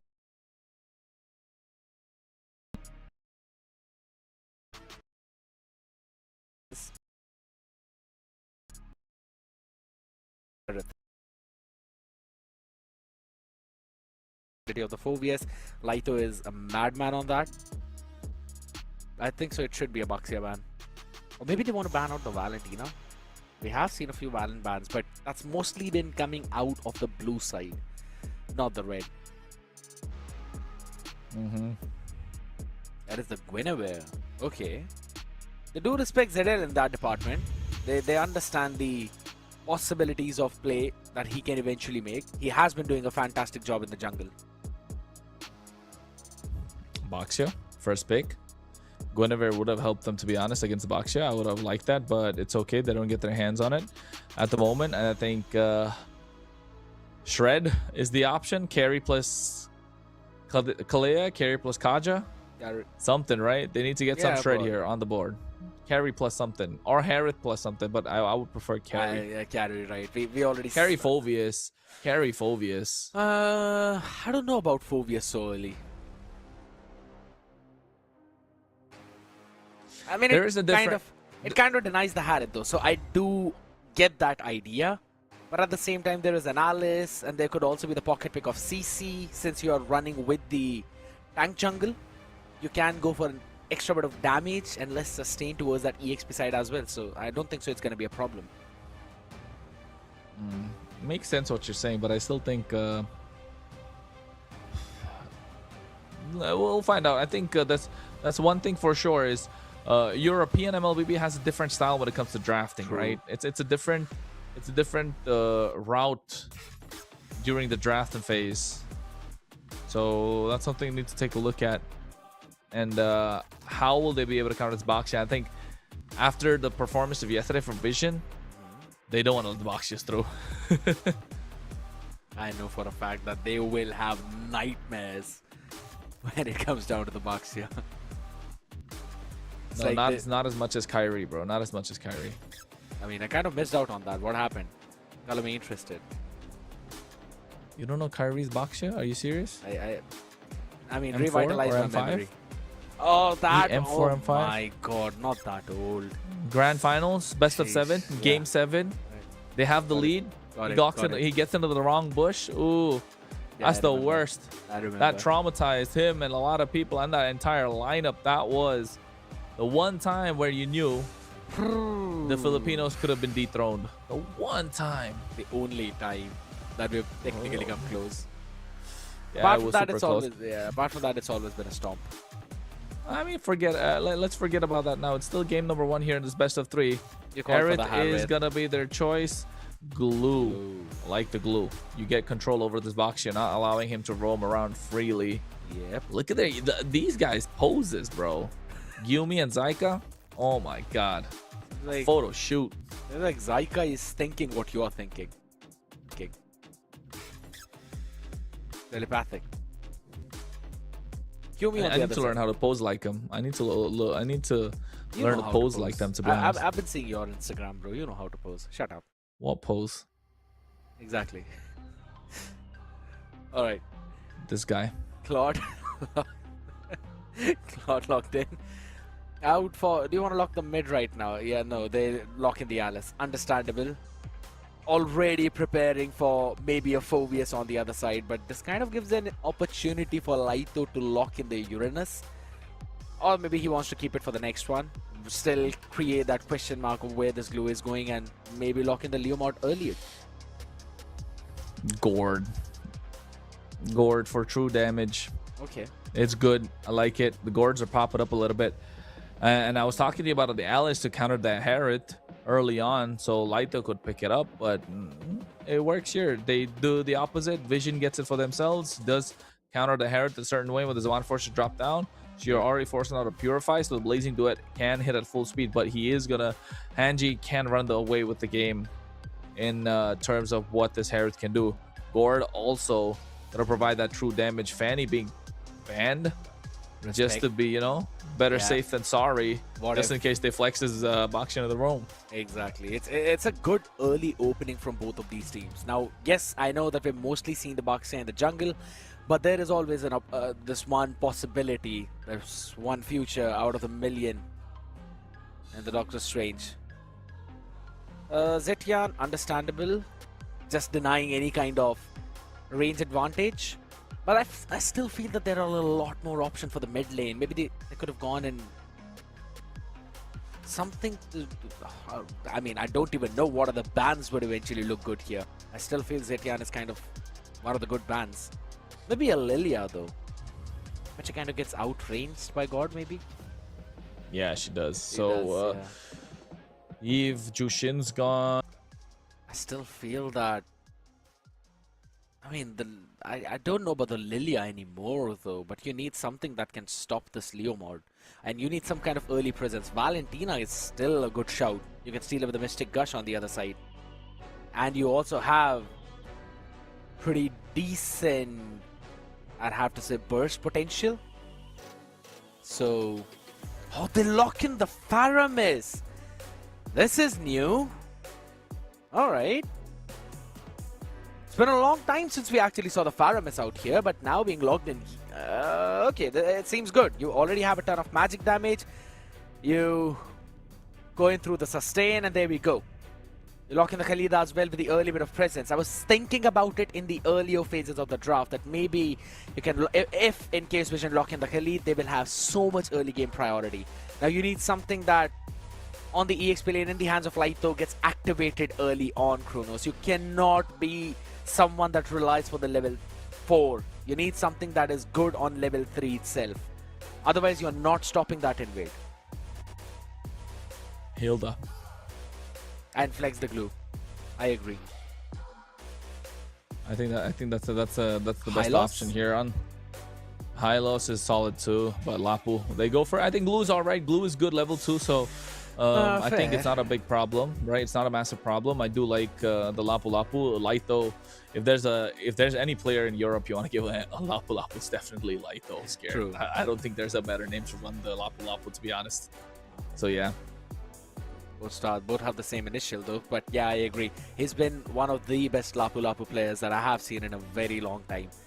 If anything, out of all the regions that I'm actually casting right now, I think so, yes. Laito could potentially come in the top 2. Not the top 1 right now. I think so there's still a little bit more potential. But, alright. I'm pretty solidified out with the draft right now for Vision. I think so they have got what it takes to take down Extremely Slay. Well, at the moment, it's gonna be a best of 3 in this regular season. And guess what, folks? Believe it or not, it's their first series as well. We're going in for Extremely Slay versus Vision. And we're going to find out who's going to take this game because it is a best of 3. It's early aggression for both these teams. And Zyka wants to make up for yesterday. Let's have a look at the talent predictions for this one right now as everyone thinks it's going to be extremely slay. Only the exception is going to be me who thinks Vision can potentially steal one game away. And all of the other people are running in on a 2-0 spree. Imagine if I actually win this prediction, you know. It's going to be insane. That basically proves that maybe Ellis is going to be that black sheep right now. Because he's going what? 5-5? And by that I mean wrong. Yeah, of course. He's the curse, bro. Ellis thought he was gonna pull up with, you know, like what you call it? Yeah, Malfurion taking a lot of damage. I was gonna say with his prediction, the curse being strong, and what he had with the previous tournament, you know, with the SPL SNL. Yeah, he was having a good time. Where you at now, Ellis? Yeah, he's going. I'm going just 5-5. I'm just picking a fight with him. I'm just picking a fight with him the entire time. You get one prediction correct, and that's what you do when the man is actually struggling. But it's fine. Oh wait, taking a lot of damage. Kingstar almost able to fall, but he does indeed. And Zedel able to get first blood powered by Runestone. Big pick, and that talent prediction was also powered by Runestone, ladies and gentlemen. You do not want to miss out checking them out as well. Anji on the other side and towards that gold lane. Should have the priority over the go crap. Oh, he missed out 20 HP. That's gonna hurt. That is gonna hurt. Yeah, Hanji missed it out 20 HP. I mean, it's Herod. Oh, wait. Oh, never mind. That's nasty. You're right. Herod shouldn't be missing out on the crap. Oh, the audience prediction powered by Runestone, but Lito getting picked off before that. It's dead center. It's a 2-0 start right now for Vision with a 1,000 goal lead in under 3 minutes. That is big. Oh, Nikki. DMI's back. Wait. Flicker forward. I think mistiming the flicker. Turtle slain by Zedel. Vision scared. They're starting to get the ball rolling. Slowly and steadily. And this is the main thing, right? That's the strength of the Khalid and the Bucks here. You have such a good early game presence. You're so fast in the river, and on the back of it, you've got so much early game damage as well. Tankiness, it all comes in from the tutorials for chance. So yeah, good luck trying to survive from that. Which was one of the reasons why I kind of needed something that doesn't rely on the level 4 on that EXP. Oh no, too much coming in. Bees goes over the Phantom Steel, looking to get Yumi, but at the same time, you can see a lot of damage coming out from the Mystic Gush.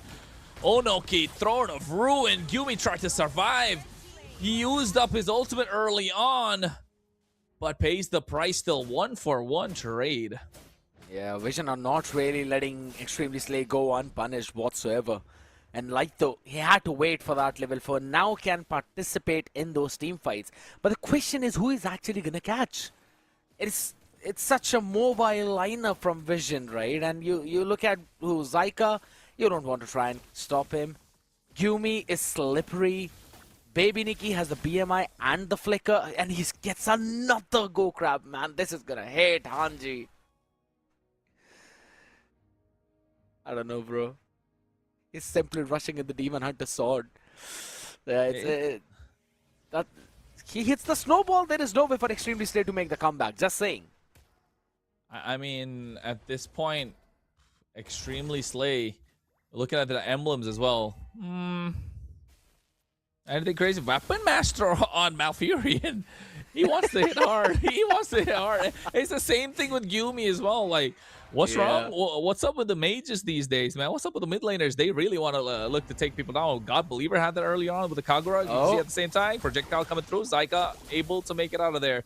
Zaman force from Hanji to disengage. Turtle's about 4,000 HP. Comes to the Throne of Ruin. Nonoki making a play, but at the same time, Lito goes with the Bravest Fighter. A lot of damage being dished out, but look at the flicker coming in from Zyka as well. Blazing duet on the back line as they get Malfurion. And now looking for a bit more. Zedel has glue on top of him. He's going to go down, but Nikki finds a double. Yeah. I mean, all the kills that has gone in for the side of Extremely Slay have been in the hands of this goofy glue. Kind of fits Kingstar's personality well as well, man. It's pretty goofy whenever it comes down to making plays in the Land of Dawn. But on the other side now, having a look at the replay of how things went down. Again, this big play, Throne of Ruin, catching two, picture perfect. Laito tries to do his own thing along with the Mystic Gush, but this flicker Raging Sandstorm, and then the follow-up coming in with a Blood Ode by Onoki, destroys Malfurion. And as soon as you divide that fight, now you've got some pretty easy targets to take down because there's not enough burst for the front line.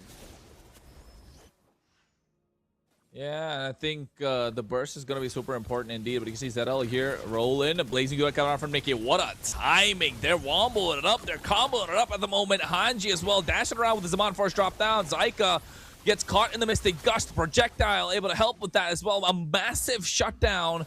And that's a stack on the Sky Piercer from Malfurion. First item, Sky Piercer too. I mean, kind of makes sense, right? Because you need it on at least someone. Hanji can't pick it up. Wheeze, yeah, rather not.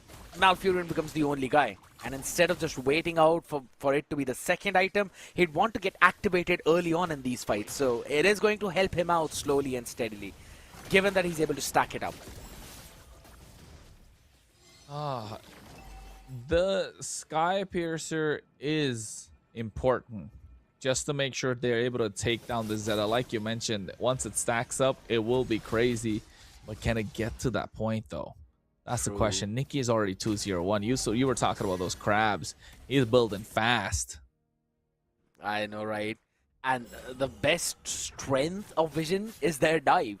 Raging Sandstorm, Flicker, Onoki, Thorn of Ruin, Blood Ode, Flicker, Baby Nikki, BMI, Blazing Duet, Flicker.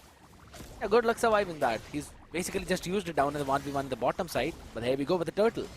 Yeah, 6,000 HP, projectile from Malfurion, but you can see a Throne of Ruin coming out from Onoki as well. Oh, what a Raging Sandstorm, point blank range. Laito comes into the bravest fighter when going in hard, but missing out on the turtle as they already got Wheeze.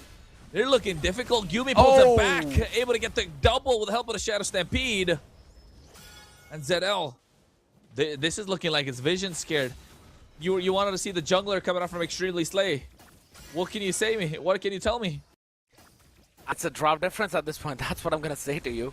Vision, they knew the early game advantage. They know the win conditions that they have, and they instantly went for it.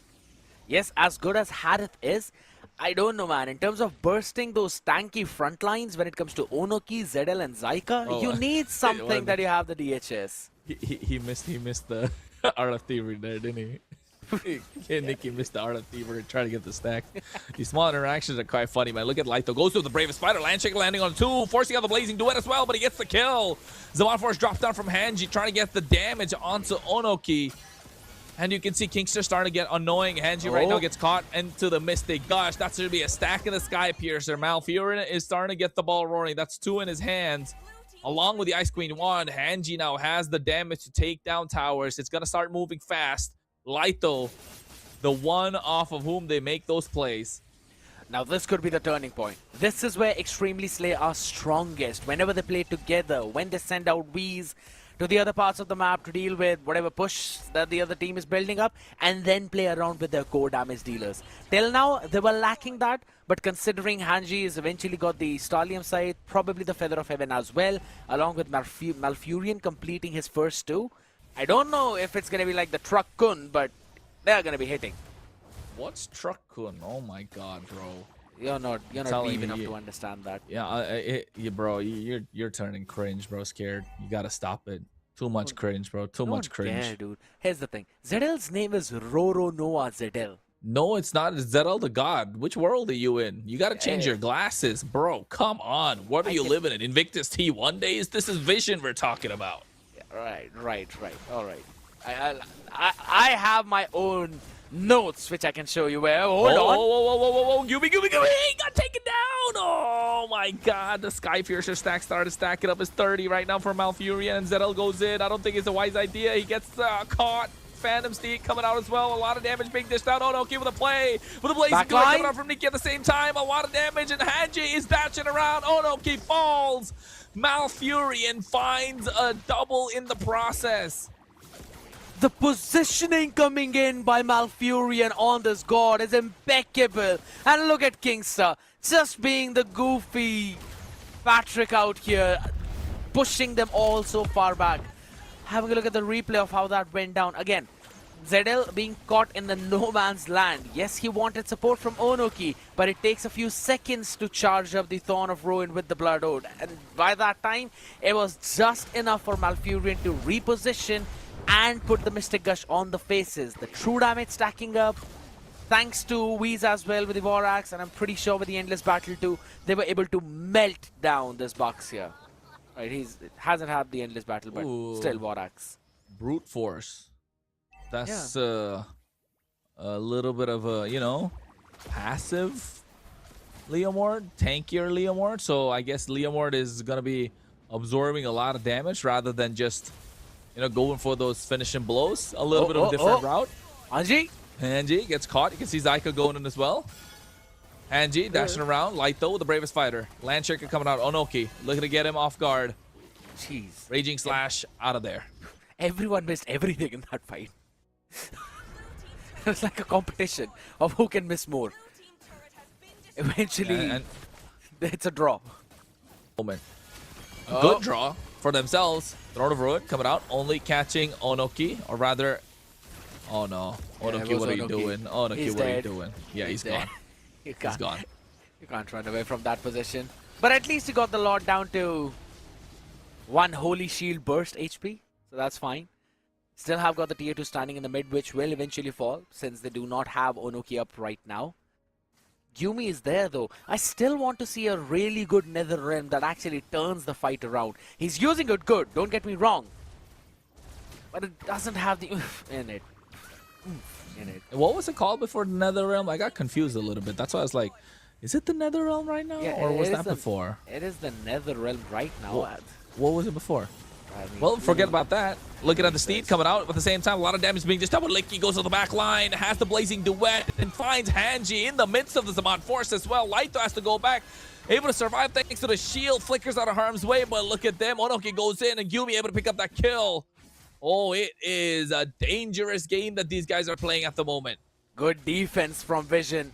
Extremely Slay kind of underestimating the burst damage that eventually Baby Nikki has, and also Gyumi since he's got the Lightning Transient in. And for the record, it was called Cult Altar. Oh, there you go. Cult Altar. Yeah, that's why. That's why. 70 stacks on the Sky Piercer, dude. He's hitting. Sheesh. And he's got the Enchanted Talisman as well for extra cooldown. And the item is pretty good now, considering it gives you 75 magic power instead of the previous 50 which it used to give. So now it kind of scales up really well. You get that damage. You already have the, I believe, the Ice Queen one too to get that extra slow. And it also has, it received the buff as well a couple of patches ago for the magic burst. So it's all good. What? Oh, they go in. Huh? I don't know. Scared. We'll talk about the Lord later. But right now you can see whole order coming up at the moment. Making sure everyone survives. Landshaker dropped that. Onoki's having a difficult time. Onoki's having a difficult time. He gets caught up. Throne of Ruin coming out as well. That's another stack. That's 80. 80 stacks on the board. They've maximized it. And now all of a sudden, Vision are losing control. I mean, Vision technically found the great timing to take that Lord right from under the noses of Extremely Slay, but they were just not sneaky enough to survive after that. A good punish coming in from the boys. Laito! Oh, Blazing Duet from Nikki. He was playing with fire. Flicker harm's way as well. ZL rolls out. Yeah, Shield of Fury out of there. He's like, yeah. About to say. I'm a He's car. not no Autobots. He's a. Does he have that skin on? Is it that badass roller skin? No, it's not. What skin is that? Is that the new one? I'd have to see. I don't think so. It's the new one though. Can we focus They on all look ZL? the same to me. I want to see. Yeah, I want to see the skin that he's got. Well, when we get the chance. But see, look at the projectile. Look at the projectile. Oh, yeah, Oh, it's the new one. Yeah, it's the new one. I think it's that Starlight skin, bro. Is What's it the W? Why does he have a W? Or is that an M?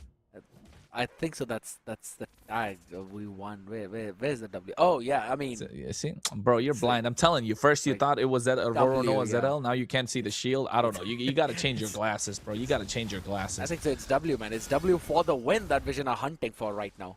Yeah, at the moment they're hunting for it. They're not finding angles to get that. Tier 2s are still left standing tall for Extremely Slay. And mind you, this is a new lineup. They got no Wicked. They got no...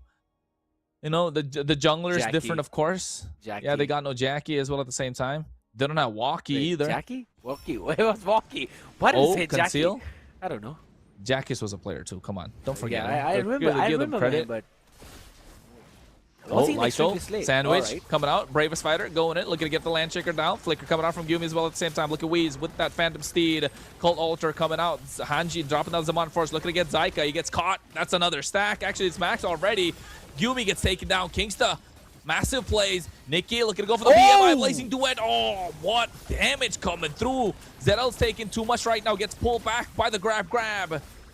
He's gonna fall, right? He's gotta go. He's not surviving that. It's insane number of stacks already in the hands of Malfurion. And he has got the Holy Crystal as well. You bring out all the Radiance that you want, but it is not going to be the case with Gumi and Nikki. The bot and the mid inhib will fall, but can they defend? Can they is the big question. No inhibitor left standing. All 3 waves crashing. They don't need to defend because I think Extremely Slay, they want to go for the Lord. Yeah, good decision. Good discipline coming in from the boys right now. And with that, yeah, I like it. It's such a solid respect of the burst of baby Nikki as well as Gumi. Shadow Stampede can instantly one-shot both Hanji and Malfurion, so they are respecting that. But the problem is... Onoki. He's safe, he's okay, he's fine, he's fine. And Scared. for a second, I did get scared. Hey, of course you got scared. But scared, you know what? Like, Malfurion. 10-1 and 3 on a gourd. When was the last time we saw Malfurion really pull up? I think he's locking in. It's that EWC slot that he wants. Wasn't it in the SNL as well against Boars Gaming? He actually locked in big time that time too. I think I think he can level up a little bit more, but I agree. You know what? I kind of want to see Vision locking in at the same time. We need to see ZL pull up. Onoki, Gyumi, they're trying at the moment, but it's just not working out. The balance is not there with this lineup. Conceal play coming in from Kingsta. Patrick trying to make a play, but you can see Steve coming out from Weeze as well at the same time. Throne of Ruin to the back line. Catching 3 members. Blazing Duet coming out from Nikki. They're trying everything to defend, but the damage is overwhelming from Extremely Slay with the Bravest Fighter. Malfurion finds one. Lytho finds another. Make that a double for Malfurion. And Nikki trying to survive, but the base crystal is going to be the target. Extremely Slay. Game number 1 is best of 3.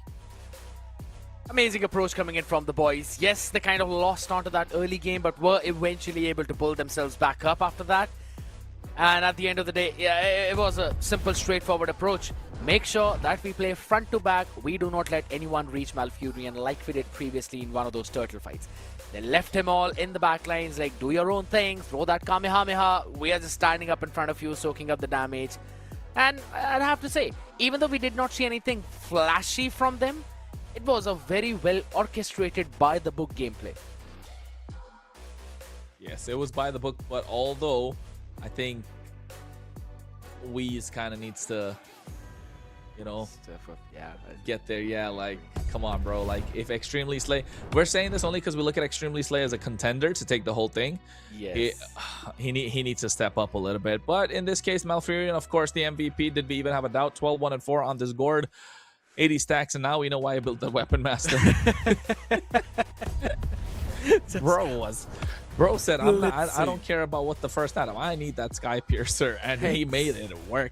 Look at him. He's there. The most kills, the most damage, most assist. The playmaker being Hanji.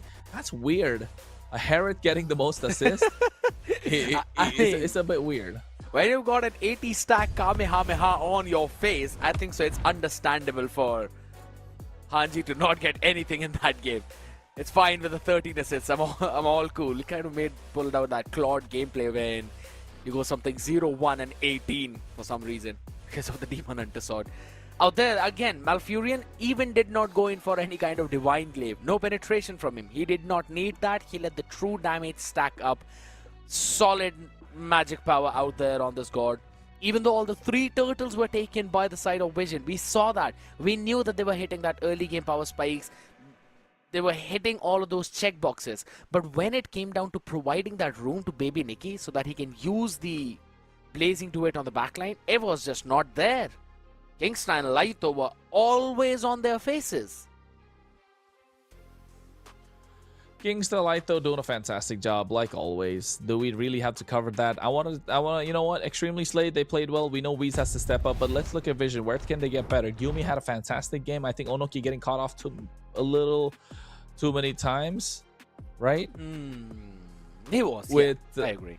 Yeah, I think because of the glue being one of the factors, and Gyumi as well. I don't know how Gyumi flickered and then got pulled back. Kingston was very patient with that pull. Yeah, right, in that fight, but I think here Onoki a little disconnected from the rest of the team. ZL tried what he could, but unfortunately just didn't work out. They were split apart for a composition that wanted to stick together. That was the biggest thing, right? Yes, early game was fully controlled by Vision, and that's why I was thinking maybe the snowball effect can actually be problematic. But then this is one of the issues with the nether realms that comes in from Gyumi. It kind of requires everyone to stay together, and that's where the AoE of Malfurion, Hanji, also Laito's Landshaker threat, it increases the most. So they were kind of pulled off in the situation of should they use it, should they leave it, should they all go back, and they were not really getting a proper time to actually burst Kingstar's glulets down with the Shadow Stampede. That was also an issue. I think looking at the highlights as well, you could tell with the same thing. The Zaman Force, even though it was present, he had a hard time. Hanji, one of the few times he went down. This was the Lord Steel that you were talking about, Scared. Yes. But Weez, I mean, good thing that it took the he took the brute force breastplate. And here, this is what I mean. Onoki just not present, I think. Do you think communication's still a problem for Vision? Definitely. There was a little bit. We could see that, right? Because you eventually needed to be on top when it comes between Onoki and Baby Nikki. Because every single time that dude was landing the Thorn of Ruin, now you want Baby Nikki to move in the back line. But look at how far back Hanji and Malfurion were playing. Like, you can use the flicker, yes, but that would put you at the risk. And now you're all left alone in that backline. And guess what? The Chrono Dashes will still hit you in that Blazing Duet. It is not going to help you out. Maybe this time for Vision, instead of putting ZL onto utility, just put him on the playmakers. Put him on the burst. Let him carry. Yeah, it makes sense. I guess you want to amplify the rest of your team as well when you're with ZL on the Assassins. But hey, here's another question. Deck Dest. Which hero makes every caster suddenly become a poet? Scared, this is your answer. I answered the previous one. What do you mean you answered I answered the previous one too. I answered the previous one. I answered the previous Are you one. gonna? What was the previous question? Which hero makes? Not this one. I'm asking the previous one. I'm asking about this question. You tell me. It's not so much the hero, I'd say. It's not so much as the hero. I think it's the players. You can make any hero sound great, I think, at this point. Hanabi. No, of course, it's a lot of vocab, it's verbal skills, but I think yes, it depends on the player and the story of the game, the story of the player, and how they've reached that point. I'm gonna give you the simple answer. Hanabi. What? Hanabi. Whatever, bro. This guy. See, you asked me to been cringe all day. You ask me for the answer and then you act like that. My goodness. When are you joining the acting academy, man? I'm already a part of it. I'm just saying, exactly. They want you out of there. Get out of there. Flexing the lessons that I took. It's just banter today between me and Scared the entire time. Warren's like, bro, what am I? Why doesn't this happen to me? But it's okay, Warren. We're just happy Ellis is not getting any of these predictions. We're just gonna throw the banter at his face. You know what? Yes, I'm glad. I am glad. I've changed all of my predictions, which were similar to Elise, just to make sure that I don't end up in the same boat. My man is on the Titanic, I'm telling you. This guy. I actually want to see, Warren, did he get the previous two predictions right though? Because he was on a killing spree on day one. Did he get the previous two right? Let me see. You know what? I'm gonna pull out the data sheet. Never mind, scared. Don't pull out any data right now. But I think Extremely Slay and Vision, this is, according to me, a 3-game series. But at the same time, I think Extremely Slay just started to pull up a little bit. Vision needs to find answers. And if Vision doesn't, oh, they're gonna have a tough time. They lost yesterday, they're losing today. We need them to get to the playoffs to see something that can happen. True. It's not that tough of a group, to be honest, but yes, you are gonna struggle. Scared, answer this question. Who's that hero there with Saber in Dangerous Grass? Is it a Sun? Warren kind of said the same. I don't think so. Sun, or I don't know. It's just because of that one robe around him that's flying. It's like the Battle Buddha skin. Looks like Sun. I don't think it's Sun. I'll have to zoom in, man. I'll have to zoom in. It was at the right time that I actually hopped back. Otherwise, you would have seen my forehead. That's how zoomed in I was at the screen. All right. Yeah.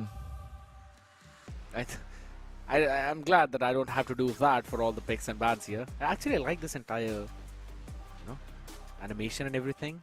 With how you also get to see the number of bans, or rather the number of times a particular hero was banned and picked. It's all good. Good. I mean, shout out to the production out here. Surge Europe have been doing a fantastic job, ladies and gentlemen. And in the meantime, if you want to be the part of the community, make sure that you scan the barcode on the top left. I'm just kidding. Make sure that you actually follow us on all of our social media. Yeah, it's not. You can't scan it. You can scan it. I tried. You tried? I tried. Yeah, I tried. No way. I think you can scan it. No, I think it's a barcode scanner. Go ahead. You know what? Let me try it. I've already got a meme made out of me because of that, so just go ahead. Lucky that you're not on the camera right now, but on the other side, ladies and gentlemen, make sure you hit that follow button. Also, join in the Search Fit Club so that you can actually join into all of those challenges which Kronos has not been uploading.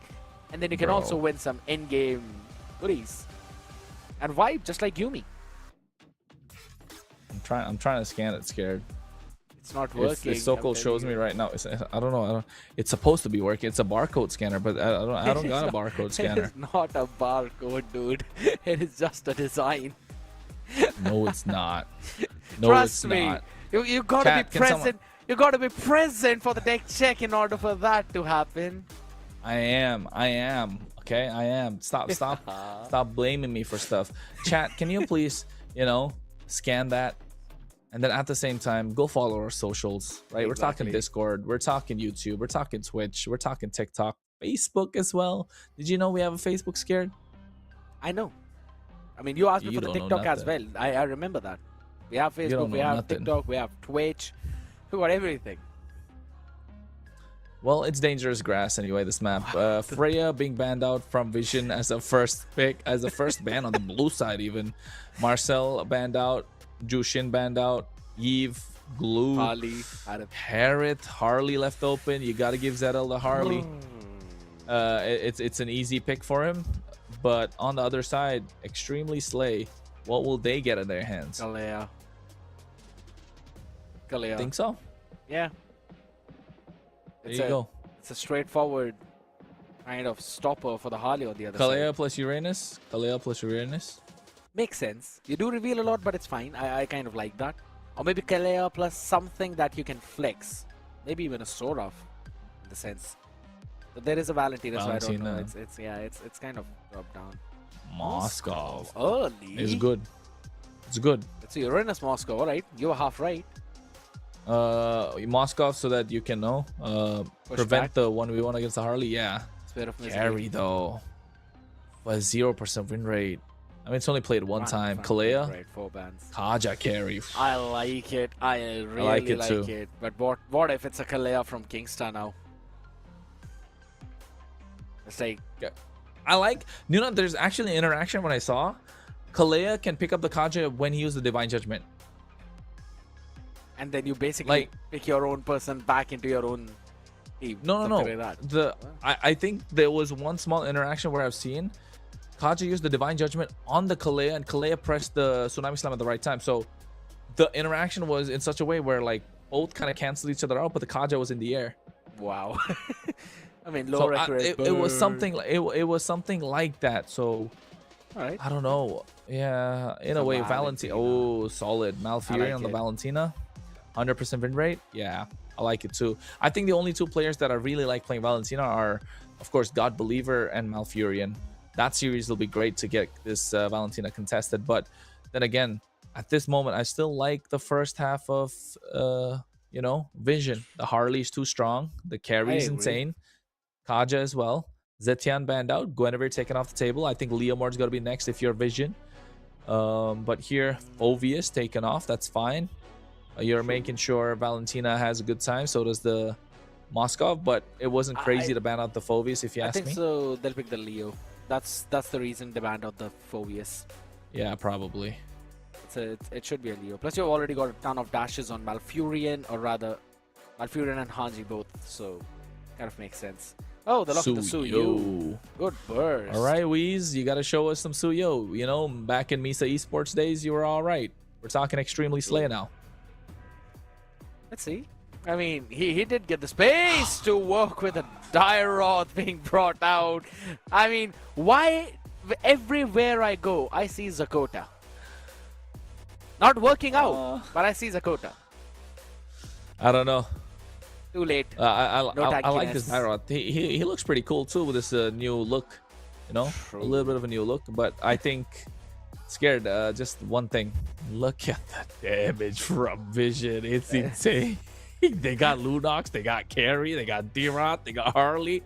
Even Kaja does damage for a roamer. My guy, they're whipping people at the moment. Extremely Slay need to find an answer. They need someone with a knock-up Cho. Maybe Kalea is what they'll lock it in. But oh my god. You got a Vision whipper. Have the damage. You got a whipper on one side, you got someone who pins you on the wall on the other side. Let's see which one of them maintains that control. But yeah, here's the big thing. I still feel that Extremely Slay have got a solid draft right now. There's a ton of damage from Vision. Yes, I agree. Two of them are super late game. And one needs level 4 to get activated. It's only Onoki on the Dairoth that he can actually shut down Laito on the Uranus. But here's the big thing. Now I really want to see how that interaction pans out, right? Because you can maybe snowball through the EXP lane, out of control, giving more room for Zaika to work with, be in those cheeky bushes, and maybe surprise Kingstein, deny him the Tsunami Slam. I think we're going to find out. We're going to find out indeed. The animation's on the screen, ladies and gentlemen. We're talking the MEC. And it is the best of 3 between Extremely Slay and Vision. Powered by Runestone, presented by Surge Europe. Chronos and Scared yet to bring you the action. I wish I could also roll the drums, but I'm not really much of a musician myself out. But when we talk about creating those melodies of victory, we have been seeing Extremely Slay do that perfectly. Having a look at the emblems for all of them. No surprises this time. Wilderness's Blessing instead of the Weapon Master. So Malfurion wants to go for those early rotations, at least in the river, want to maintain that control. And I like the idea. Deny the early presence to the bird. They're definitely denying the presence of the bird, indeed. And at the moment... Laito loses the lane. He's just freezing it. Yeah, I mean, at this point, what can you do against the D-Roth, right? What can you do against the D-Roth? Nothing. It requires a big sister to control him. But there ain't no Sylvana in this draft. Let's have a look at the talent predictions, by the way, powered by Runestone. Again, I'm the only one who believed in ZL. But it seems like everyone else's prediction might actually go on the right side. But let's see if they're able to pull in this one. It does look difficult, but they've got a burst of damage. Oh, Malfurion taking a lot. Flickers as well. First blood on the hands of ZL at the moment. I was going to say, Scared, you're probably going to end up winning the predictions. What? I mean, I don't know, man. We'll see. Yeah, because Ellis won a 2-0. I'm just kidding, Ellis. I'm just joking around. Chill out, You're bro. not. Like, Imagine we're all wrong and Vision Esports pull a reverse sweep. It could be possible. It definitely could be possible. But look at Zaika. Yeah. Look at Zaika. He's playing aggressive, making sure he's trying to get control of the river. Extremely Slay. Oh, getting the title strike. Oh, Kingsta so clean. Kingsta so clean right now. But at the same time, you can see Laito goes in, able to get first blood on Onoki. Rather, not the first blood, another kill. Laito gets a double finding Yumi. Kingsta taking out super low. I think he's going to fall indeed.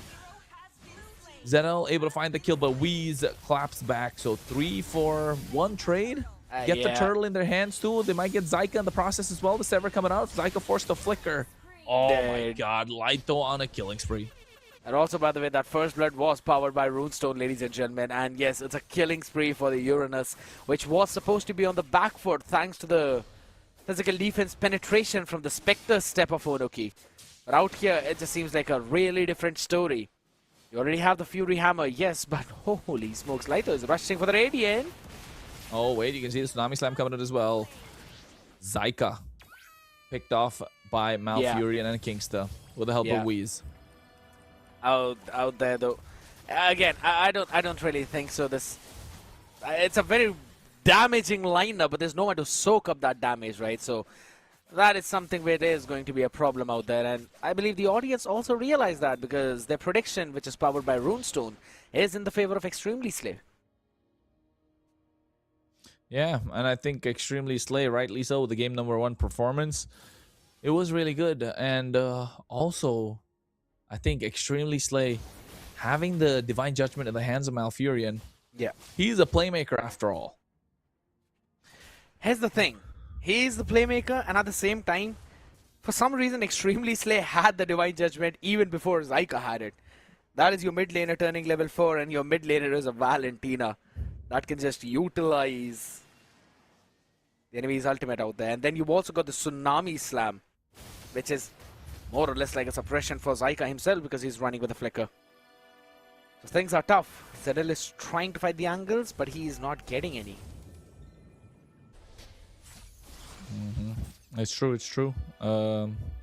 Extremely Slay. Up top. Hold on. A little bit of a goal lead. No. Hanji able to survive out on the back of it though.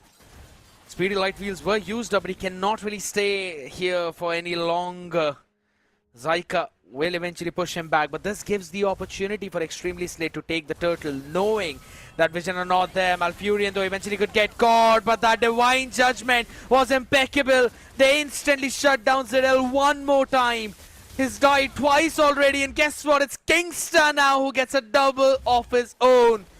Wants to go and bully out Nikki a little bit as well. No way he's getting a triple, right? No way. Yeah, no way. No, come on. I think that's a little too much if you're looking for him to get a triple. But he does zone out Nikki, though. So Hanji's able to get the tier 1 on the top side. Zyka trying to make a play, but doesn't have the Divine Judgment. Does have the flicker available. Onoki. Oh! The Abyssum strike out with the flicker to burst down the Mermaid and send her back in the Mariana Trench out. Vision Esports, they're trying to get these small wins, Kronos, but they're losing in the macro. Yeah, oh, wait, a pull. Big one onto Malfurion. He still flickers out of the harm's way. Zyka, another flicker. Ultimate burnt out. Extremely Slay doing a fantastic job to keep the pace under control. Even though Zyka got the nice Divine Judgment early on. And Scared, I don't like one thing. No pull yourself together for Zyka. Yeah. So that's 120 seconds every single time. And the opts to go for the Thunderbelt, okay, that makes sense, but that means you're lacking that anti-heal early game. And now Laito, that's why Laito's a monster already, 3-0-2, and he's going to start scaling much faster. This Uranus is supposed to be a sandbag, not a front-lining damage dealer. Not when it's with Laito. Laito plays a different Uranus, man. Froze the wave early on. This kind of gave that idea to Onoki that, oh, guess what? You're winning the lane. Haha, I'm scared. I'm going to be freezing the wave in my favor. Boom. Killing spree. Oh, Malfurion. That's a lot of burst. That's a lot of burst. Uncontested turtle as well for them. Indeed. And at this point, it's looking like Vision are starting to lose it. Oh, big flickered out here. Zidel instantly bursted down as well with the Soul 7. Now Gumi goes in for the Chaos Assault, but can he get one? Only one. Suppression not enough. We still survives. The heal comes in. And that's a clear for you, my friend. And that's a Kingstar special. Kingstar special indeed, with the way that he's been picking members off. He has been great. We saw this Kalea coming a mile away when they picked up his Harley. And I think Vision not banning it out in the drafting phase shows that they weren't really prepared. 4,000 gold lead right now in the hands of Extremely Slay. And you shut down the core of Vision, that's ZL. And now you're relying on Baby Nikki to dish out the damage, but the pulls got to come through. Every single time Zyka flickers in, it's 120 seconds first of all. But Kingstar's just waiting around there. And at the same time, Lito being a straight counter to this Harley and also doesn't mind getting pulled across. You've got to wait for that trinity to be completed by Baby Nikki. And even after that, you know that there is going to be that Tsunami Slam on your faces. Onoki's Dairoth hasn't had a best time out here. Yes, 1-1, but when we are talking about that EXP lane impact, Kronos, I don't think so that Dairoth brings the same thing on the table as any other current EXP laner does.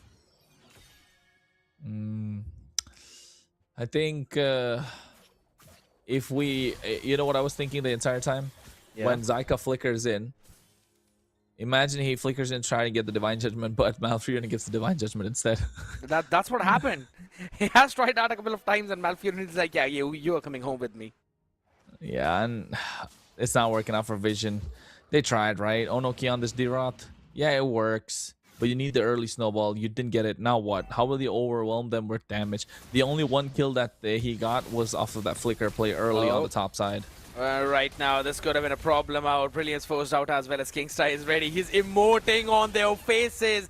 He knows Gumi is dead as a meat. Oh, nice. Yeah, and at the moment, try and take a look of what happened. Extremely Slay still maintaining that, what, close to 5k gold lead. And now working on the Lord. Hanji already has the Trinity coming online soon. Yes. So does Nikki. So one good thing, they're not behind in farm. They're almost even Steven. I was just about to say that. Yes, everyone else still kind of trailing, but it's only Baby Nikki who's leading in that farm. So he will get that Trinity faster than Hanji in that sense. And if you're talking about a Moscow, you know that you require 4 items. Before that, nah, stay away. Baby Nikki, on the other hand, can instantly start bursting down even Lito after those Divine Judgments. So let alone the Kalea, you can also pick up the other frontliner. No Celestial God can stand up in front of this elf. Oh, they're trying to get the clear. No, it's not gonna happen. It's fine. Shield's gonna pop. I mean, it's fine. It's okay. They were gonna go away at 12 minutes either ways. Divine Well, what? Hold on. 10.5 minutes, and it's the second item for Gumi right now. Is so far behind? Too much. 2,000 gold behind. Oh, it's not looking good. It's tough. I mean, even Hanji has eventually got back into that farm as well, completing the Trinity right when we were talking about how Baby Nikki is eventually ahead. And Baby Nikki has been performing, right? Don't forget that. He has been doing a solid job the previous few games. But right now, you've got to step up big time. You've got to make the play of your lifetime, if in case you want to make sure that my prediction at least has a chance of coming true. 7k, 7.5k, Extremely Slay. Oh, looks like Alyssa's luck is starting to turn around, but Vision, on the other hand, finally get their hands on the Chastis Pauldron. The attack speed of Moscow will be slowed down, but man, it doesn't matter at this point. The damage is overloaded. Baby Nikki able to get the Fury Hammer as well. Look at it go for the Malefic Gun. Needs that extra range. They're really relying on Nikki here for the damage to come through. But Extremely Slay, on the other hand, they have 2 options for a pickoff. Multiple stuns. The 1v1s, the long lane can be played. Inhibitor's already cracked on the top side, so you know for a fact RNG is not in the favor for Vision because the Lord of the bot side of the map. They're just making sure to play that macro game right now, and Extremely Slay are the masters at that. Though I'd have to give a shout out to the amazing camera work, right? Yesterday I said it was a 7 on 10. Today I'm gonna say it's a 9 on 10. Right now though, a big pull, and this was the burst I was talking about. It's Kingstar will be able to flicker out thanks to the immortality right now, but 120 seconds again down for Zyka. No more chances to make any more plays, and no speedy light wheels to work with. It's a free lot for Extremely Slay. And not just that, Kingstar's running the pull yourself together, so he's gonna get his flicker earlier than Zyka, and they're looking to make the play knowing Kingstar he will maximize that extra 20 seconds that he has. They're gonna blitz it. ZL, yeah. Nowhere close. Nowhere close. That immortality pop. Oh, hold on. A flicker forward. Valkyrian. Yeah, Nikki is dead. No way for him to survive. And yeah, you're not gonna pick up that SOD. That's fine. Oshiki plays there. Oh my god, it's... And Malfurion even used the winner crown just in case they pounce on him. Yes. Just in case. Oh, they've stopped Nikki from farming extra, which was super needed at the moment. He needed the Malefic gun. Those extra 25 seconds could have been enough gold for him to get that Malefic gun. True. Lord is coming crashing down from the top side. Extremely Slay looking to end it all and cause a sweep in their first game of the MEC. And I think it might as well just happen soon. Highly possible right now, as all the minions will be barging in on the doors. The siege is complete. The only thing that's left is the crystal to be taken down. Speedy light fields is the big ult that you have to keep ready for any pull as the concealed play comes in. Kingstar is going to be pulled back, and that is the burst that they were looking for. And you talked about the Malefic gun. They finally pick it up, but guess what? There's a Divine Judgment on the other side. Malfurion ready, gets the burst down as well onto their faces, and there we go. Hanji, along with Beast, takes down the carry. No way for them to survive as the burst with the Soul 7 is on the face, and the crystal falls. It's going to be Extremely Slay 2-0 in their series. Best of 3, a 2-0, a quick one at that, a dominating display from Extremely Slay. Yes. And Scared, we need your opinion, your seal of approval. Balviz, I think it was clean. He was clean. He was doing his job. The rotations were looking super good, right? Even on that Leo mod game, yes, there was nothing flashy that he was doing, but he did his job. Went in, made sure that the team is playing together with the 4 men, and he's trying to do the dirty work of pushing all those side lanes alone. So he did a fantastic job out, making sure that even Laito gets to steal away the limelight a little bit with a 3-0-5 on the Uranus. Solid build. Yeah, pretty solid indeed with the way that he went about. Of course, MVP. Rightly so. We surprised we didn't get to see some shenanigans from him on the camera, but 3-0-5 ADA. Yeah. Those early kills just set the tone for the entire game. All of a sudden, you're going against the Harley, or you're a Harley going against a Uranus who's already got 3 kills in his pocket. You're down behind 2 kills. There's no damage. There's no way to stop him. I agree. And then at the end of the day, it was all full house coming in from Extremely Slay. This was a stomp. Much cleaner game than the previous one, to be honest. Yes, in the previous one, there was some fight that was being shown by Vision. But in the second one, Extremely Slay were looking like, yeah, we know what you wanted to do, and you are not getting any chance. Getting so confident that Malfurion flicker forward to get the Terrify in after using the Arcane Shade. And then Winter Crowns Chronos. Lovely call on that one, because I thought maybe he did, but I was not confirmed because I just looked at the other direction while everyone was running away from him. That kind of confidence to make those plays, it comes in when you know that the team is following up the call. And game number 1, they looked a little bit off in the start. Had a rocky, shaky start to the series, but I think as the series went on, Extremely Slay started looking better and better. Yes. And you know for a fact, this is a team that always evolves in every single tournament that they play. I agree. They learn, they adapt, and they overcome. Also improvise. Kind of missed out in that dialogue. As we have a look at the highlights as well of the entire game. Kingstar fell once early. Yes, agreed. But guess what? He's fine. Here's a Kalea. And then he answered back with interest. answered it back with interest indeed, and you could tell the way that he was playing. Very aggressive every single play, and this was the early where you thought he was going to get a triple. Yeah, I just let's just say that I was getting a little bit overzealous.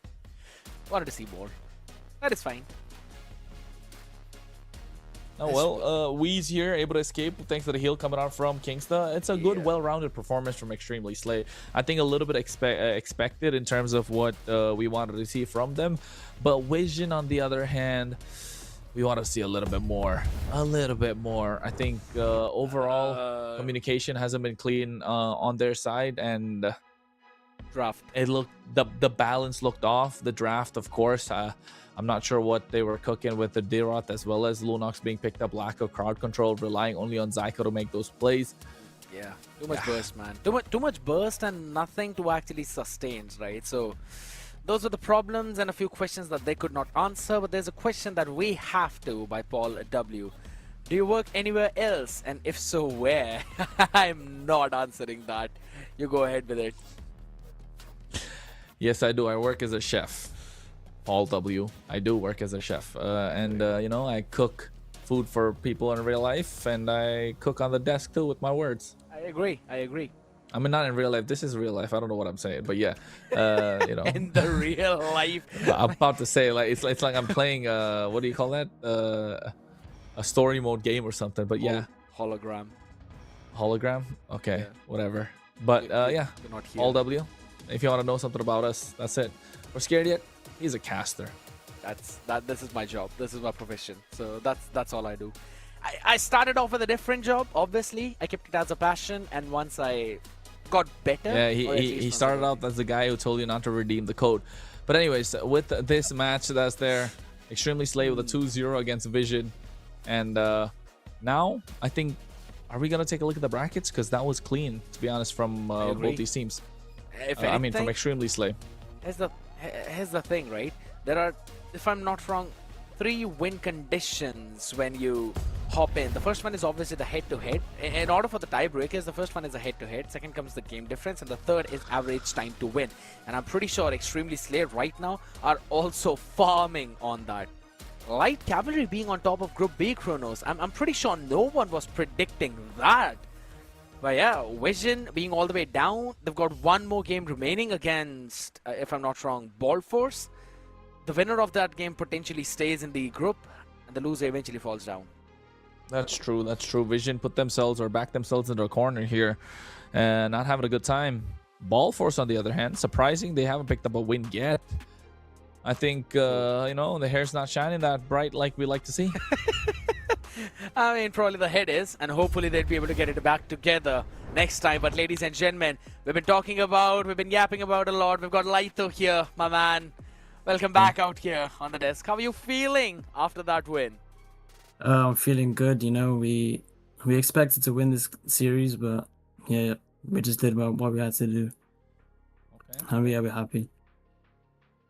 Kronos, go ahead. Oh, Laito, congratulations. Which team do you think is gonna give you a tough time? MEC.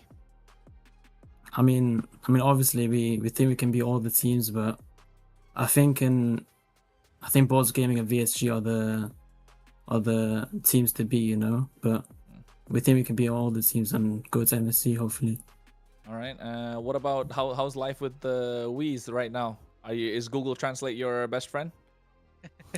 Yeah, actually, we use a lot of Google Translate to, you know, communicate with him. But you know, he listens to the coach. You know, he listens to us. So yeah, it works out. So it's all fine. That's good. I mean, because I remember you guys were, you know, scrambling to find a jungler during the off season. So I'd say this is great that you found one that actually fits the bill. But you know, at least for us, felt like Weez needs to step up a little bit more. Is that because there's communication, or what is it? Because game number 1, shaky start.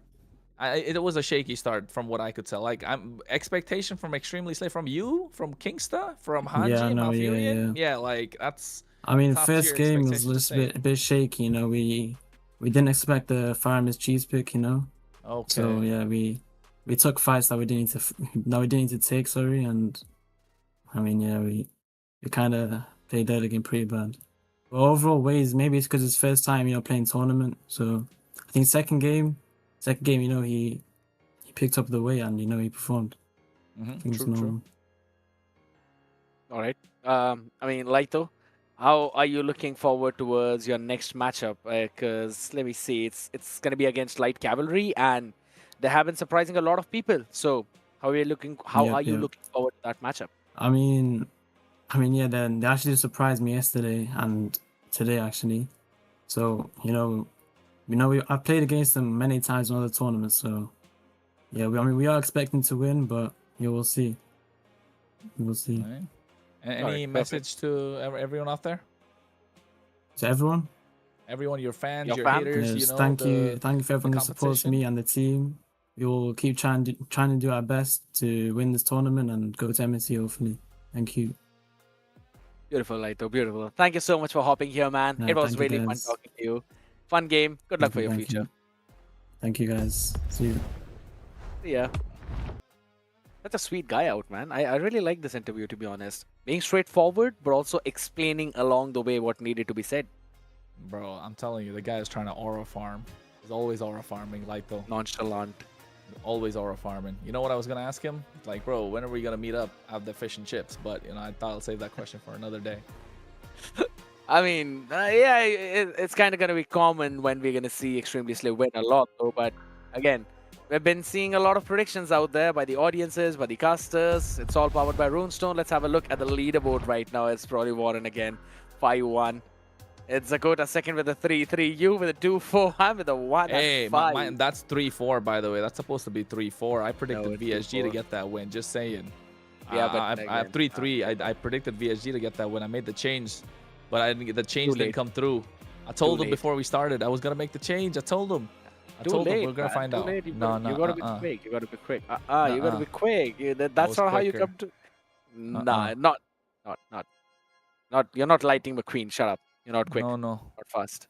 It's okay. Still it's gonna okay. be a 4-1. All right. It's basically me and Lee's competing. Who's gonna get that fourth spot? But on the other side of the spectrum, Warren has a pretty solid lead right now.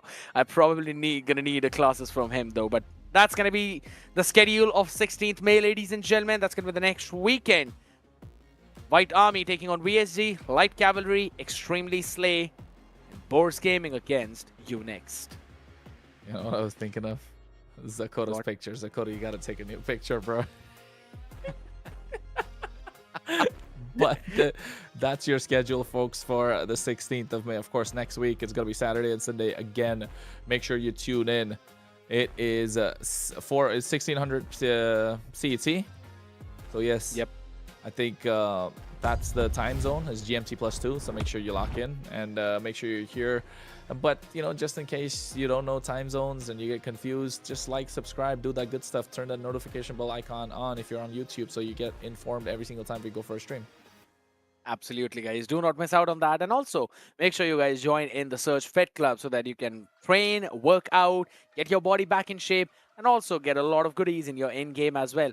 Follow both Kronos, May, Zakota, Warren, everyone, Surge Europe especially, so that you do not miss out on any of the upcoming giveaways, fun engagement activities. There's a lot happening. There's a hero creation contest that's been going on the Discord as well, and Warren basically created a bald hero. If you want to find more about that, make sure you check out the link in the description. Tap it, join the Discord. We'll catch you guys next week, people. Thank you so much for tuning in. This was the MEC Season 2, Day 2.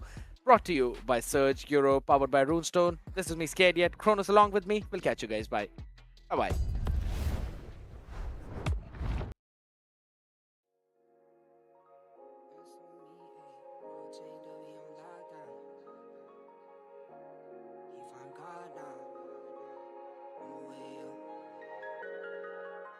The highs with the lowest lows. That's like these days. World chained up, he on lockdown. Phone call 3 ways. I just pray that he find God now. It's no replay. On my way up to the top now. That's on me, ayy. The highs with the lowest lows. That's like these days. World chained up, he on lockdown. Phone call 3 ways. I just pray that he find God now. It's no replay. On my way up to the top now. That's on me, ayy. Any day could have been dead.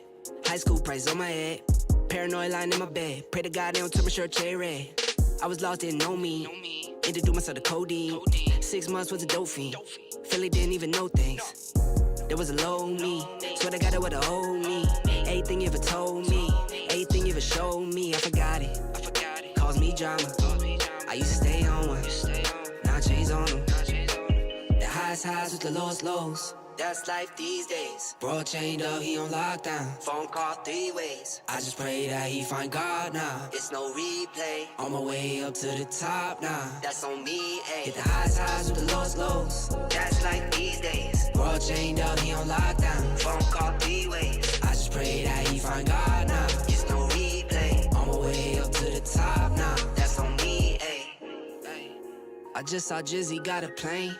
Guess that's what he meant when he said nothing was the same. Lately I've been grounded, energizing off the pain. Some things gon' change, I'm just soaking up the game. Through the mud, out the rain, like I remember all those same nights. Now I'm on top, no stage fright. Now I'm on go, no brake lights. Hit the pedal, hit the engine roar. No fear like a matador. Breaking trends and I'm making more. Going up, climbing ladders more. I can't be stopped. Now I do what I want. Real, no front. All the way to the top. Highs with the lows. That's life these days. World chained up, he on lockdown. Phone call 3 ways. I just pray that he find God now. It's no replay. On my way up to the top now. That's on me, ayy. Hit the highs with the lows. That's life these days. World chained up, he on lockdown. Phone call 3 ways. I just pray that he find God now. It's no replay. On my way up to the top now. That's on me, ayy.